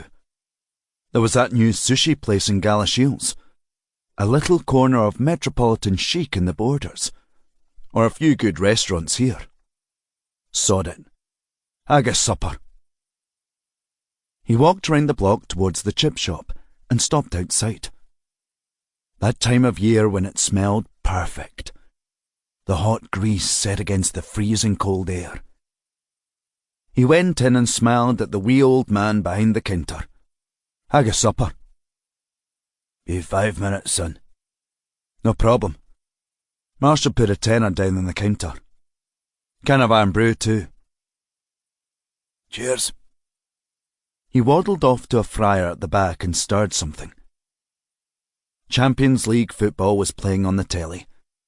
2 teams Marshall couldn't figure out, but he watched them anyway, zoning out at the metronomic rhythm of the passing. His phone rang. Leanna calling. Oh, bloody hell. He answered it. Hey. Hey, just wanted to clear the air. About earlier. She didn't say anything. It's okay, Leanna. No, it's not. Look, I'm sorry. I'm sorry I've been pushy, but I'm not getting any younger. I want to settle down and... I'm sorry I forced that on you. I feel mortified. Marshall felt everything squirm inside. That need to settle down. He knew it, but... Leanna, I want to clear the air too. Maybe we should sit down and... Rob, I really have got so much work on just now. This case in Nottingham, it's eating me alive. Happy to listen to all of that too. Okay, Rob. Look, I'll maybe call you next week, all right? But think about it. We'd be good together. Jesus, she was still pushing. He laughed. I like your confidence. I know what I want, Rob. Bye. Marshall hung up and sat on the ledge in the chip shop's window. This was all new to him. The one he wanted, who he'd spent the night with, was too busy to do more than grunt at him, while Leanna... Jesus.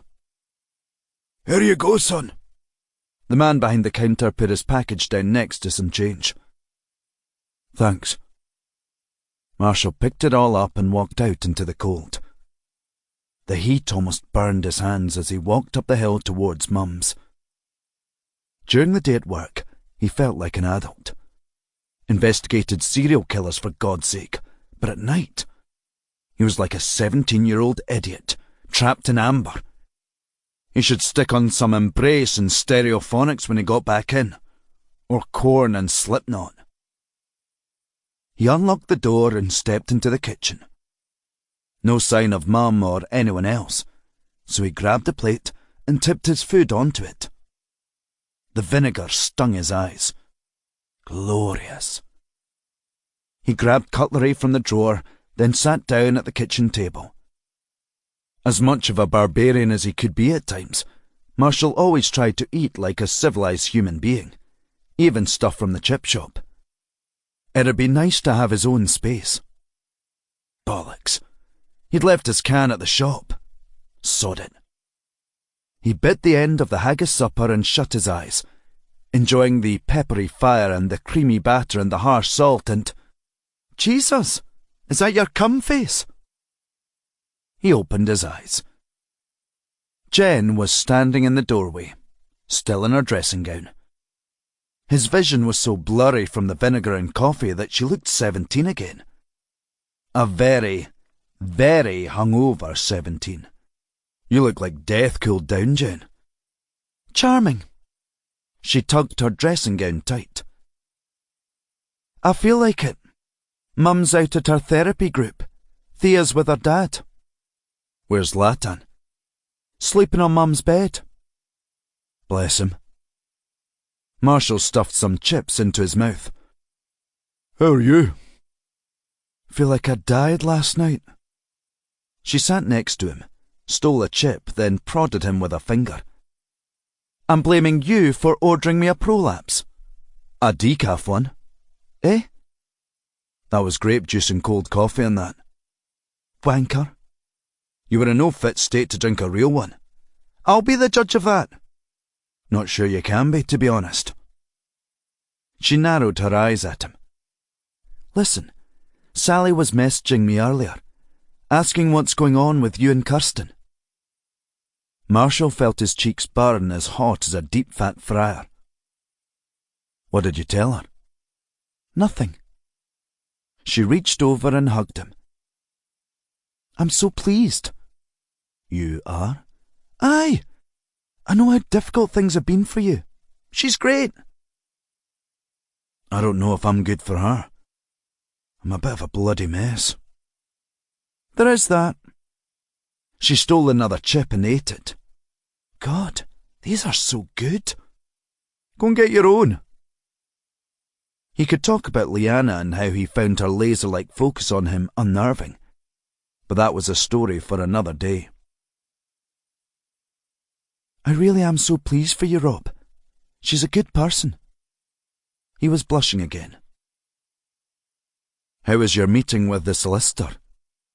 She reached over for another chip. Mine. He brushed her hand away with his fork. Solicitor? I delayed it a day. Said I'm ill. Lied, basically. Too scared to commit.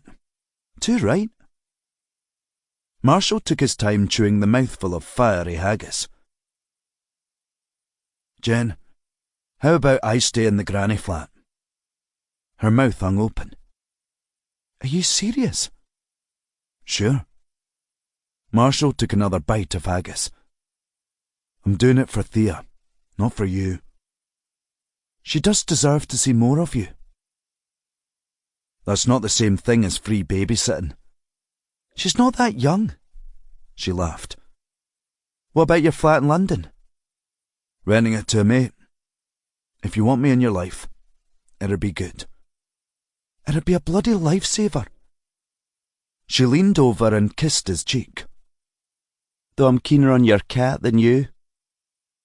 It'll be a mission prizing him from Mum's bed. I know. She hugged him tight, squeezing him hard. Thank you, Rob. It means the world to me. Don't mention it. He waited for her to let go. Listen, I'm supposed to be working all night, but I wondered if you fancied drinking a shitload tonight. Fuck off. She looked green. I mean it. I'm winding you up, but I do have a lot of work to do tonight. He tapped his laptop back. I'll finish this, then disappear up to my room. Jen twisted her lips up. Actually, I'm not sure having two moody teenagers in the house will be a good thing. Chapter 62. The next day. The station's tiny unmanned canteen, with its sticky drum of instant, might have been a better option for privacy, but Marshall had settled for a table in the window of Dean's Beans to ruminate over his profile with a very decent coffee. Outside, Melrose languished in darkness, cars swishing around the one-way system, spots of rain dotting the glass. His phone buzzed on the table. A text from Jolene. Bruce found Abby Crossland in Newcastle. That was good news for Abby. But did it adjust the odds in favour of it being Grace at the truck station? Marshall didn't know. Then another. Oh, forgot to say, can't get into her mobile. Got her records though.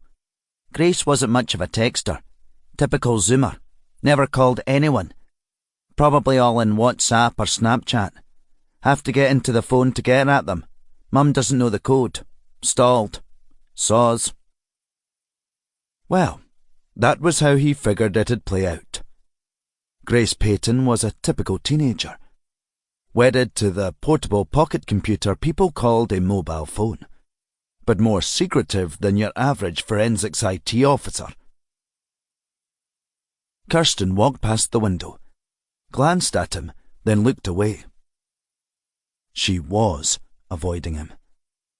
She came back, waved at him, and smiled, then entered the cafe and collapsed into the chair next to him with an almighty yawn.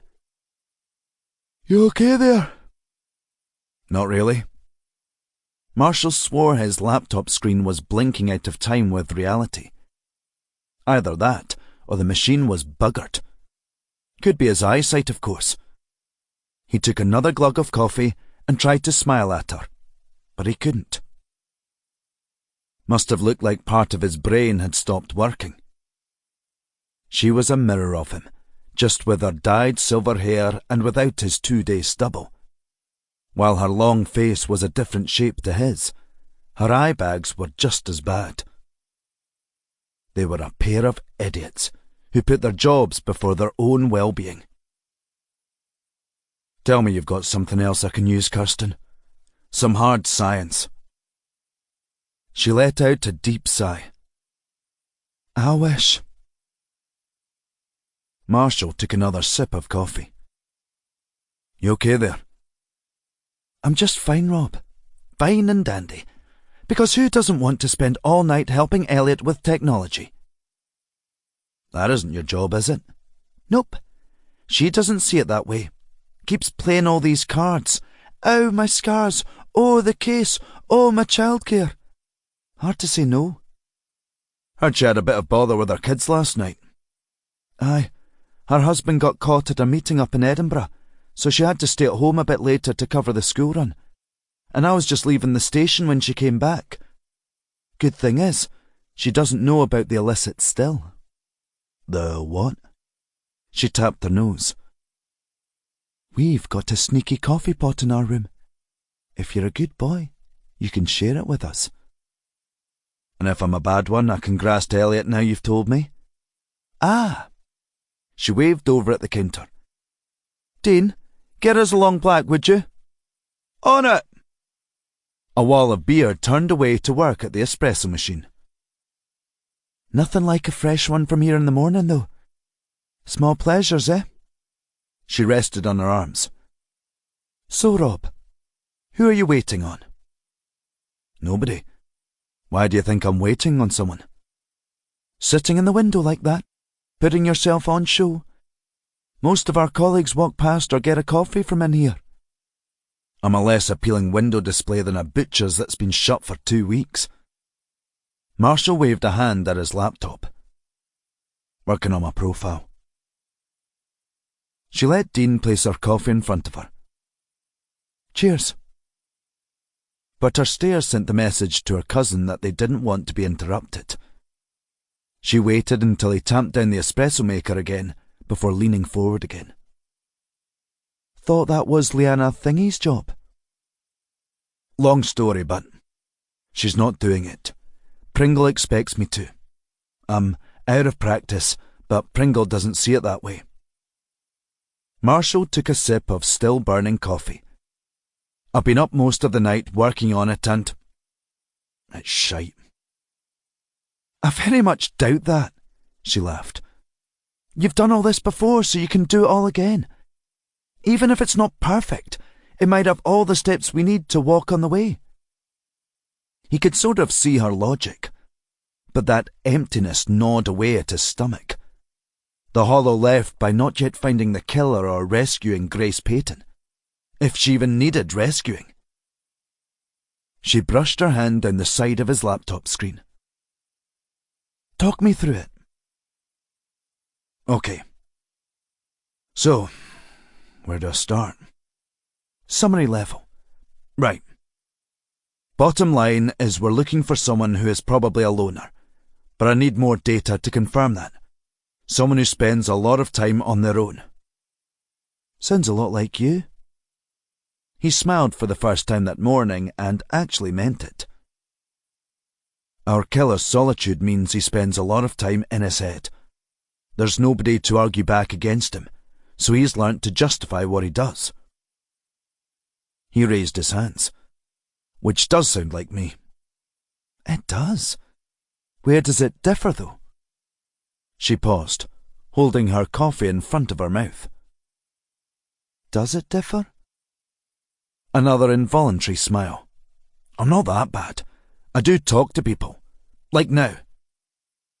But you have lived a solitary life, Rob. Until the other night, you hadn't been intimate with someone in like 20 years. He met her eyes.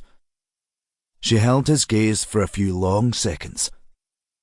The lightened here and the colour of her hair made her eyes seem grey rather than the soft green they were.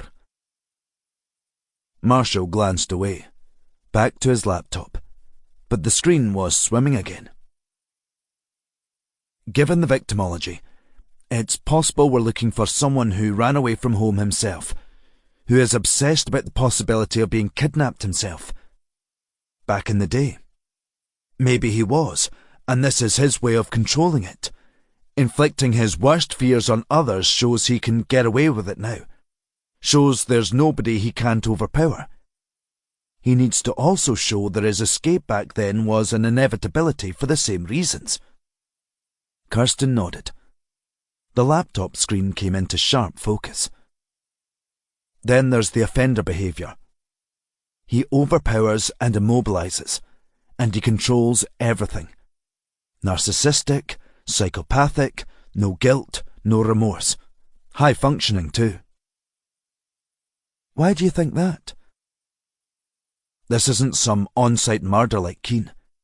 He needs to organise an abduction, not to mention transporting and housing his victims, then killing and disposing of them. And not just once, but many times. So he has access to a vehicle, a truck, a van, or even a large car with a boot and a place to keep them. May even have access to medical equipment. Right. We found big traces of engine oil on the victims. Engine oil? Like you'd find in a vehicle engine, or a generator. There was also diesel. So, a lorry. He's holding them in a lorry. She shrugged. Not sure yet. Okay. Well, I'll park that for now. But the abuse is, well, it's physical and mental. And it's sexual. Piquerism, where a knife is a penile substitute. Could be he penetrates them in other ways because he is impotent or needs to cut to get aroused or stay that way. Elliot said this podcaster is a suspect. Vickers, is it?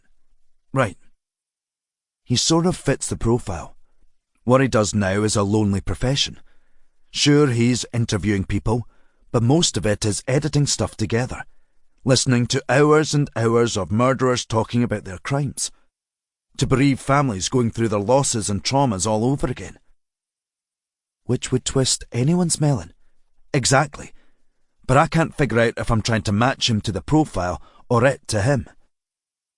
In his head, that phrase made sense.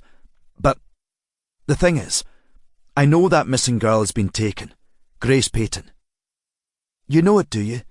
You know she was abducted? That someone's got her? No, but the probability's fairly high. Kept me awake last night.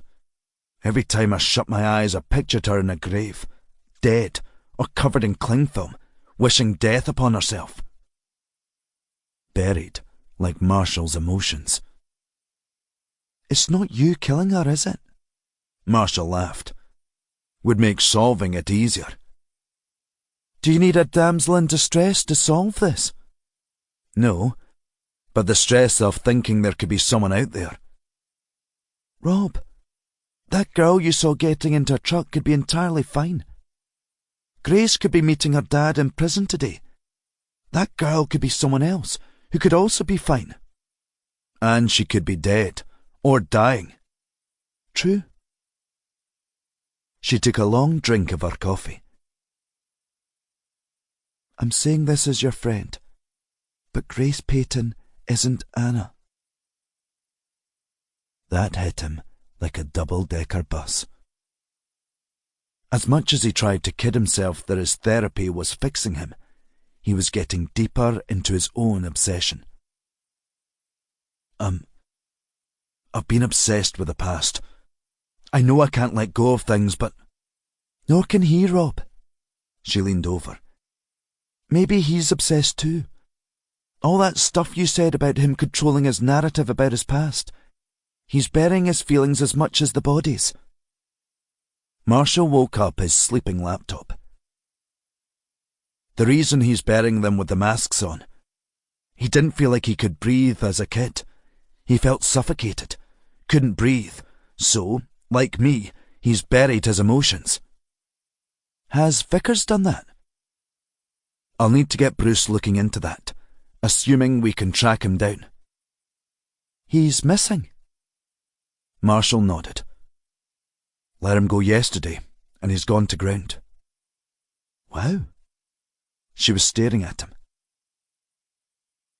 Listen, I'm sorry I brushed you off last night. The stress gets to me too. We've still got no way of identifying either of these new victims. I was trying all these tricks and techniques I knew would work. But there was nothing, Rob. Might come later, but we are talking months of DNA cultivation, extraction and manipulation. Like they did with King Tut and other pharaohs. This is archaeology, not forensics. Still can't shake the feeling that I'm letting everyone down. Not just me who's obsessed. No, but... Rob, about Monday night, She glanced away, sipping coffee. Something else going on there. She looked back at him. Rob, are you seeing someone? Me? No. I thought... Nobody. Listen, Jolene came in and spoke to Elliot last night. Didn't think I heard them, but my hearing is amazing. They were gossiping about you and Professor Pert. Leanna Curtis. Well? Well, what? There's nothing. I kissed her once, a long time ago, but it was a one-off thing. Sounds like you still hold a candle for her. No way. Spending a lot of time with her. Went to her office twice, only because Pringle ordered me to. Rob, I can get out of the way. You can have your white picket fence life with her. She might want something, but I don't. And maybe it could have been something back then, but I'm a lot wiser now. I know myself. She locked eyes with him, didn't speak. A lot of processing going on behind her gaze. Monday night was... I'd like to see you again, Kirsten. Go for a date. Get to know each other. Something's jarring about the whole thing. Eh? You don't... Your worst fear is coming true.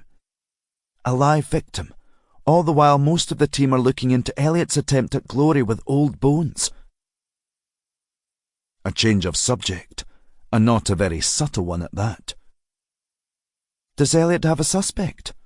She does. Who? Mark Davidson. The lawyer, right? Right. I approve Rakesh investigating an old case he was involved with. I think it got a bit personal for him, but Elliot glommed onto something that she could solve. If Davidson was the killer, she'd be the hero. I'm sick of people going off on their own like that. Policing is a team sport. Isn't it just? Kirsten finished her coffee. So you think Davidson is working with or for Keane? No. Keane would take credit for them. He's already inside for 6 murders and has another 3 on record now, plus 1 from his childhood. Why not just own up? To protect Davidson. Or Vickers. Don't really buy either of them, to be honest. Kirsten crumpled her coffee cup up and dumped it into the recycling.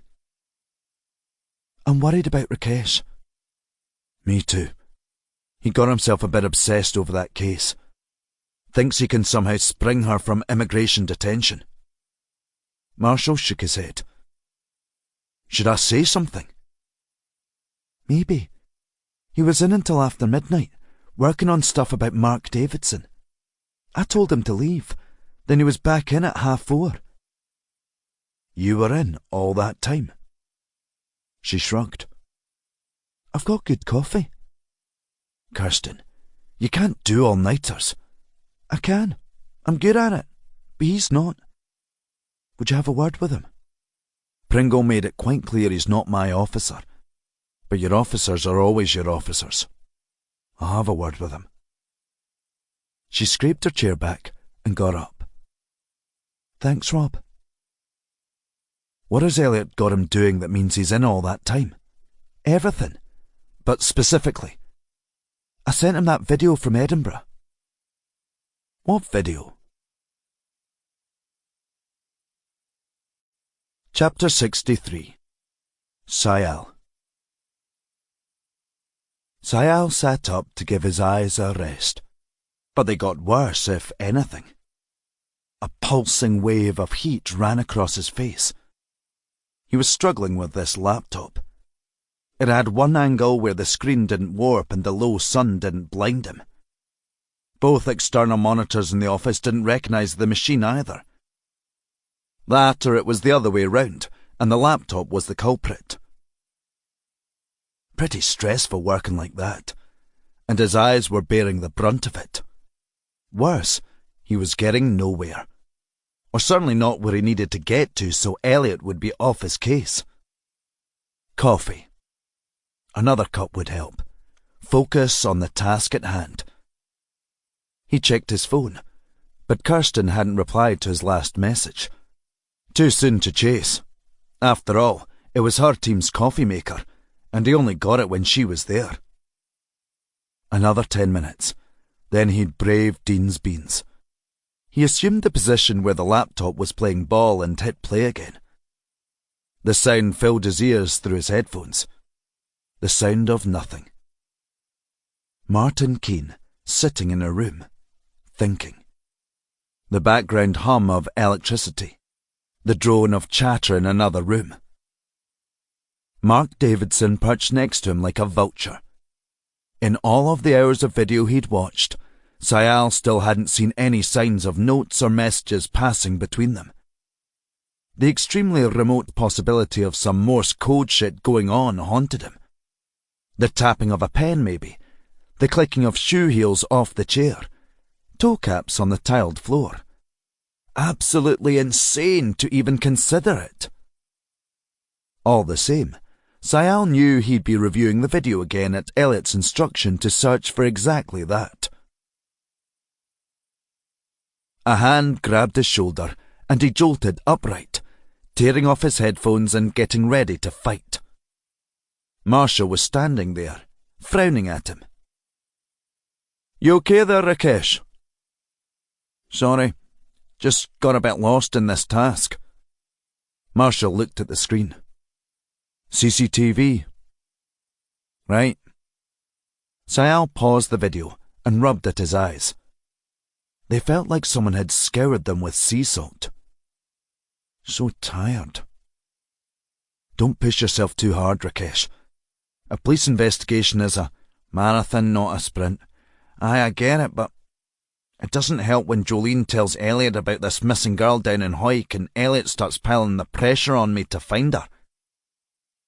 It's okay. It's not on you or me if we don't find her. But we need to work hard to see if we can do anything. I'm trying, Rob. Sayal dug the heels of his hands deep into his eyes and got some mild relief. He pointed at the laptop. Got hold of the video files of the interviews with Martin Keane, but they're pretty useless so far. The ones from the podcaster? Right. When you say pretty useless, does that mean there might be something? Sayal had to wade through fatigue to get to an answer. Oh, aye. Aye. He found another file and set it playing through the speakers. Nobody around to complain. Last time we met, Martin, we got to a really good point, but we had to finish up. I want to pick up where we left off. You were just about to open up about the trauma at the hands of your father, right? Keane laughed. Not going to talk about that. I thought that's where we were. Forget about it, said all there is to say. Marshall hit pause. You should have told me about this. Why? He's never talked about his parents. I'm telling you now. Sayal hit play again. Martin, people out there would listen to your message more if they understand why you do it. Where it's coming from. What drove you to it. There might be stuff that resonates deeply. A long pause. Okay. Thank you. My father was a bully. Forced me to run every day from the age of 8. Had me doing a marathon-length run every weekend by 12. That's a lot of running. I know. He was a monster. We all have that side to us. But my father, there wasn't a warm side at all. He just wanted me to run. To be good at running. To keep running. He ran too, didn't he? Every day. 15 miles to work and back at night. By the time I was 15, he made me do the same thing to school. Moved us to somewhere further away. Did you ever talk to anyone about this? A friend. You going to name him? Of course not. I don't name names. I'm discreet. Of course you. He made me listen to Oasis. That album, Morning Glory, all the time. Never any of the others. That line, we live in the shadows. It's etched into my brain. Was your dad a fan? Obsessively. You ever... I don't want to talk anymore. Come on, Martin, this... No, that's it. Sayal reached over and stopped it. That was the end. He just stopped. Right. Did it on all the previous ones too. He gets to a point where he just stops talking, and he leaves. This is the last one. Don't have anything after that. That's weird. Marshall was an enigma to Sayal. He wished he could see inside his head, how he'd figured out life and policing and everything, how together he was, how he could isolate some microscopic aspect of Martin Keane and blow it up, explore that in nanoscopic detail. This is... Keane's never mentioned a friend before, someone he confided in. Marshall was grinning wide enough to drive a car through. Stay on this, Rakesh. It's great work. Thanks, but Elliot's asked me to work on something else. What? The other case. That rape in Edinburgh. Sayal nodded. She thinks it's connected. She thinks Mark Davidson's involved in these murders. She told me to keep it from you. And yet you haven't. Because I can't stand stuff like that, Rob. But I'm the champion of lost causes. I'll do whatever it takes to find out whether he is involved. He waved a hand at the screen. Like this CCTV that finally came through. I'll go through that all 3 times just to satisfy myself he wasn't involved. Show me. What, you think there's something in it? No, but being able to shut Elliot's crusade down will be useful. Sayal pulled up the video and showed Marshall the precious little he had. A back alley in Edinburgh, an old pub and modern council flats. Rakesh, that screen is terrible. I've complained, but this is all I'm allowed until April.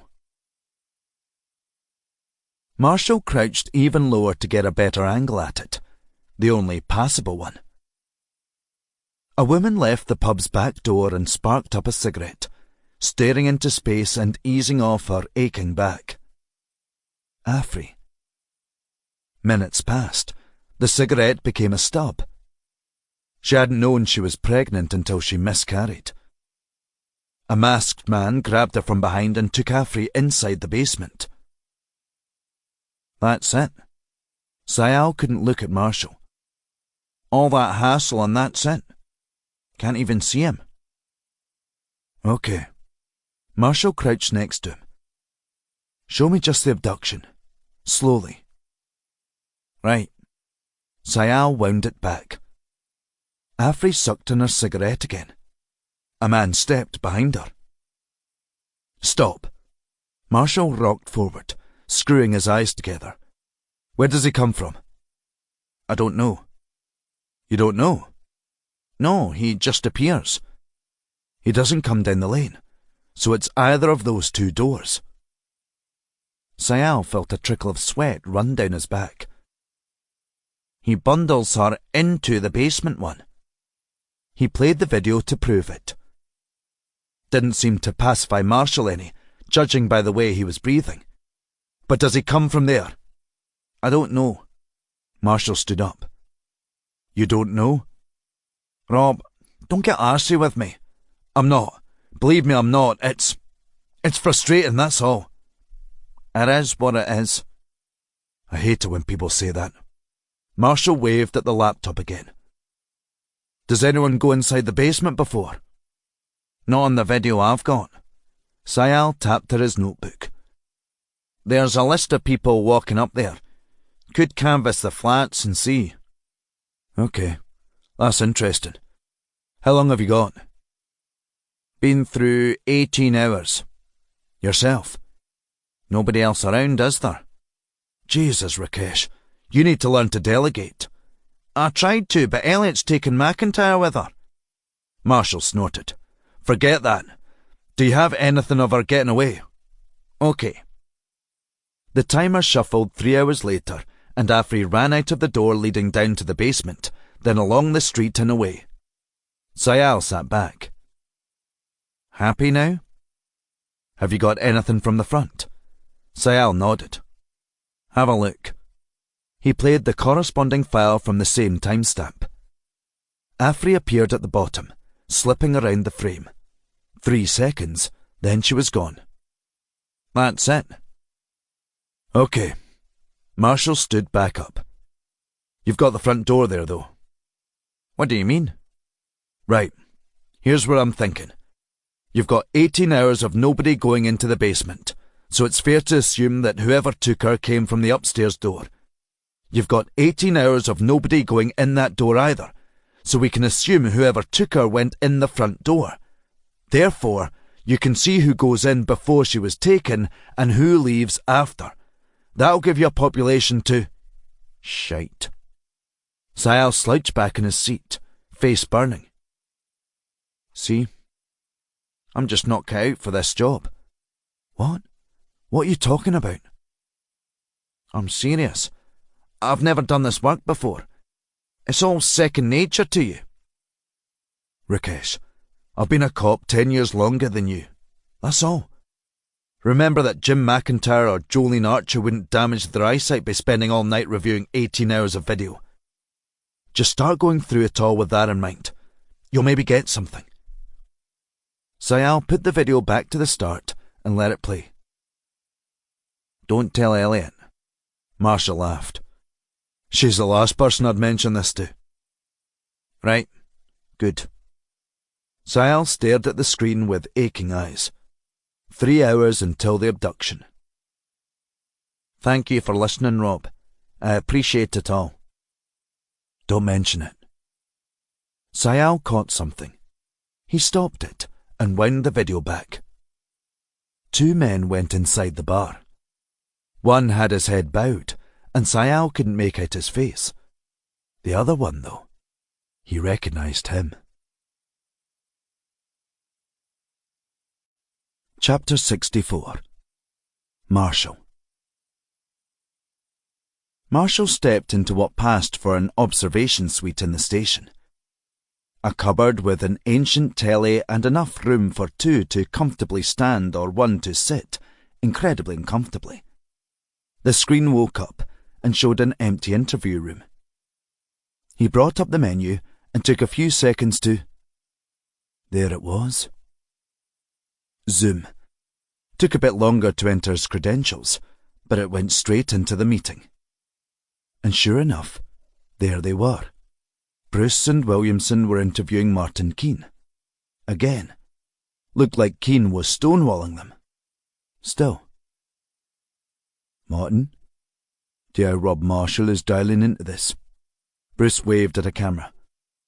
You can hear him, but you can't see him. Marshall leaned forward and spoke into the microphone. Good morning, Martin.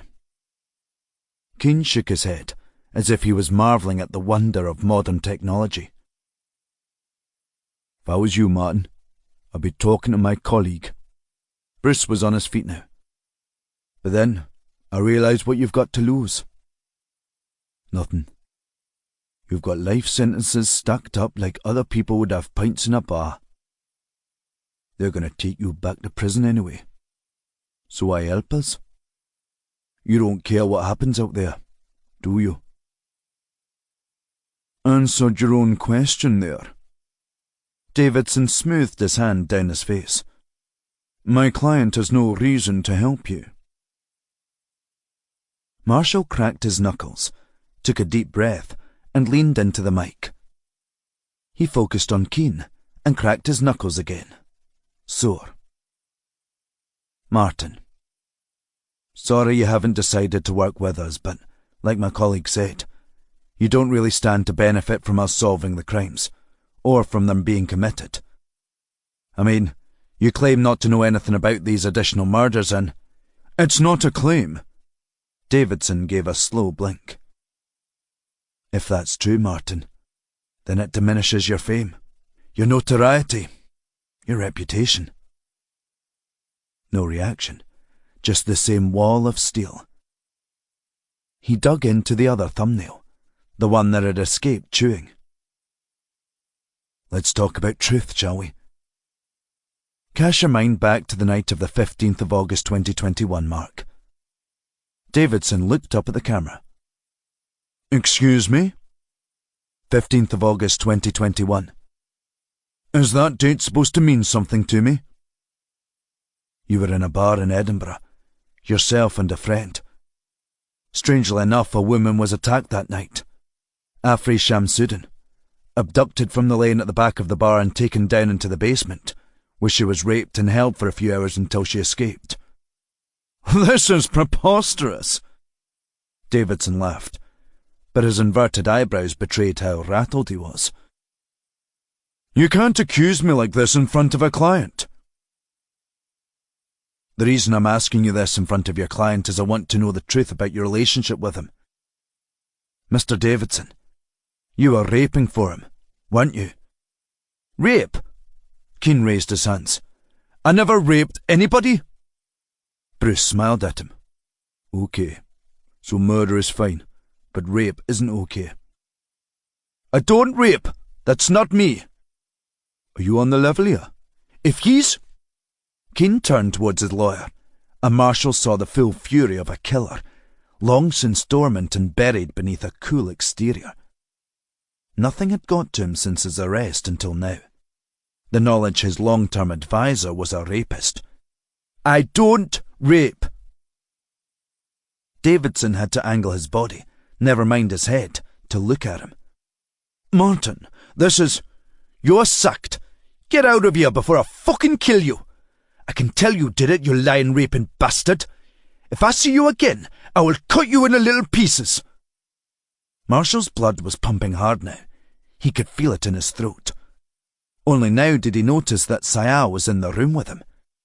Bruce got between Davidson and Keane, then waved a hand at the two prison guards. Please take him away and process him. Our colleagues in Edinburgh will be more than interested in spending time with him. On it, sir. One of them took him by the arm and dragged him out into the corridor. This is nonsense, leaving Keane with just one guard. He tilted his head towards the camera. Didn't know. Marshall took his time trying to get his breathing under control again. We didn't either. My colleague suspected, and it was a long shot. A 1 in a million connection that paid off. Keane popped a spot on his chin. Dirty, raping bastard. Bruce sat back, twisted side on. You honestly never raped anyone? No. Keane brushed it off with a flick of the wrist like he was dismissing jam before cream on his scone. I never raped anyone. I wouldn't.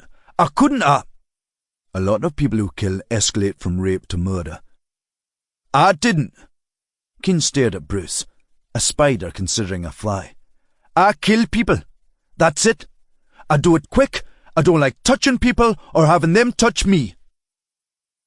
He scratched his head, vigorously enough to release chunks of dandruff that fell like snow.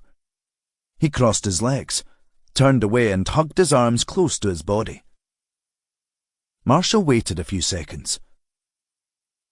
The other escalation path to murder is violence. You started out attacking people, punching them, hitting them with pipes, attacking with knives. Then you figured out about the rope. It was perfect. Trap them. Right? Listen, as I'm sure you can imagine, we've got a lot of questions outstanding relating to these fresh bodies. We believe there was a copycat there. Someone who took what you did and twisted it for their own ends. But it looks like there were victims there before you murdered 3 people there.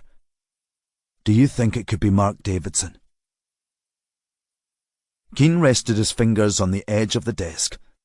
He didn't say anything. Martin. Marshall raised his eyebrows. You're a man with a message to spread. Other people just want to make people suffer. Torture them. Torment them. You're different, Martin. If it was Mark Davidson copying you, then... I don't rape people. That's not my thing. Keane looked like he meant it too. Forehead creased, eyes gleaming. It's kidnapping and raping and torturing. What? How? Marshall let his thoughts play out. He was confused, and he wanted him to stay that way. Did you ever talk to Davidson about how you killed people? No, just, he told me when to shut up, how to get more out of you lot. What about Alexander Vickers? Keane stopped. He twisted his head to the side. Alex? You ever talked to him about it? No. He asked. I didn't want to talk. But he's someone Mr. Davidson knows, correct? So? He put you both in touch regarding the interviews for his podcast. But we're looking for 2 men.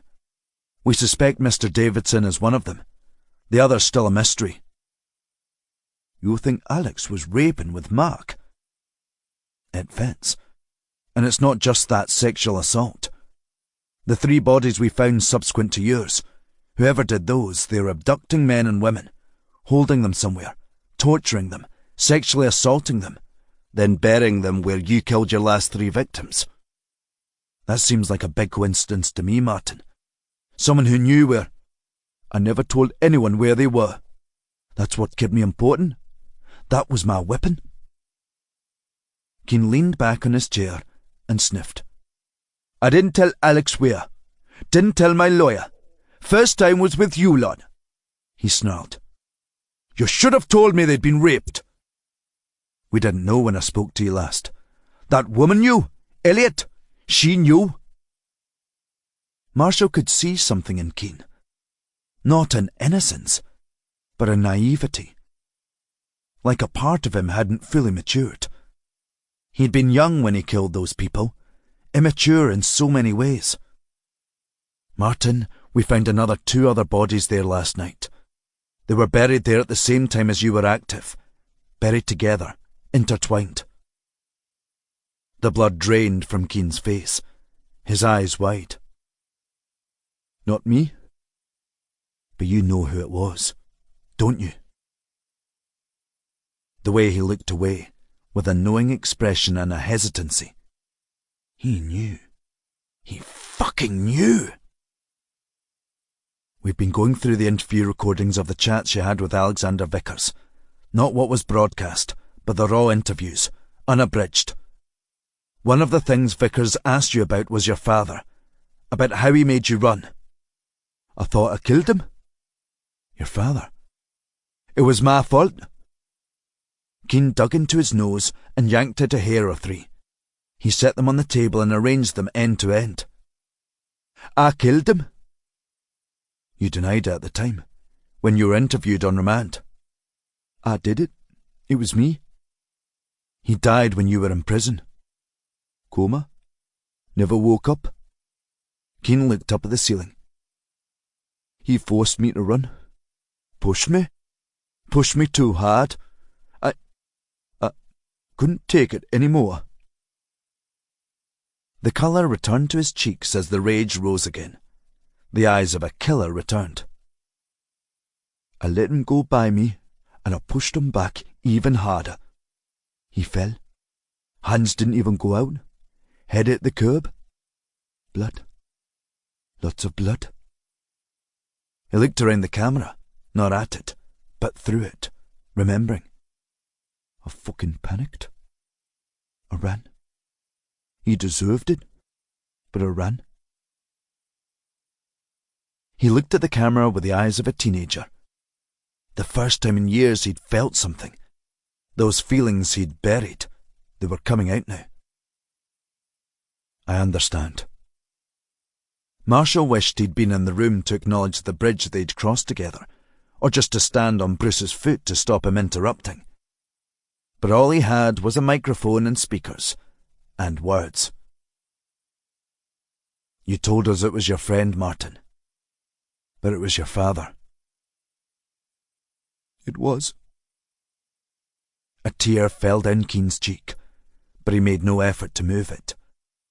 He stared at the middle of the table between them, quieter now, but calmer than ever before.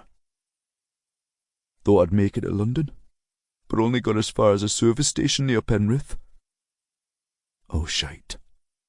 Oh, shite. Oh, shite. Oh, shite!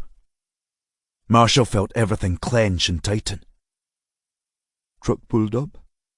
Guy inside. Offered us a ride to Manchester. I hopped in. We drove. He pulled out a knife. Said he was going to kill me. I told him to go ahead. Knocked me out. Woke up. Couldn't move. Air mask on my face. Marshall could hear his own breathing, hear his heart hammering. Martin, did he sexually assault you? I had no choice. There it was. Some would flock to it like moths to a flame, blaming their crimes on their own traumas, whereas Keane's aversion to rape was because he'd been a victim himself. Did he torture you? I begged him to kill me, but he wouldn't. I wanted to die. I needed to die for what I'd done to my father. What I thought I'd done. You acquiescing must have thrown him. Don't know that. But when someone deserves to die, you should kill them quick and get it over with. Marshall was on the path here. Keane was one of the first victims, so he knew who the killer was. Someone who had murdered 5 people there, and more. Probably more. What happened next? He kept me, but he didn't hurt me anymore. But he made me hunt with him, father and son. For a few months. We killed 2 more, but no more raping. Goldberg's theoretical protégé was actually the master, already an established killer, Keane's rapist. This was 18 years ago. Keane nodded. Then he was suddenly interested in something in his ear canal, giving it a good dig. Then a sniff. So I went home. Dad was in a coma, but nobody knew. Nobody blamed me. Figured I'd got what I deserved, and I never told anyone. I just did what I could to get by. But I saw that if you didn't have power, those that did would hurt you with it. Those people deserve to die. Quickly. No raping. Marshall stayed quiet. Mercifully, so did Bruce. Keane rasped the stubble on his throat. I was addicted to running. If I didn't run every day, I'd feel like shite. Absolute shite, man. Not a couple of laps around the park. At least 10 kilometres. Sometimes 20. I found an extreme running message board. Found there were others, like me. He swallowed hard. But they weren't. They were all rich. Looked down on us. But I had the locations of everyone. I could trap them in isolated locations and kill them, then dispose of the bodies. And it worked. More than we know of. The bodies at Elibank Forest were my last. Those 3 missing bodies. Kept my name in the public all these years. But your master returned to his old life in anonymity. Did he continue killing? I don't know. Marshall didn't want to tip his hat too soon and get him to clam up. When did you last speak to him? Not since he let me leave. Are you saying you didn't know this killer and rapist had actually returned to his previous MO somewhere else, yet he was using the same dumping grounds as you? I didn't. Keane smiled. How could I? You know who's been visiting me? That's true, Martin. Mark Davidson and Alexander Vickers are too young to be your friend. So maybe the person who's committing these crimes isn't Alexander Vickers or Mark Davidson, though he appears to be guilty of something. But your master was confident his older crimes would be attributed to you, Martin Keane, the Shadow Man, who is sworn to silence. He made you. So he's back killing with impunity. Who is he, Martin? I'm not telling you that. Honour among thieves was nothing compared to secrecy among murderers. Martin, here's the thing. You were in a master-protégé relationship. We assumed you were the dominant partner, and you did your own murders. You were the Shadow Man after all. But the truth is you... Marshall tailed off. The thoughts were jumbling up inside his head now. But Marshall was on the right path here. The other player was the leader, and Keane was the mere pawn. But that was then. Those crimes were back then. The 2 murders. Martin, the 2 bodies we found there last night, were you involved? Keane shook his head. Did you know about them? He promised me. He told me he'd stop. Returning to his raping ways after he promised you. You kill people who deserve it. You've got a code. But how do you feel about raping people who don't? Martin, you staying silent means he is free to rape more people. We actually think he's doing it right now. Keane drummed his fingers on the table, like he was bored. Her name is Grace, Martin. The shaking got even more vigorous. Martin, I believe you when you say you never raped anyone. I never would. But your master has been. What? The 3 recent victims were all tied up in cling film. Someone had repeatedly raped them and cut them. Marshall left a long pause. One last time, Martin. Who is it? Chapter 65. Sayal. Sayal hated driving on the south bank of the Tweed. Single lane with passing places. Passing places you were supposed to stop at. Unlike this cheeky sod who shot towards them in a grey Volkswagen. Would it be much easier for him to just stop and reverse back? But no, he didn't. Sayal acted the big man, as McIntyre would say, and slipped the pool Audi into reverse and slid it all the way back to the one he'd passed a couple of 100 metres ago. What are you playing at?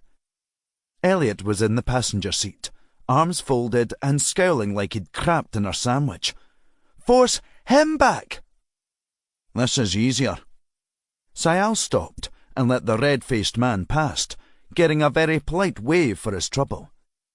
A black greyhound was standing up in the back seat. See? Courtesy costs nothing. Just you wait. I wanted to say Shunty back at the station, but I never got the chance to. She swallowed hard, making him brace for whatever was coming. Well done. What for?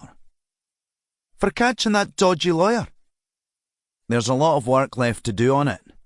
Even so, excellent work. My old team in Edinburgh will prosecute him. Sayal kept shut about how Marshall had saved the day on that one. He'll have to admit it first. We'll have to get evidence. All the same, great work. Elliot sucked in a deep breath through her nostrils. You know Davidson's mates with Pringle, right? As in our boss. As in him. Go back a long way. She leaned over and patted his arm. Good work, Shunty. He drove on in silence as the road descended down to the river level. Maybe he was finally in our good books now. Thing is, though, we don't know who the other lad in your video is. Sayal shrugged. I'm sure they'll get Davidson to crack, right? He pulled into the car park, that stiff bank climbing up into the woods. Nowhere near as many cops around today as yesterday or even Monday, but the place was stuffed with forestry and land 4x4s. Didn't seem to be doing much, just standing around chatting, laughing even. Sayal pulled in, blocking their exit, and got out. He made his way over and held out his warrant card. Hey, I'm looking for Adrian Robinson. Sayal recognised the main guy there. Bet Leighton? Leighton Bet? One of the two. Why are you asking?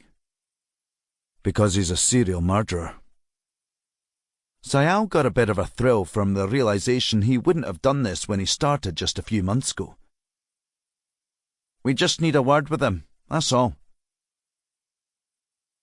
Look, we're doing all we can to support you guys here. Maybe there just aren't any more bodies here. Sayal smiled at him. We appreciate all you guys are given. Right. Bet Leighton sighed. Haven't seen Aid today. Left in his truck last night at sunset. Okay. Thanks. Sayal walked back to the car. The others had arrived. 4 squads of uniforms and 2 sergeants. Elliot was corralling them to organise a search. Sayal got out his phone, calling Marshall. Rob, he's not here. Chapter 66. Marshall was taking no prisoners during rush hour. The day felt like it had been going on for weeks, let alone just starting. He pulled up, indicating right. A van led a long queue of cars heading north on the A7 through Selkirk. He'd be sitting here for hours. He went for it, shooting across the path of the van and sped around the bend, past the same mill buildings as the other day. That was a weaver, not a distillery after all. He took the next right and parked between 2 big work trucks and got out into the thin rain.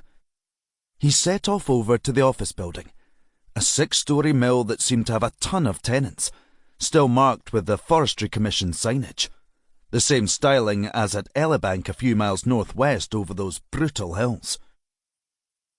2 mornings ago, he'd been here to help stake out the brewery a few mills along. Let me get this straight. Jolene was walking alongside him. Adrian Robinson buried victims at a site he was in control of. That's right. First we need to find him. Then we can worry about whether he's killed anyone else. Do you think he has grace? I'm starting to see a pattern forming here. Marshall held the door for her, but it could be confirmation bias. Jolene didn't enter. Confirmation bias. Finding what you want to, rather than what's there. Marshall walked past her and strolled up to the reception. He smiled at the silver-haired rascal behind the desk. Looking for Adrian Robinson. Adrian. He frowned. Oh, aye. Sorry, but the laddie isn't here. Been out all day at Elibank. Police found some bodies there. Marshall held out his warrant card. We are the police, and he's not there. Oh. Any idea when he last clocked on? Just a second. He tapped away at a computer. Here we go. Last night just after 4 o'clock. Where was that? Looks like he was here. Funny that. And before that he was on site at Elibank, like I said. That matched what Elliot and Sayal had found, and her being her, she didn't believe anyone, so was checking the site personally with a big team. Jolene leaned across the desk. Have you got a home address for him? Chapter 67. Jolene pressed the bell again, her impatience making her skin whiten around the edges of her thumb. He's not in, is he? Marshall did another scan of the area. One of those people's estates that hadn't even existed when he was young. All post-millennium stuff. Boxes pushed too close together, the rooms squished to fit even more into the plot. At least they looked nice. Robinson's house was show-home empty, though. Double-car garage, big lawn that could do with its last mow of the year. The biggest of 3 trees was a beech smaller than Marshall. Whatever passion Robinson put into the natural world, it didn't translate to his home. Marshall peered into the living room. Battered leather sofa opposite the window. No telly, no hi-fi, not much furniture. If you got your kicks from abductions, you had all the entertainment you needed in your head. No, I agree with that assessment. 2 driveways, one empty, a work truck sitting in the other. Not forestry and land, but a white Ford Ranger pickup with windows in the back. Not dissimilar to the one on the video from Penrith. Marshall's phone rang. Leanna calling. That could wait. He didn't want that drama right now. I'll check around the back. Jolene squeezed between the garage wall and the neighbours. Marshall got out his phone and called Elliot. Finally!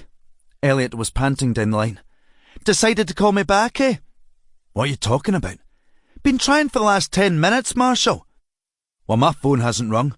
Whatever. We're at Peebles now, and there's no sign of him. Huh? Well, we're still at Elibank, scouring the place for Robinson and this victim. I told you to spread out, Andrea. And we have. How many is we?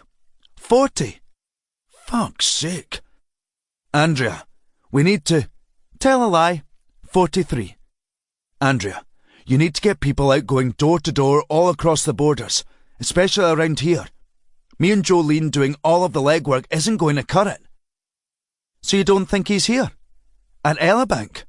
No, I didn't say that. But I want at least 20 of that lot running down leads at his workplace.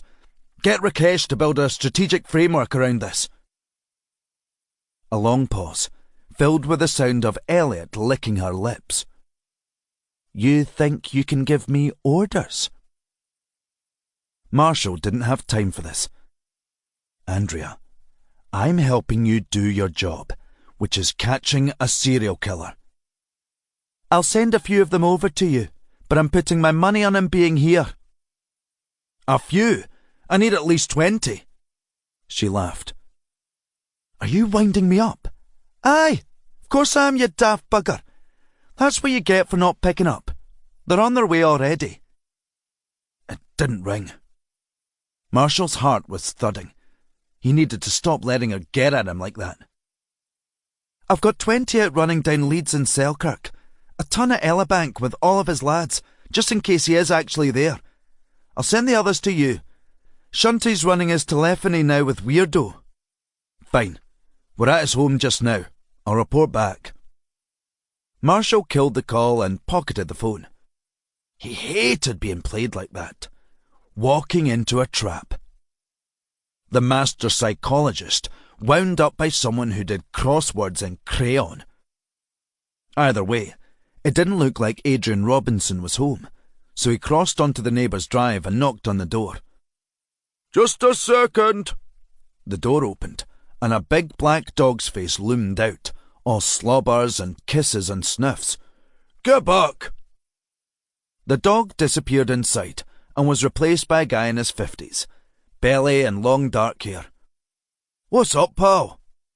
Gentle Glasgow accent, ginger beard, pink apron covered in flour.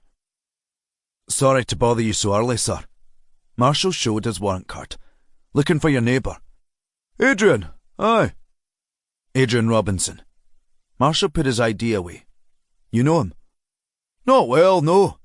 Lad's a bit of a loner. Keeps weird hours, but his job takes him across Scotland. Bunto! He tugged at the dog's lead, then shoved him back into the house and stepped outside. Sorry, just got the big lad and he's a fair amount of work. Anyway, where were we? Your neighbour. Aye. Like I say, don't know him well. Anybody else in the street? Jim and Fee over the road had him in one Hogmanay. Must be 5 years back, 6. He scratched his hair, face scrunched up, like the exact year was of critical importance, then snapped out of it. Anyway, Jim's a demon with a drink, tell you that for nothing. He laughed. His measures are something else. Ed next door, he was slurping gin like my grandson drinking juice. Mullered, wrecked, absolutely cut. He coughed. Started crying and he went home. Barely spoke to him since. The loner thing was playing out. Maybe that volume of alcohol let the demons out. He's still got my strimmer. Your strimmer? Aye, my lawn strimmer. He was outside now, bare feet on the slabs. Borrowed it last summer to go over his edging. Never returned it, eh? Still got my battery too. When was the last time you saw him? Then. No, I mean, when was the last time you were aware he was here? Last night. Car came back about 10:30. At night? Aye. Weird. Last spotted at the Forestry and Land Office in Selkirk just after 4. More than 6 hours unaccounted for, but less than half an hour of that would be driving over here. Made Marshall think he had someone. Was it Grace, though? Or was it just confirmation bias? Marshall looked over at the pickup. Was that where he came back in last night? He scowled at Marshall. What are you talking about? The truck. Are you corned beef? I said car. That's a truck. It was gone first thing, mind, when Sheena went to her work. I had to defrost the motor for her. I didn't see him leave. OK, sir. Thank you for your time. Marshall handed him a card. If you hear from him, please call me on any of these numbers. Aye. Just listen out for the phone ringing, eh? One last thing. Do you know where he went on holiday? Holiday? Aye. He's been away for 2 weeks. Nope. That motor's been here all that time. You're sure? Not all that time, like. He'd be out for a few hours at a stretch. He went back inside. Come on, you. Let's get you out for your walk, eh? Marshall didn't know any other way to process it, but that Robinson had been lying to colleagues about where he was going so he could build up a head of steam on his latest abduction. Probably drove down to that truck stop several times a week. Like a desperate man scouring the reduced section in a supermarket, waiting for a tempting offer, out patrolling his hunting grounds. Marshall couldn't escape the feeling that she might be inside the house, and he didn't have a warrant. Sir? Jolene tapped the back window of the pickup. There's something in the bed there. Marshall peered inside the window. A Batman sticker was stuck to the window, partially obscuring it. The truck bed was immaculate, considering it was a forestry worker's vehicle. Empty, save for a doll. No, a bear with a red jumper. Mr. Teddy, Grace's doll. She was here. Marshall charged over to the house. Call Kirsten and get a team out to catalogue and dust that truck. What are you doing? We've got probable cause here. Marshall kicked the door open. Quiet inside, just the squeaking of the door on the hinge. Jolene followed him in. How do we look around from outside? Nobody's in. Let's see, shall we? Marshall raced up the stairs, 2 by 2. 3 doors. First was a bathroom. The tub was empty, nowhere else to hide in there. The other door was an office, with a single bed next to the window, where Keane would have slept. That computer was gold dust, assuming it wasn't encrypted to buggery. Marshall opened the other door, the master bedroom, immaculately made, like a hotel. A bag lay on the bed, open, clothes spilling out. Robinson was planning on leaving, but he hadn't escaped yet. Chapter 68. Sayal. Tell you something, Shunty. Elliot was driving like a maniac on a road that needed absolute sanity. That call from Marshall about not finding him at his home. Feel it in my water. We're going to get him here. Sayal looked up from the text message, still not sure how to break the news to her. Sod it. Out with it was the only way. Sorry, ma'am, but the trace on his phone just came back. It's been off since before 4 yesterday evening. Figures? She snorted. We'll get him here. Wish I had your confidence. Shunty, when you do a search of someone's phone location history, we can build up a picture of where it's been in the past. Sounds like the sort of geographic profiling D.I. Marshall would do. Does it, aye? Question we're going to answer is, does he turn it off every time he goes to his lair to rape his victims? If not, we'll get where his lair is. If so, we'll see where he turns it off and where he turns it back on again. Either will give us a broad location. Come on, Shunty, this is basic stuff. He should have been back at base, coordinating a manhunt across the whole county. Something like 2,000 square miles they had to cover, most of it hills or woodland, and that was assuming he hadn't just left the country. You into ice hockey, Shunty? Sayal looked over. Not really, no. My stepbrother played semi-professionally in Canada for a few years. Much colder there than here. Warmer in the summer, mind. We've got this pretty much constant climate, but theirs is like -30 to 30. Anyway, Wayne Gretzky said this thing, which was his favourite quote. Still is, even though he's a bit of a snooty wanker. Ideas above his station, that one. Runs a bar in Niagara. Big gyms. He's neither big nor a gym, but hey-ho. Those months off hadn't curtailed her ability to spin an anecdote out into absolute tedium. And the saying? Right. It's something like, I skate to where the puck's going to be, not where it's been. That's what we're doing. No, it's not. How not? It's a complete opposite of that. Sayal gripped the handle above the door extra tight. Kirsten sent us a list of all the locations Robinson's phone's been over the last 6 months. You're literally heading to where he's been, not where he's going to be. Told you, Shunty. I feel it in my water. Who needed forensics when you had her gut instinct? She flicked the indicator left and pulled into a rain-soaked car park. An actual car park, rather than some logging site. Similar Forestry Commission signpost as at Elibank. Cardrona Forest. Empty in the rain and this early hour. No dog walkers out. Too early for cyclists or horse riders. Puddles pocked the empty spaces. The gate leading to the path was locked. Elliot sat there, engine running, tapping the steering wheel with her fingers. He'd have a key. Excuse me? These gates, one at Elibank, one here, they're all locked. Bet Leighton had a key for that one. Stands to reason Robinson would have one for here. If we could get through, we could drive down and see if he's there.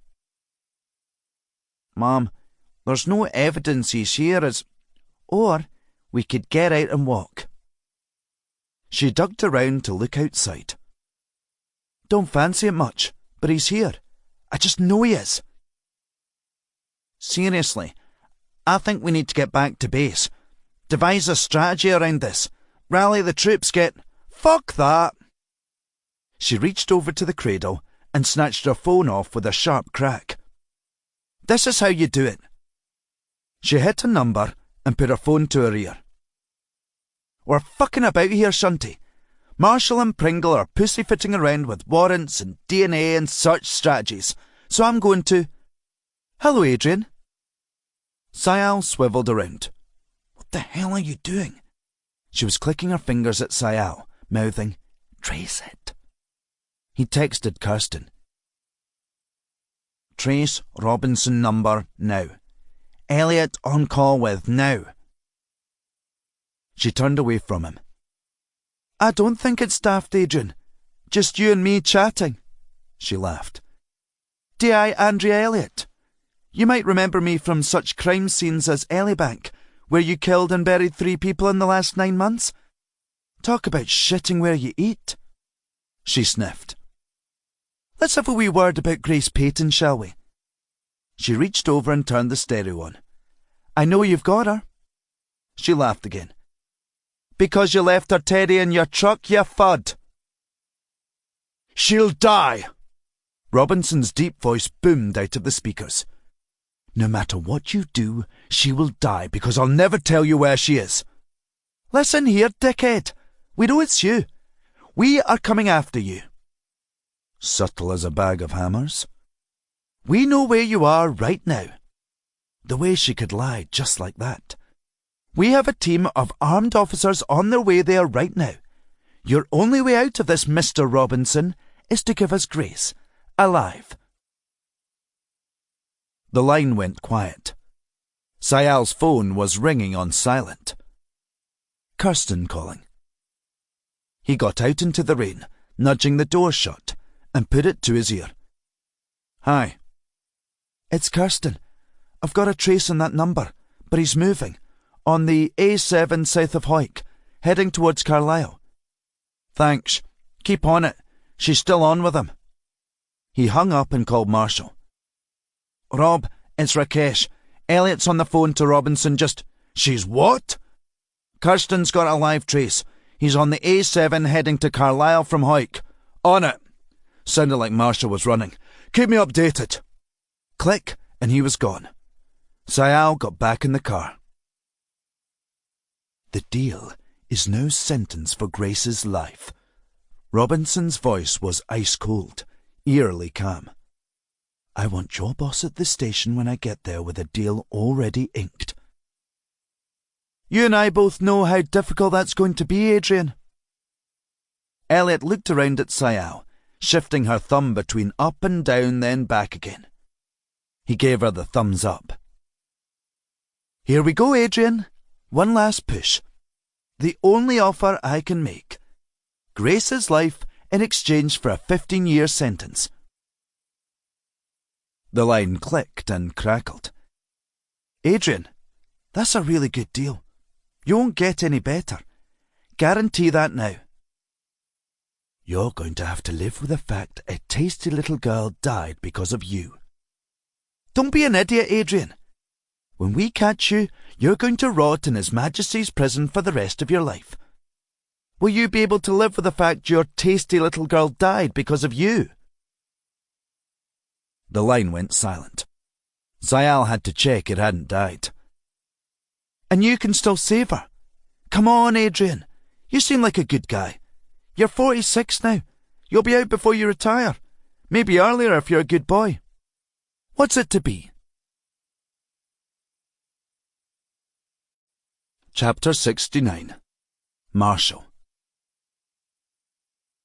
Marshall stood in the station car park, phone to his ear. Aye, we're still waiting. Saya was driving. Are you sure you don't need me? It's fine, Rakesh. You've been great. You head on up to Edinburgh. Sounds like they'll need your expertise to prosecute Davidson. Not so sure. Why? Kirsten thinks one of the old team wiped the evidence. And you know who, right? Got a good idea, aye? I'll cover it off with Elliot. Let me know how it goes, okay? Cheers, Rob. Marshall put his phone away. Still no sign of Pringle, but the light was on in Marshall's office. He had no idea what was going on up there, but the core truth was a lump of coal in his stomach, burning his flesh. Grace Payton was still alive, and only Adrian Robinson knew where she was.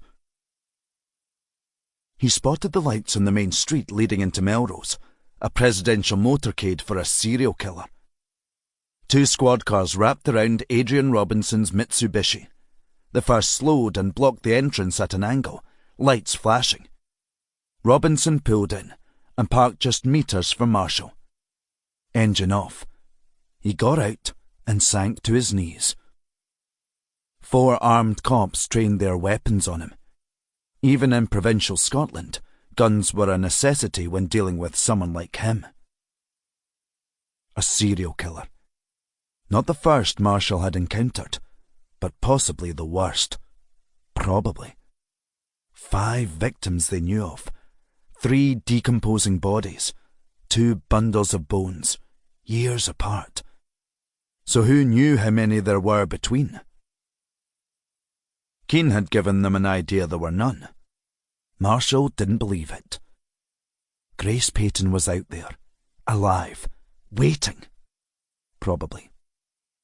Talk about pressure. Marshall looked at McIntyre. Protect him. Sir? The big lump knew what he was doing. He grabbed hold of the serial murderer, cuffed him, walked him inside. Everything above board. McIntyre led the troop of uniforms inside Melrose Neck. Another car pulled up on the curb and Elliot stormed out. Where is he? He blocked her off. Lawyers inside, waiting for us. Marshall, do you mind getting out of my way? I do, aye. What are you? She laughed. You're stopping me getting in there. Keep your voice down. He grabbed her arm and walked her away from the rest of the team, over onto the grass of the park. What the fuck were you playing at? It's called getting a result. You might have heard of it. It was extremely dangerous, Andrea. Come on. He was halfway to Carlisle when I called him, running away, and he fucking answered. She prodded a finger in his chest. See, this is the difference between you and me, Marshall. You think too much. It's all psychobabble bullshit with you. You don't have enough heart. Heart. That's great, Andrea. I'm a professional. You should think about acting. Aye. And professionalism doesn't get results, does it? Sometimes you need to bend the rules. You're out of control. She barked out another laugh. That's good. I'm serious. That was incredibly risky. You alerted him to the fact we had identified him as the killer. And because of me, we've got him in custody. But we don't have Grace Payton. That shut Elliot up. Andrea, we have no idea where she is. We'll get her. Because you offered him some bullshit deal. Marshall shook his head. I wish I had your arrogance. You've got your own arrogance, Marshall. 3 bags full of it. There's a whole list of things I want to address with you, Andrea. She laughed again. Oh, aye? Now's not the time. We've got to find Grace. Or her body. He thought she'd be furious, but she was grinning. Whatever happens to you, Andrea, it's all on you.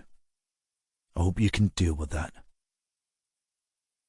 She held his gaze this time, chewing her cheek. Don't curse. Pringle got between them and chuckled. Christ, you could cut the sexual tension with a knife. Almost had to. He made a slicing motion through the air. Marshall stepped away onto the rugby pitch markings. Sir, that's completely inappropriate. Sure, but I got you to stop bullying her. Me? She's the aggressor here. Okay. Pringle raised his hands, palms facing Elliot. Look, us three need to sort out whatever this lover's tiff is before I find you smashing each other's back doors and behind the bins. Jim! Elliot prodded a finger into his chest. How dare you? I'm a married woman, happily married, with 3 kids. I'm not interested in the 40-year-old virgin here. Pringle cackled. Excuse me. He held up his hand. Look, we've got our guy in our clutches. Not on crutches yet, but he's got the girl. Our priority's recovering Grace Payton. Elliot tugged at his jacket sleeve. If you listen to me, Jim, he's going to tell us. Pringle coughed. The PF won't take the deal. Wait, what? She won't take 15 years. He fucking agreed to it, Jim. I got that. And she's... fucking hell. It's not as simple as that, Andrea. This is a cross-border issue. Scots and English law are both in effect until we settle on charges. It's not just the PF, we've got the bonny lad, a.k.a. the Geordie Crown Prosecutor, to boogie with. So which one's put the kibosh on this? Both. It's not on, Andrea. We've got a serial killer who's topped 5 people we know of, who conspired with Martin Keane to... We've also got a live abduction, Jim. Didn't you tell them that? I made them aware of the operational emergency, but we can't set precedents like this, or any serial killer will just make sure they've got a live victim somewhere in case they get caught. Lo and behold, peep, peep, peep, 15 years precedent, or I don't disclose where they are. For fuck's sake! You can swear all you like, but Robinson's in custody, meaning we've got a chance. And Grace fucking Payton, what about her? That's in our gift. Our gift? Jesus Christ. Secret bloody Santa bollocks. Another car pulled up, stopping on the corner. Marshall expected press, but this wasn't London or Edinburgh, so there was no big city media to leak to. At least none who could get here that quickly. Bruce and Leanna got out at the same time. She wore a thick winter jacket, grey furry hood. He just wore a suit. Marshall walked over and stopped them getting into the station. What are you doing here? Nice to see you too. We're both part of the investigation. Bruce barged past him and headed towards Pringle and Elliot's Barney, leaving Marshall with Leanna. I thought you weren't working this case. She pointed at Bruce. His boss spoke to mine. They agreed something. I had no choice. That happened to Goldberg. And I could do with a whiskey right about now. She held up her hands. Sorry, that's not funny. No. She swallowed. Bruce got a call from Pringle on the way up. It's Adrian Robinson, right? Right. So, you caught him? Well, it's not that simple. But you got Keane to identify him. That's true. But he's got another missing victim. Wait. Marshall frowned. Something didn't feel right. You were coming here already. Tried calling, but you didn't pick up. She brushed the stray hair out of her face.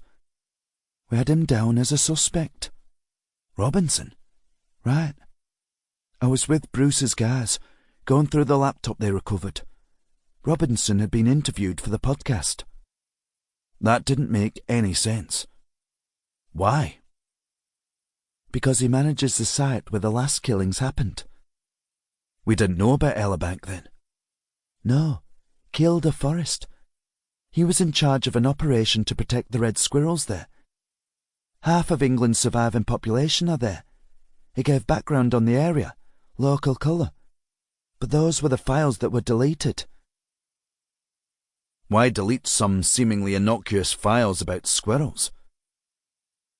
When was this? 10 months ago. Marshall slotted that into the timeline. This is before he started killing again. Could have been a trigger to do it again. Talking to Vickers about the crimes of his protégé. She held up a hand. Sorry, I know you don't like that word, Rob. Neither him nor Keane will kill again. If we recover Grace. Leanna tapped her fingers off her chest in a nervous pattern. She stormed over to Pringle. Here's what's going to happen. Marshall and I are going to interview Robinson. Elliot laughed. Hold on a minute, sister. Last I heard, you're not even on this investigation. I'm the one who got him to give himself up. Andrea. Marshall took over, hands raised. The problem is, as soon as you let him down, he won't want to deal with you. So it's you and Professor Curtis here? I think that should be the first plan of attack, aye. But if we fail, you can go at him with John Bruce. How does that sound? Sounds like a punch in the tits, but it feels like a grope on my arse. Elliot folded her arms. Fine. You two get your glad rags on, bit of lippy, and make an arse of it. She punched Bruce's arm. Me and this one will figure out how to recover it from your disaster. Let's do it. Marshall headed inside before anyone objected. Chapter 70. Marshall put his coffee cup in the sink and filled it with water. Okay, let's do this then. He held the door for Leanna. She didn't go through the door, just stayed there, arms folded. Your friend's a piece of work. Elliot? She's no friend of mine. What was she going to call me? Professor what? Marshall looked at her, but didn't know whether he could spell it out or not. Professor Plums used to be her nickname for me. Then it became Dr. Donkey. Yours is Professor Pert. Could have been worse, but my ass is pretty saggy at the best of times. Sorry you have to work with her, Rob. To be honest, I haven't had to so far. Worked with her as a consultant for a couple of days, then she got stabbed. She's just back 2 days now and is acting like I've taken her job. Leanna started off along the corridor. Have you? Hardly. I'm a specialist. I've got a team and I had to cover for her, but she's an experienced cop. Something I'm not in the same way. If she's that experienced, why the hell did she phone a serial killer? I can't believe she did that. Absolute cowboy. Cowgirl. Maybe you could be a bit more cowboy, Rob. Can't find chaps that fit me. Marshall stopped outside the interview room and took a deep breath. Okay, so we're going to interview a serial killer. We've got to recover a missing victim, who may or may not be dead. No pressure, eh? Half an hour chatting through strategy over crap coffee in your canteen isn't enough. We could do with a few hours. She entered the room. Marshall followed her in, just like old times. Adrian Robinson sat on the other side of the table like they were at a business meeting, all jovial, smiling, red-faced. His ginger stubble was almost a beard, but not quite. Where do I know you from, Princess? Leanna slipped off her coat and rested it on the back of the chair, then perched. Surprised that patter works when you're picking up strays at truck stops. It's not a case of charming them. It's just a case of offering enough of them a ride. 20, 30, 40. Eventually one will get in. All about probability versus expectation. Do something enough, and it'll happen eventually. I thought you were going to be cagey with us. That a technical term? No, but I did think it, and yet you're sitting there like this is all fine, confessing to your murders. I do recognize your face. She smiled at him, like she was away to give him a sports massage. My name's Professor Leanna Curtis. I run the Centre for Criminal Profiling Excellence at the University of Durham. Sounds impressive. Robinson waved across the table at Marshall. I don't really know this guy, but he seemed very interested in me when I arrived. Is he a janitor or something? Detective Inspector Rob Marshall. I'm Adrian Robinson. I look after thousands of acres of plantation. This is my lawyer, Alistair Reynolds. Reynolds still looked like he needed a babysitter. Smooth skin, baby blue eyes, and perfectly weighted dark hair.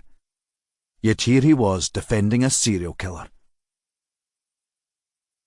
Robinson's focus was on Leanna, though. Still don't know where I know your pretty face from, my darling. Let's get this out of the way first. Leanna leaned forward, resting her arms on the table. There's no deal. Sorry? Robinson tapped his left ear. Thought you said there's no deal. That's right. Reason I'm here is because I was promised one. Sorry about that. It's really bad when you go somewhere on false pretenses, like, say, into someone's truck when, say, they tell you they're actually a good guy, but really they're, say, a rapist and murderer. Robinson threw his hands up in the air. He didn't say anything. Reynolds cleared his throat. In that case, I have to caution my client that he is here under false pretenses, and it is in his best interest to say nothing. Robinson nodded, slowly. Marshall kicked the base of Leanna's chair, instructing her he was going to take over. At least, that's how they used to play it. Trouble is, Adrian, you're in here. A police station, with no deal, and a charge sheet covering 5 bodies. And your trouble, D.I. Robert Marshall, is you've got someone you need to recover. How badly do you want to find her? Adrian, just tell us where she is. 15 years, not served, sentence. Then I'll talk. Marshall leaned back in his chair until it creaked. Not gonna happen. Meanwhile, I'm getting out of prison in 8 years with good service. I'll be a good boy. Head down, thumbs up. You won't need to worry about me. My killing days are over. But if you think you're going to get me to give up that girl's location without a deal, you're dafter than you look. Marshall felt a thud on the base of his chair. Let me spell out the situation for you. Leanna rested her hands on the table, facing upwards. You've worked for the Forestry Commission for over 20 years, now called Forestry and Land Scotland. Got yourself into a senior position there, managing tens of thousands of acres of woodland, like you say. But that's your day job. At night and on your holidays, you target young people. 1 in 20, 30, 40, 50 will get into your truck.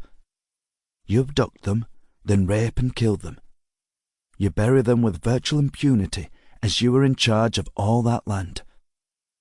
You know where the bodies will decompose best, so that by the time the trees are forested, not even their bones will be an issue.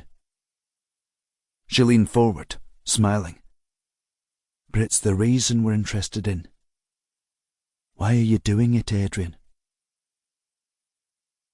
Robinson licked his lips, crossing and uncrossing his arms, twisting his lips now, shifting his focus between Marshall and Leanna. Why not? She smiled. Not a difficult question to answer. Thing is, I don't kill. Never even thought about it. Robbie doesn't. Alistair, do you? The lawyer's eyes widened. Excuse me? Do you kill? No. Do you think about it? Of course not. But your client here thinks it's okay to kill, and to keep on killing. He's a serial killer. She leaned forward again, cracking her elbows on the table. And he's like the Bruce Wayne of serial killers. From what I gather, he took in a Robin, Martin Keane. The pair of them abducted and killed multiple victims, pretending to be father and son. Adrian's eyes shot out on stalks. What? Maybe it's more Hannibal Lecter crossed with Batman and Robin. Don't be facetious. Leanna shrugged. You're both psychopaths. Kane confessed to his crimes. I wonder how many more there are where we haven't found the bodies. Those were nothing to do with me. He killed them and kept quiet for 10 years. Marshall stepped in. The three at Elibank were. Excuse me? Layla, Stephen, and I don't know their names, son. There are undiscovered remains from the time Martin was staying with you. No, there aren't. Funny thing about Martin Keene is he's honest. Doesn't seem to be capable of lying. Sure, he withheld the location of the graves of his final 3 victims. But you can't seem to tell the truth. Marshall held his glare, reflected it back on him. We will find them. Eventually. And you'll be charged with every single one. What you won't get is a 15-year sentence. Then you won't get grace. Unstoppable force meets immovable object. Robinson sat back. The garrulous man was gone, replaced by the angry inner demon, nostrils flaring, angry, raging even, but saying nothing. He knew the power of silence, or he was remembering it. What made you start killing in the first place? Leanna was coiling her hair around her fingers. When, even? I'm not going to tell you that. Why not? Because it's none of your business. It's my job, Adrian. That makes it my business. Killing is. Serial killing especially. Like you and trees and squirrels. Robinson just shook his head. There's a lot more to it than that. Yes. Burying bodies where you worked. Why did you do that? Robinson sighed. Because I could. Martin buried them in shallow graves. He staked them out. You were burying them in deep graves. Why? Robinson stared at her, then at Marshall, then up at the ceiling. He sniffed, and again, then at his lawyer, but he got nothing from him. You want the truth? No. Lies is what we thrive on. She smiled. Truth, please. My father abused me as a kid. My own dad, my own flesh and blood, both me and my brother. I was 5, John was 7. Kept going on for years. Years and years. John, when he was 14, John ran away and escaped it. But I stayed. I bore the brunt of it. That's why you attack runaways. Robinson ran a hand down his face. What happened to John? I don't know. Did he die? I swear I don't know. Never saw him again. Robinson swallowed hard. But I killed and buried my own father 20 years ago. Those remains are his.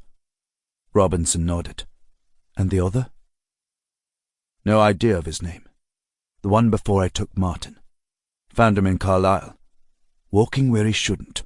Got him in the truck. First boy I'd killed. What about your dad? He was a man.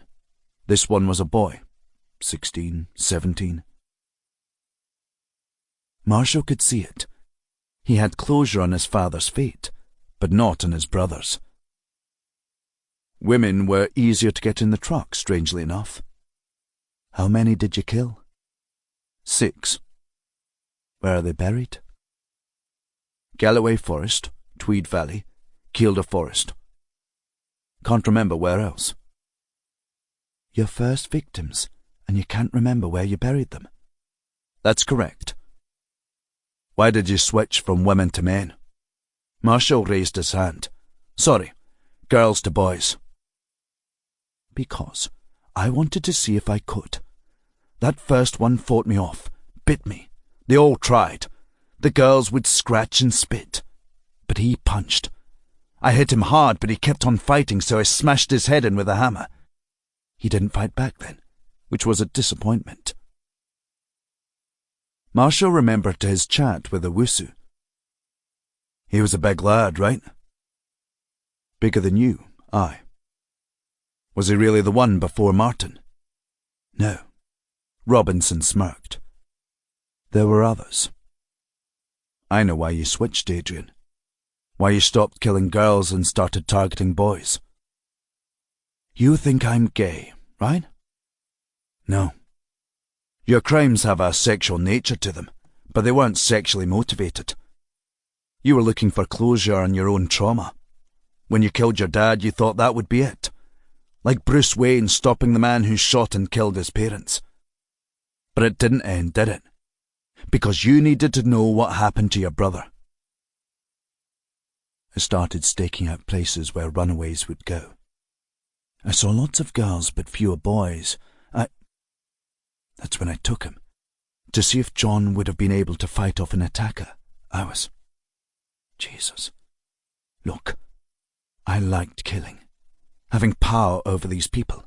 Being able to decide where they died, when, how. But I'm not telling you where I buried them. I mean, part of me thinks you'll find them, but the rest of me knows you won't.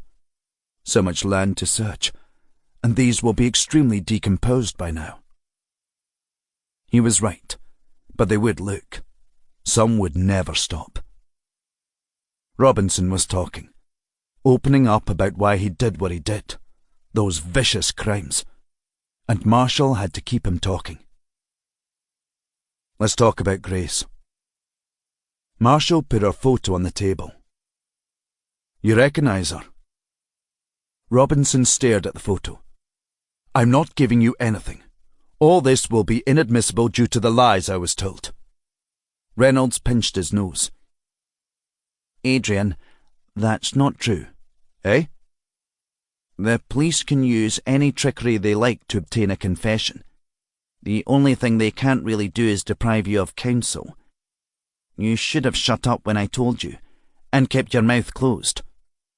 Robinson's face was glowing red. Get out of here! He pointed to the door. I've got victims older than you, although I would have liked to have met you 5 years ago. Reynolds grabbed his stuff and shot off. Marshall waited for Robinson to look at him. Come on, Adrian. You picked her up like the other 3, wrapped her in cling film, raped her, cut her, but you can't look at her photo.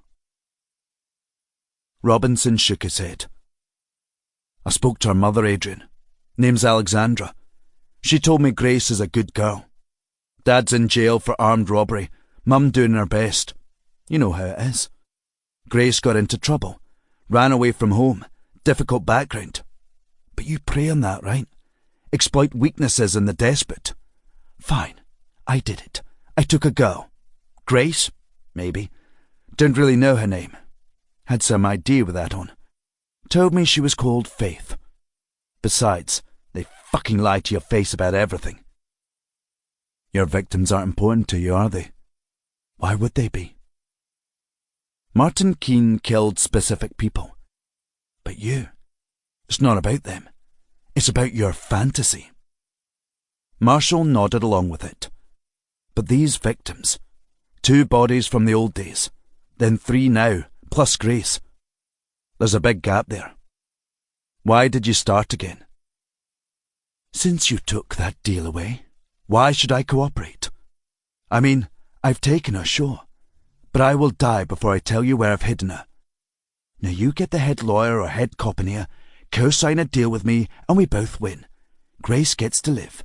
You do it soon enough, she'll still be alive. Here's how we see it. Marshall gestured at Leanna. You spoke to Alexander Vickers. No idea how he heard of you, but he did. Didn't you wonder about that? Must have made you suspicious. Scared, maybe. He was asking about Kielder water. Squirrels, right? I mean, it was just about the location, wasn't it? But even so, he strayed over the lines a bit when you spoke to him and... Well, it must have been a bad interview, because he deleted the files. Robinson scratched at his neck. But you were clearly triggered by it, right? You got the hunger again. Like a dope smoker getting the munchies, you just had to kill again.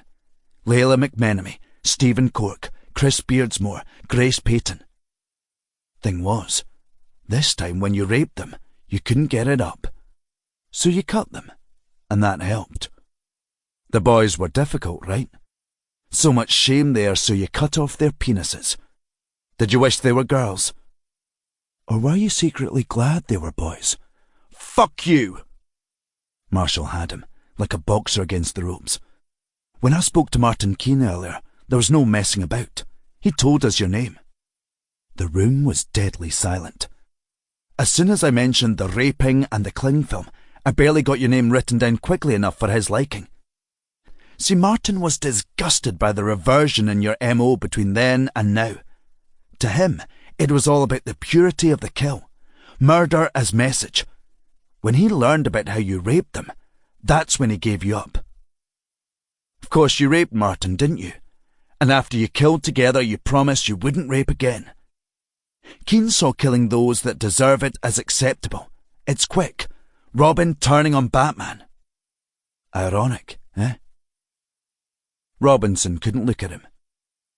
Girls were easy. They trust more. They fight less. I want the fight, which is why I've kept Grace alive. Bring it on.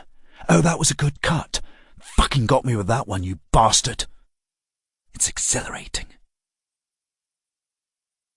We could speak to Martin Keane again, Adrian. Ask him where you'd hide a live victim. Give him a chance to ruin you, to become the master, instead of your protege. Marshall smiled. Maybe you mentioned where you kept them, so you can re-victimize them over and over again. He didn't have to wrestle with where to keep them, but you do. I'm guessing it's someplace underground. A vault, crypt, bunker. Robinson was tapping his foot on the ground. Come on, Adrian. What's it gonna be? Who is the master in this, you or Keane? Not gonna lie, getting Grace back will count in Martin's favour or yours. One of you will have the Procurator Fiscal's consideration at some point in the future. Are you gonna be the big boy in this, or are you finally going to let Martin win? I've got a friend. His family business was in logistics. Went bust a while back. He still owns some of the properties, including an old mill building in Selkirk. Chapter 71. Marshall hurtled down the A7 towards Selkirk. What still passed for daylight lit up the Ettrick as it headed for its confluence with the Tweed just downriver. We work well together, Rob. Leanna was in the passenger seat, serene, like his granny out on a day trip, not someone racing towards a dramatic rescue. Like all times when we interviewed offenders in prison, just with the clock ticking away, right? Maybe she was right and it'd be calm. Just get inside the building and find her. Bingo. Aye, right. You made a good choice by becoming a police officer. Marshall kept at 70 even when the speed limit changed down to 40. The flashing blue lights of the two squad cars pulled in ahead pushed the traffic up onto the verges. He had to slow when he took the right turn past the timber frame factory, but he didn't go below 30 for the rest of the way. I'm a better cop because I was a crap profiler. No, because you recognise how you personally can make a change in the world, and here you are. Let's not count our chickens until they've hatched, eh? Another two squad cars parked across the road ahead of the mill, letting Marshall slip into the car park. Around the corner from Robinson's Forestry and Land Office, the same complex as the almost botched raid 2 days ago. The craft brewery was busy, with a bearded man enjoying a smoke in the fading light. Lights on inside. 2 of the uniforms from the next car went over to the brewery to shut it down and secure any members of the public already in the shop. Good luck with that. Marshall got out into the thin rain himself. The lower of the 2 buildings looked ready for demolition. A quiet place where Robinson could come and go as he pleased. Unlike others, The brewery didn't have a tap room, though. So Robinson didn't have to worry about people leaving after 8 schooners of 10% licorice raspberry stout. Bruce was out too, gesturing at the faded signage. Well, would you look at that? Elliot was with him. Vickers Haulage, as in... Aye. Bruce winced. He's the pal. Alexander Vickers is the pal. Elliot shifted her skill to focus on Bruce. He met Robinson when he was interviewed.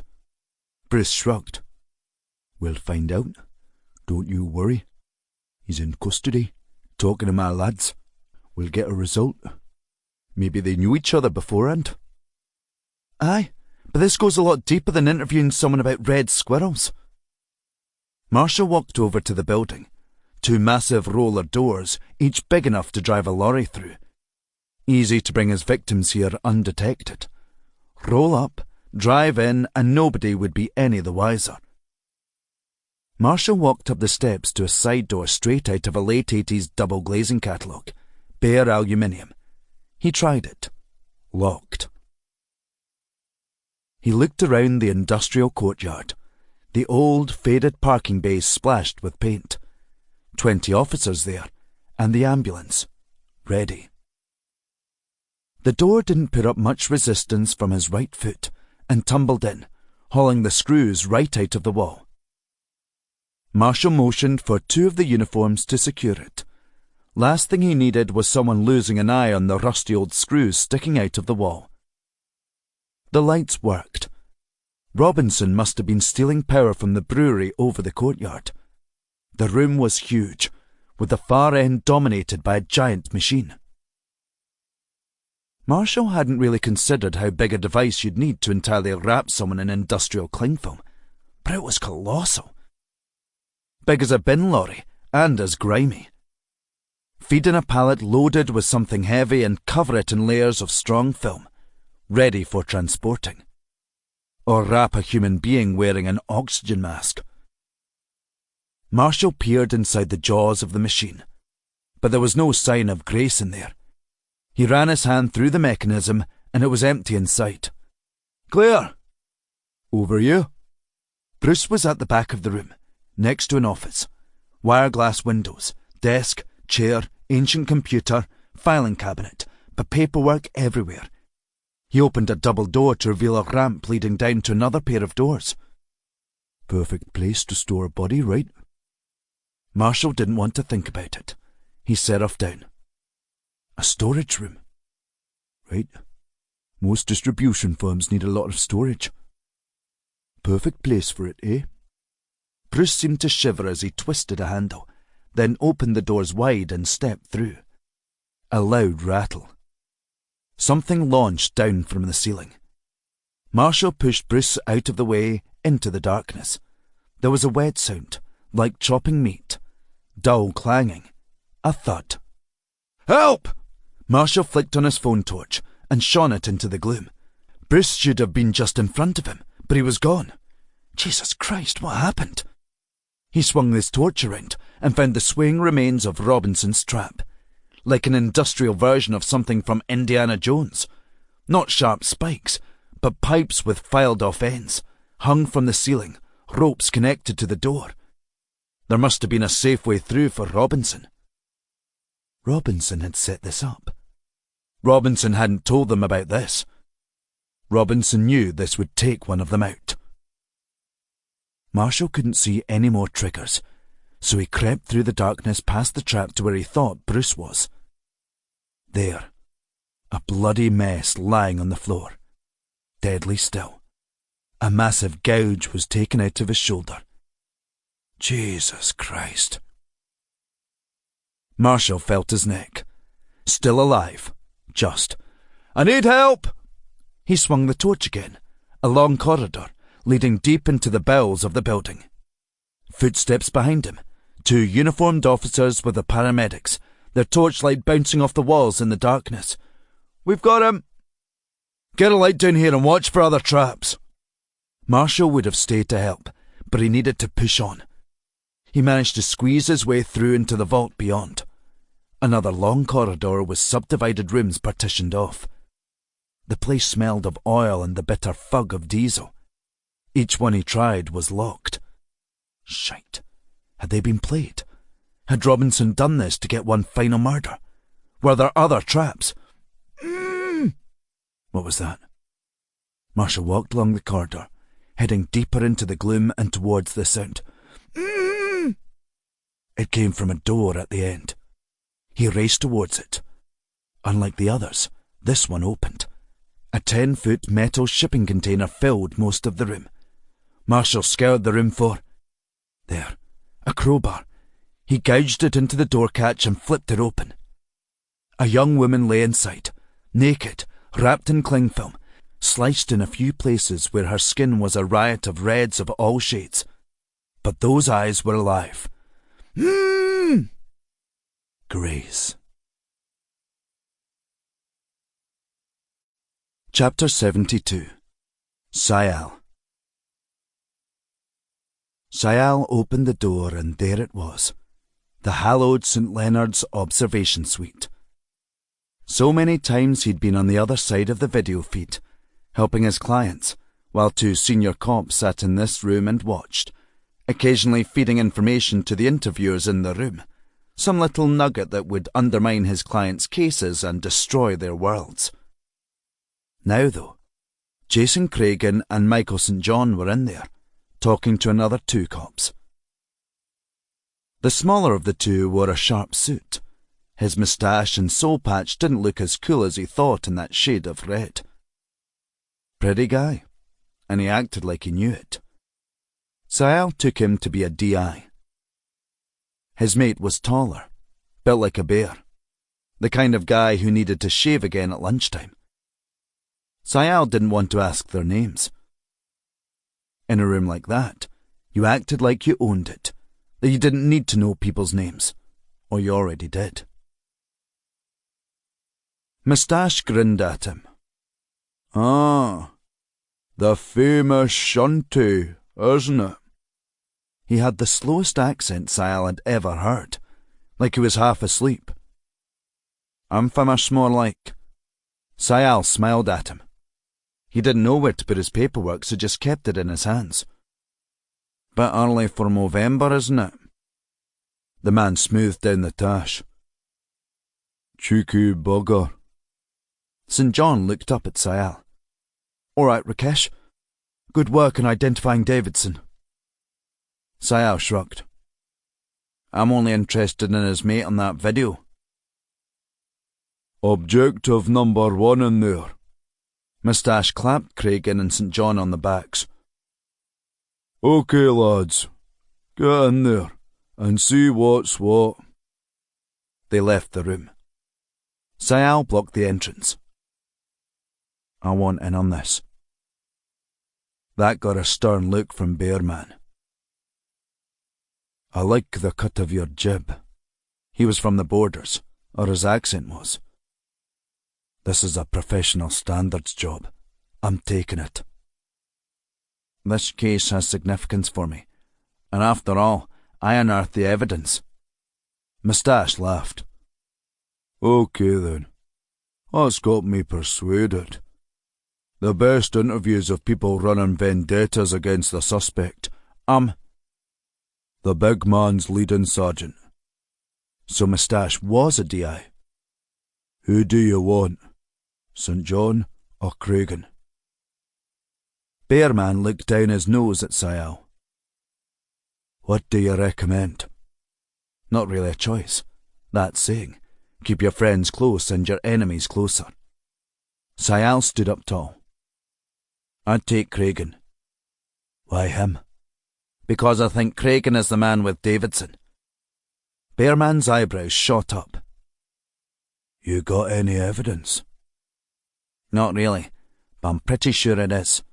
The video evidence disappearing from the evidence store was the clincher. Davidson needed help on the inside. Stands to reason it's Cragen. I want to see how they interact. Thanks. Bearman opened the door, walked over to the interview room, and wrapped his giant paws around Cragen's shoulders. I'm leading in here, constable. Mike, go make yourself scarce. Fill your boots, mate. St. John made a cup of tea motion with his hands. I'm fine. Up to my eyes in the stuff. Cregan knocked and entered. Suit yourselves. St. John strolled off along the corridor. Sayal shut the obsuite door and watched the screen. He hadn't been in that interview room for such a long time, and back then he'd been a lawyer on the other side of the table. Now, Mark Davidson was there, waiting in contemptuous silence for them to sit. He didn't have his own lawyer with him. This is absolutely ridiculous. He glared at Cregan, then Bearman.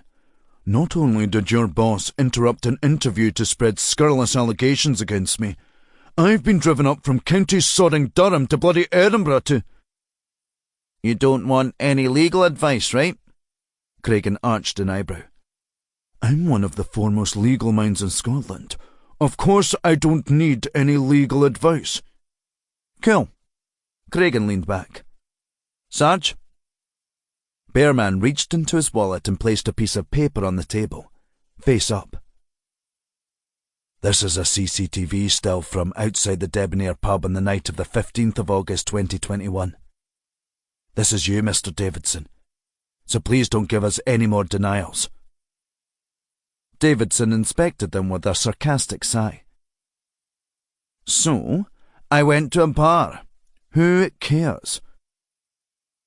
A woman was abducted outside and taken down to the basement where she was raped by 2 men. Bearman tapped the still. This is you entering the building prior to the assault. Look, Davidson smiled, his thin tongue running along his thin lips. This is unfortunate, isn't it? But it's a mere coincidence. A coincidence? I happened to be there at the time that poor woman was being sexually assaulted. But it is a coincidence. I'm sure you can both see that. Sure. Cregan kept his poker face up. If he was in league with Davidson, he was a great actor.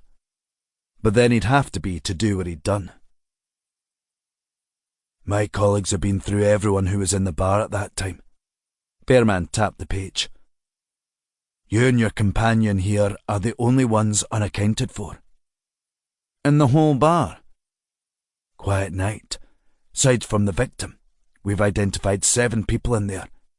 2 bar staff, a chef, 2 other punters, and you and your friend here.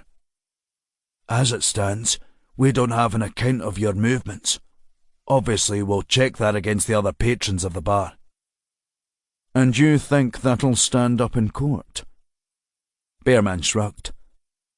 I do, aye. 2 drunks and 2 knuckle-draggers who can only get bar jobs. Davidson grinned. Do me a favour. You don't appear on any CCTV after you arrived until this. Bearman put another page down on the table, showing Davidson leaving. Again, your friend was unable to be identified. Had a hat on, collar pulled up, walked alongside you. Several hours later, after the assault had occurred. This... Davidson swallowed hard. This is preposterous. One word for it. Bearman grinned, but it turned to a snarl. Even through a TV screen, it terrified Sayal. Rape would be another. The fact you then made sure the victim was reported for legal entry to the country and fast-tracked for deportation. I'm not sure there's a word for that. I've no idea what's going on here. This is... You think I raped her? We pretty much know you did, Mark. Now, I'm giving you a choice. Unfortunately for you, it comes with a time limit. The victim is on her way up from Dungavel House just now. Our colleagues are going to interview her about this. She'll identify you. That leaves you an opportunity. When it comes to charging you, you're screwed. But when it comes to sentencing, if you identify your co-conspirator, then the judge will look favourably on that. Sayal kept his focus on Cragen, watching for any tells, any sign he was stressed, any sign he was communicating with Davidson, forcing him to keep quiet. A bead of sweat ran down his forehead. Bearman was getting the result. Sayal let out a deep breath. Davidson's lips were twitching. "You honestly think I'm involved in this?" "We know you are, Mark. Your only saving grace will be giving up your conspirator. After all, someone's messed about with our CCTV evidence." "That wasn't me. How could I have done that?" "Didn't say it was." Davidson got to his feet. "I know the way out, gents. I'll see you." "Stop!" Cragen stood, towering over him. "We're not finished here." "Oh, we are." Davidson made to move past him. Cragen blocked him. "No." He pointed at the seat. "Sit. I'll let you know when we're done." Davidson laughed, then took his seat again. "Very well." Cragen sat down again. Bearman took a long look at Davidson. "As you were being driven up, I paid the debonair a visit. The 2 bar staff still work there. The chef's moved on. Managed to have a nice wee chat with your client. Mr. Darragh was most accommodating. Showed me the CCTV camera in the kitchen." News to Sayal. He tried to hide his frown from his stash, but it came out anyway. "He's a bit of a naughty boy for holding that back from the investigation. But he showed me what happened that night. The bar might have been busy, but the chef wasn't. They started doing Travis food, or whatever it's called, during lockdown. Still do it. He was flat out all night. So that clears the chef, leaving the bar area where you were. Good thing there's a sneaky camera behind the optics to keep an eye on the staff. Good news is it covers the staff plus the 2 lads propping up the bar. They were all in there at the time of the incident. All thereafter, too." Davidson adjusted his cufflinks, trying to appear unruffled, but there was a bead of sweat sliding down his forehead. In a cold room. Cool, at best. Bearman raised a hand. "The good news is we managed to clear your client's name. Mr. Darragh wasn't there that day." He placed 2 more pages down. "You'll have to extend our apologies to Mr. Darragh, but when evidence goes missing, these things happen and innocent people like him suffer tarnishing to their reputation. Still, he could have come forward with that footage and saved us a lot of time and himself a lot of grief." He left a long pause. "Do you want the bad news?" Davidson was staring at the sheets, fixated by them. "Do I get a choice in the matter?" "Well, we've cleared your client. We can't clear you or your mate." Davidson wiped the sweat away from his forehead. "We've got you on video outside and now in." Bearman put another sheet down. "Here you are, buying a round of drinks. One that lasted you over 5 hours. Now, I can nurse a pint with the best of them, but that's going some." Davidson swallowed hard. "What do you want from me?" Bearman narrowed his eyes. "The way through this is a proffered statement. The PF is already on board, has already signed off on it, and has agreed to it. You confess and name your co-conspirator. You participate in the trial as required. You serve 5 years and are disbarred. You keep stum, then you take your chances with the justice system." Davidson tapped the desk. 5 years. I'll take that." "Good." Bearman grinned. "We need a lot from you now. So come on, Mark. Tell us who it was." "I need serious protection. He'll kill me." "We can talk about that, but we need to know who it is." Davidson stared hard at Cragen. Something passed between them, some spark of something. Then he looked back at Bearman. It's a cop. He was with me. He deleted the evidence from your servers. The video. The witness information He tapped the page showing them entering. This is him. Funny how the biggest talkers crumpled under pressure. Bearman laughed. I know that, but we can't see his face. If you want 5 years, Mark, you need to give us his name. Davidson stared hard at Cragen, eyes narrowed. Michael St. John. Bearman's eyes bulged. What? He told me we'd get away with this. He'd fix it, but those fucking cameras in sight. Moustache was on his feet, racing over to the door. Sayal followed him out into the corridor. Cragen and Bearman were in the interview room doorway. Stay with him! Moustache jabbed a finger at the door. He stopped. Where's St. John? Sayal pointed along the corridor. He went to the canteen. Moustache ran off, fumbling his phone onto the floor. He bent over and picked it up. Jim, is Mike St. John still in the station?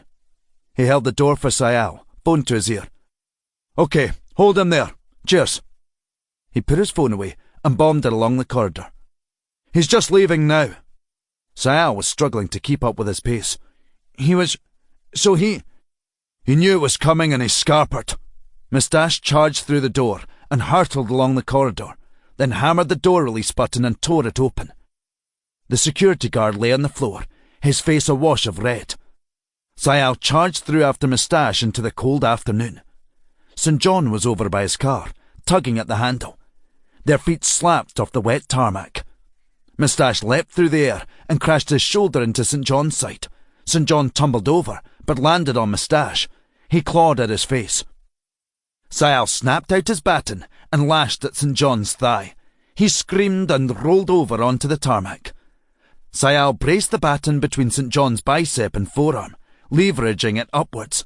St. John squealed, "Stop!" "Mike St. John, I'm arresting you for the rape of Afri Shamsuddin." A hand gripped him. We'll take him.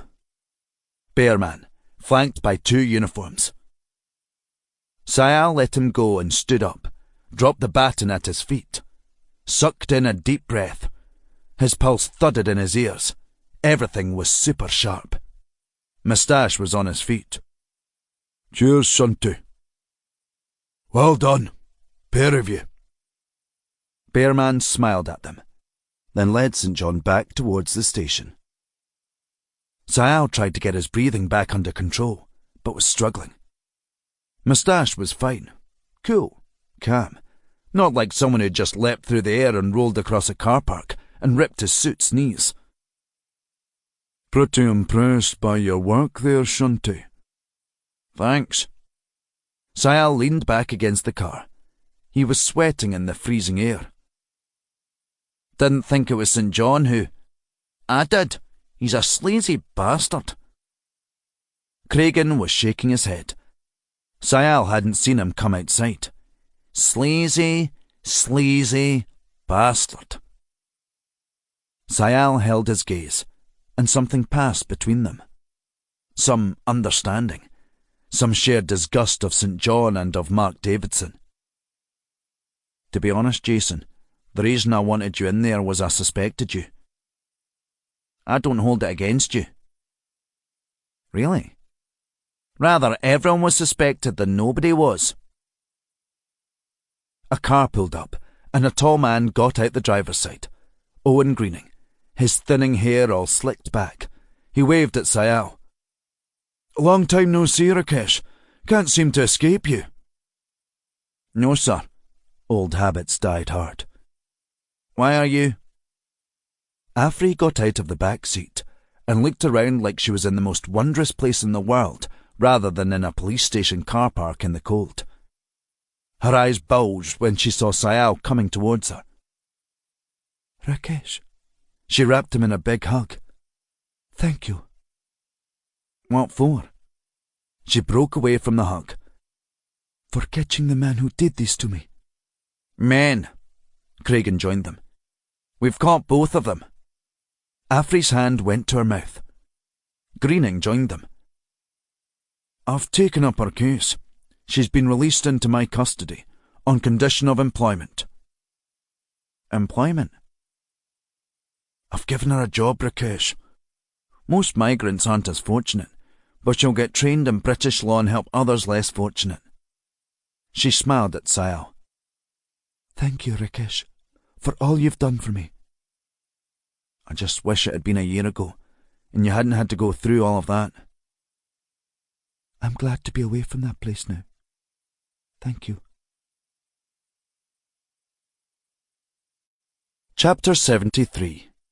Marshall. Sitting here, Marshall could see his sister working away around the corner. He didn't want to bother her, didn't want to bother anyone, least of all Elliot.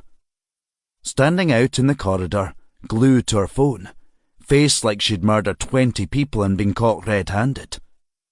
Kept looking over at Marshall, scowling, then looking away. The squelch of feet came from the ward. Liana stood there, hands on hips, scanning the faces in the waiting area. Elliot looked her up and down, then buggered off. Liana came over and sat next to Marshall. I just spoke with the nurse, Jen.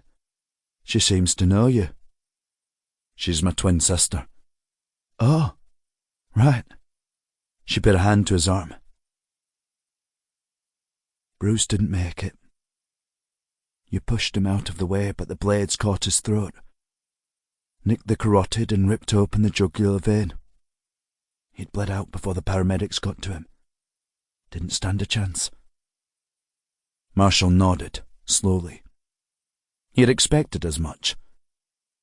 Poor guy deserved more, deserved better. You okay, Rob? I'm fine, not injured. But it's a lot to process. Could have been either of us. Bruce was... Jesus. I don't understand why he gave himself up like that, on the promise of a deal. He was searching for resolution to what happened to his brother. Subconsciously, he knew he'd never find it. Also, he was probably tired of the hunt. He knew it was over and he couldn't face a life on the run. I guess. Still, Elliot managed to persuade him. Right. Sometimes you don't need a scalpel. You need a blunderbuss. More squelching, and Pringle came out of the ward. Gather round, you merry gentlemen, and ladies. Just one gentleman, actually, and you're not so gentle, are you? Liana gave him a glare that could have sliced steel. How is she? Good news is Grace is alive. She'll be in here for a while, will suffer a lot of trauma, but she's alive. And the bad? I've got to make some calls to add the death of D.I. Bruce to the prosecution of Adrian Robinson. Pringle stormed off, clutching his phone. Liana followed him. Jim! Marshall could get up and follow. Should do. But he had no energy left. You okay there? Elliot was standing over him. Marshall looked up at her, then away. I will be. Liar. I mean, eventually. Okay, Marshall. She handed him a plastic bag. Here. He took it from her. The bag rattled. What's this? Doesn't take a genius to figure it out. Marshall reached in and took out a bottle of Bordeaux. The same one Dean Taylor had given him a few months ago. There was another in there. Andrea, this is a very expensive bottle. I can't just accept that. Aye, you can. I've been a right bitch to you and shunty over the last few days.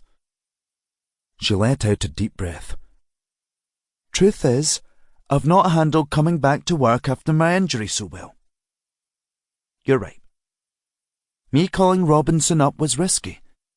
I'm lucky it paid off and I could persuade him to come in, but... She swallowed something down. Might be pride. You and me have got a lot of shite to sort out between us, but we'll do that as adults. Sit down over a couple of coffees from Dean Taylor's place, chat it all through, agree where you start and I begin. She skilled. Or something like that. She laughed. You know what I mean? I do. Marshall smiled at her. There's a lot to go over, but we'll get there.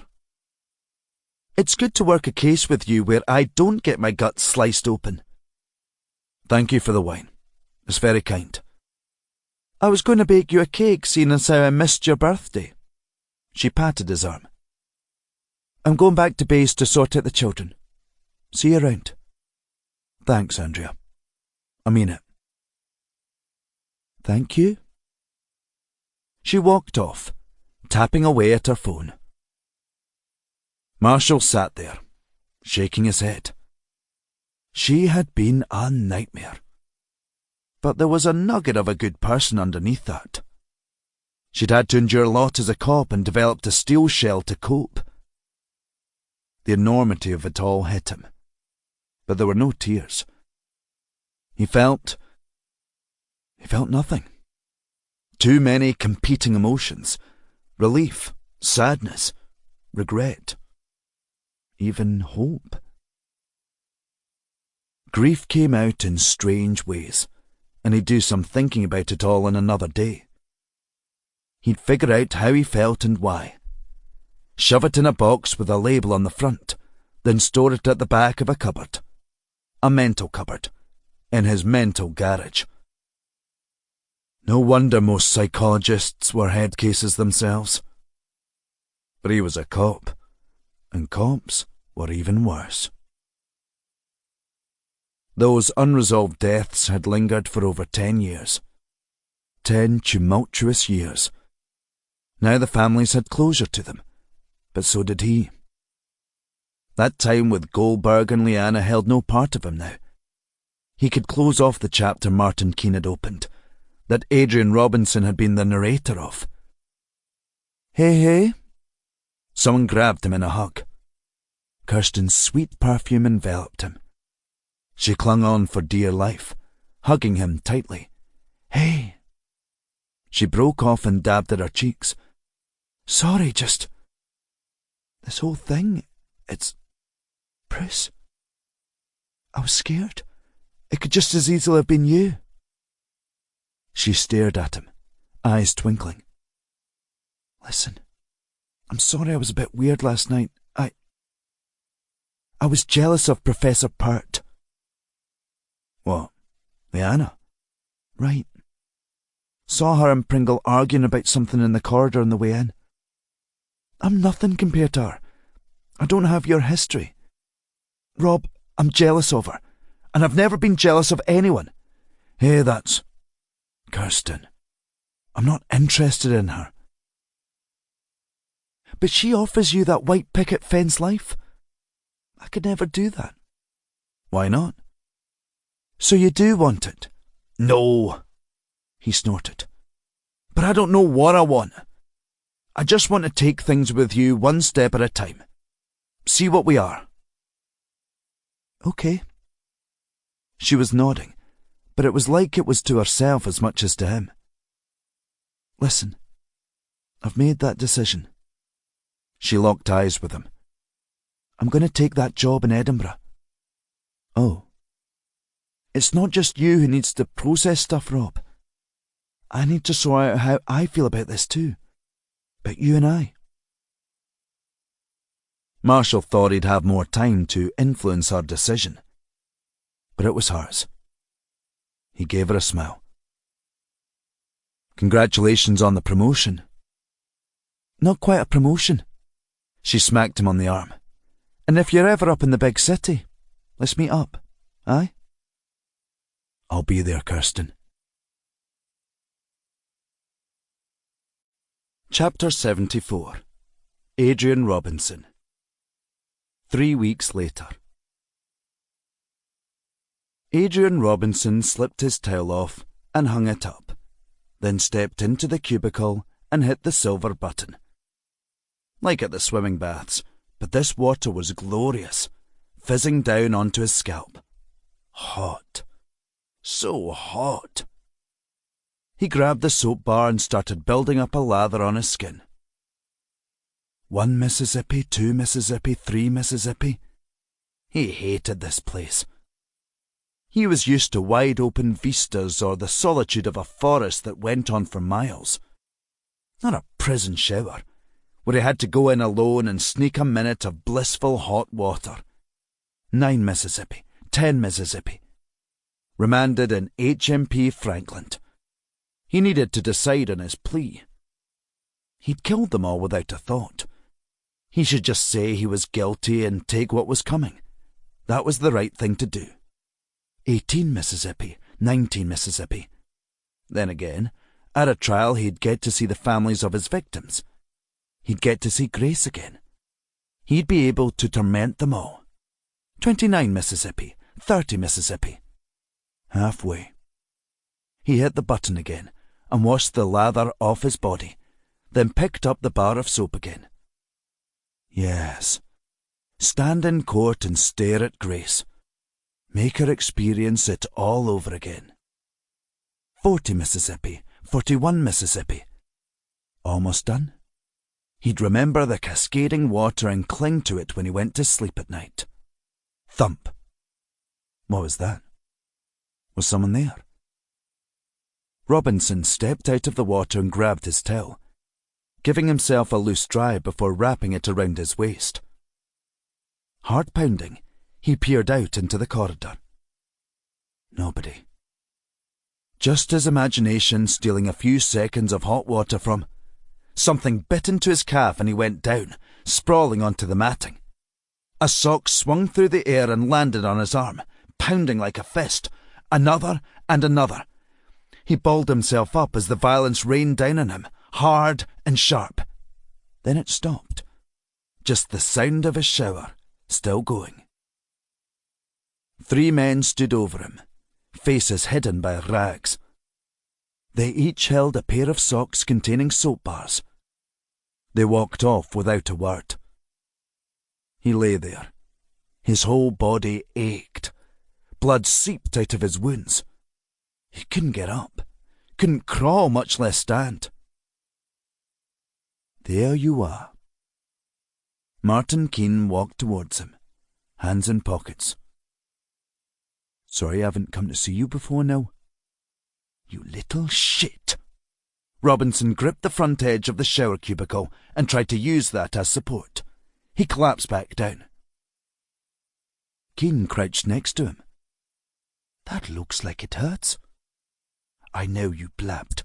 You got me arrested. I did. And I told all the inmates. You're not just a murderer.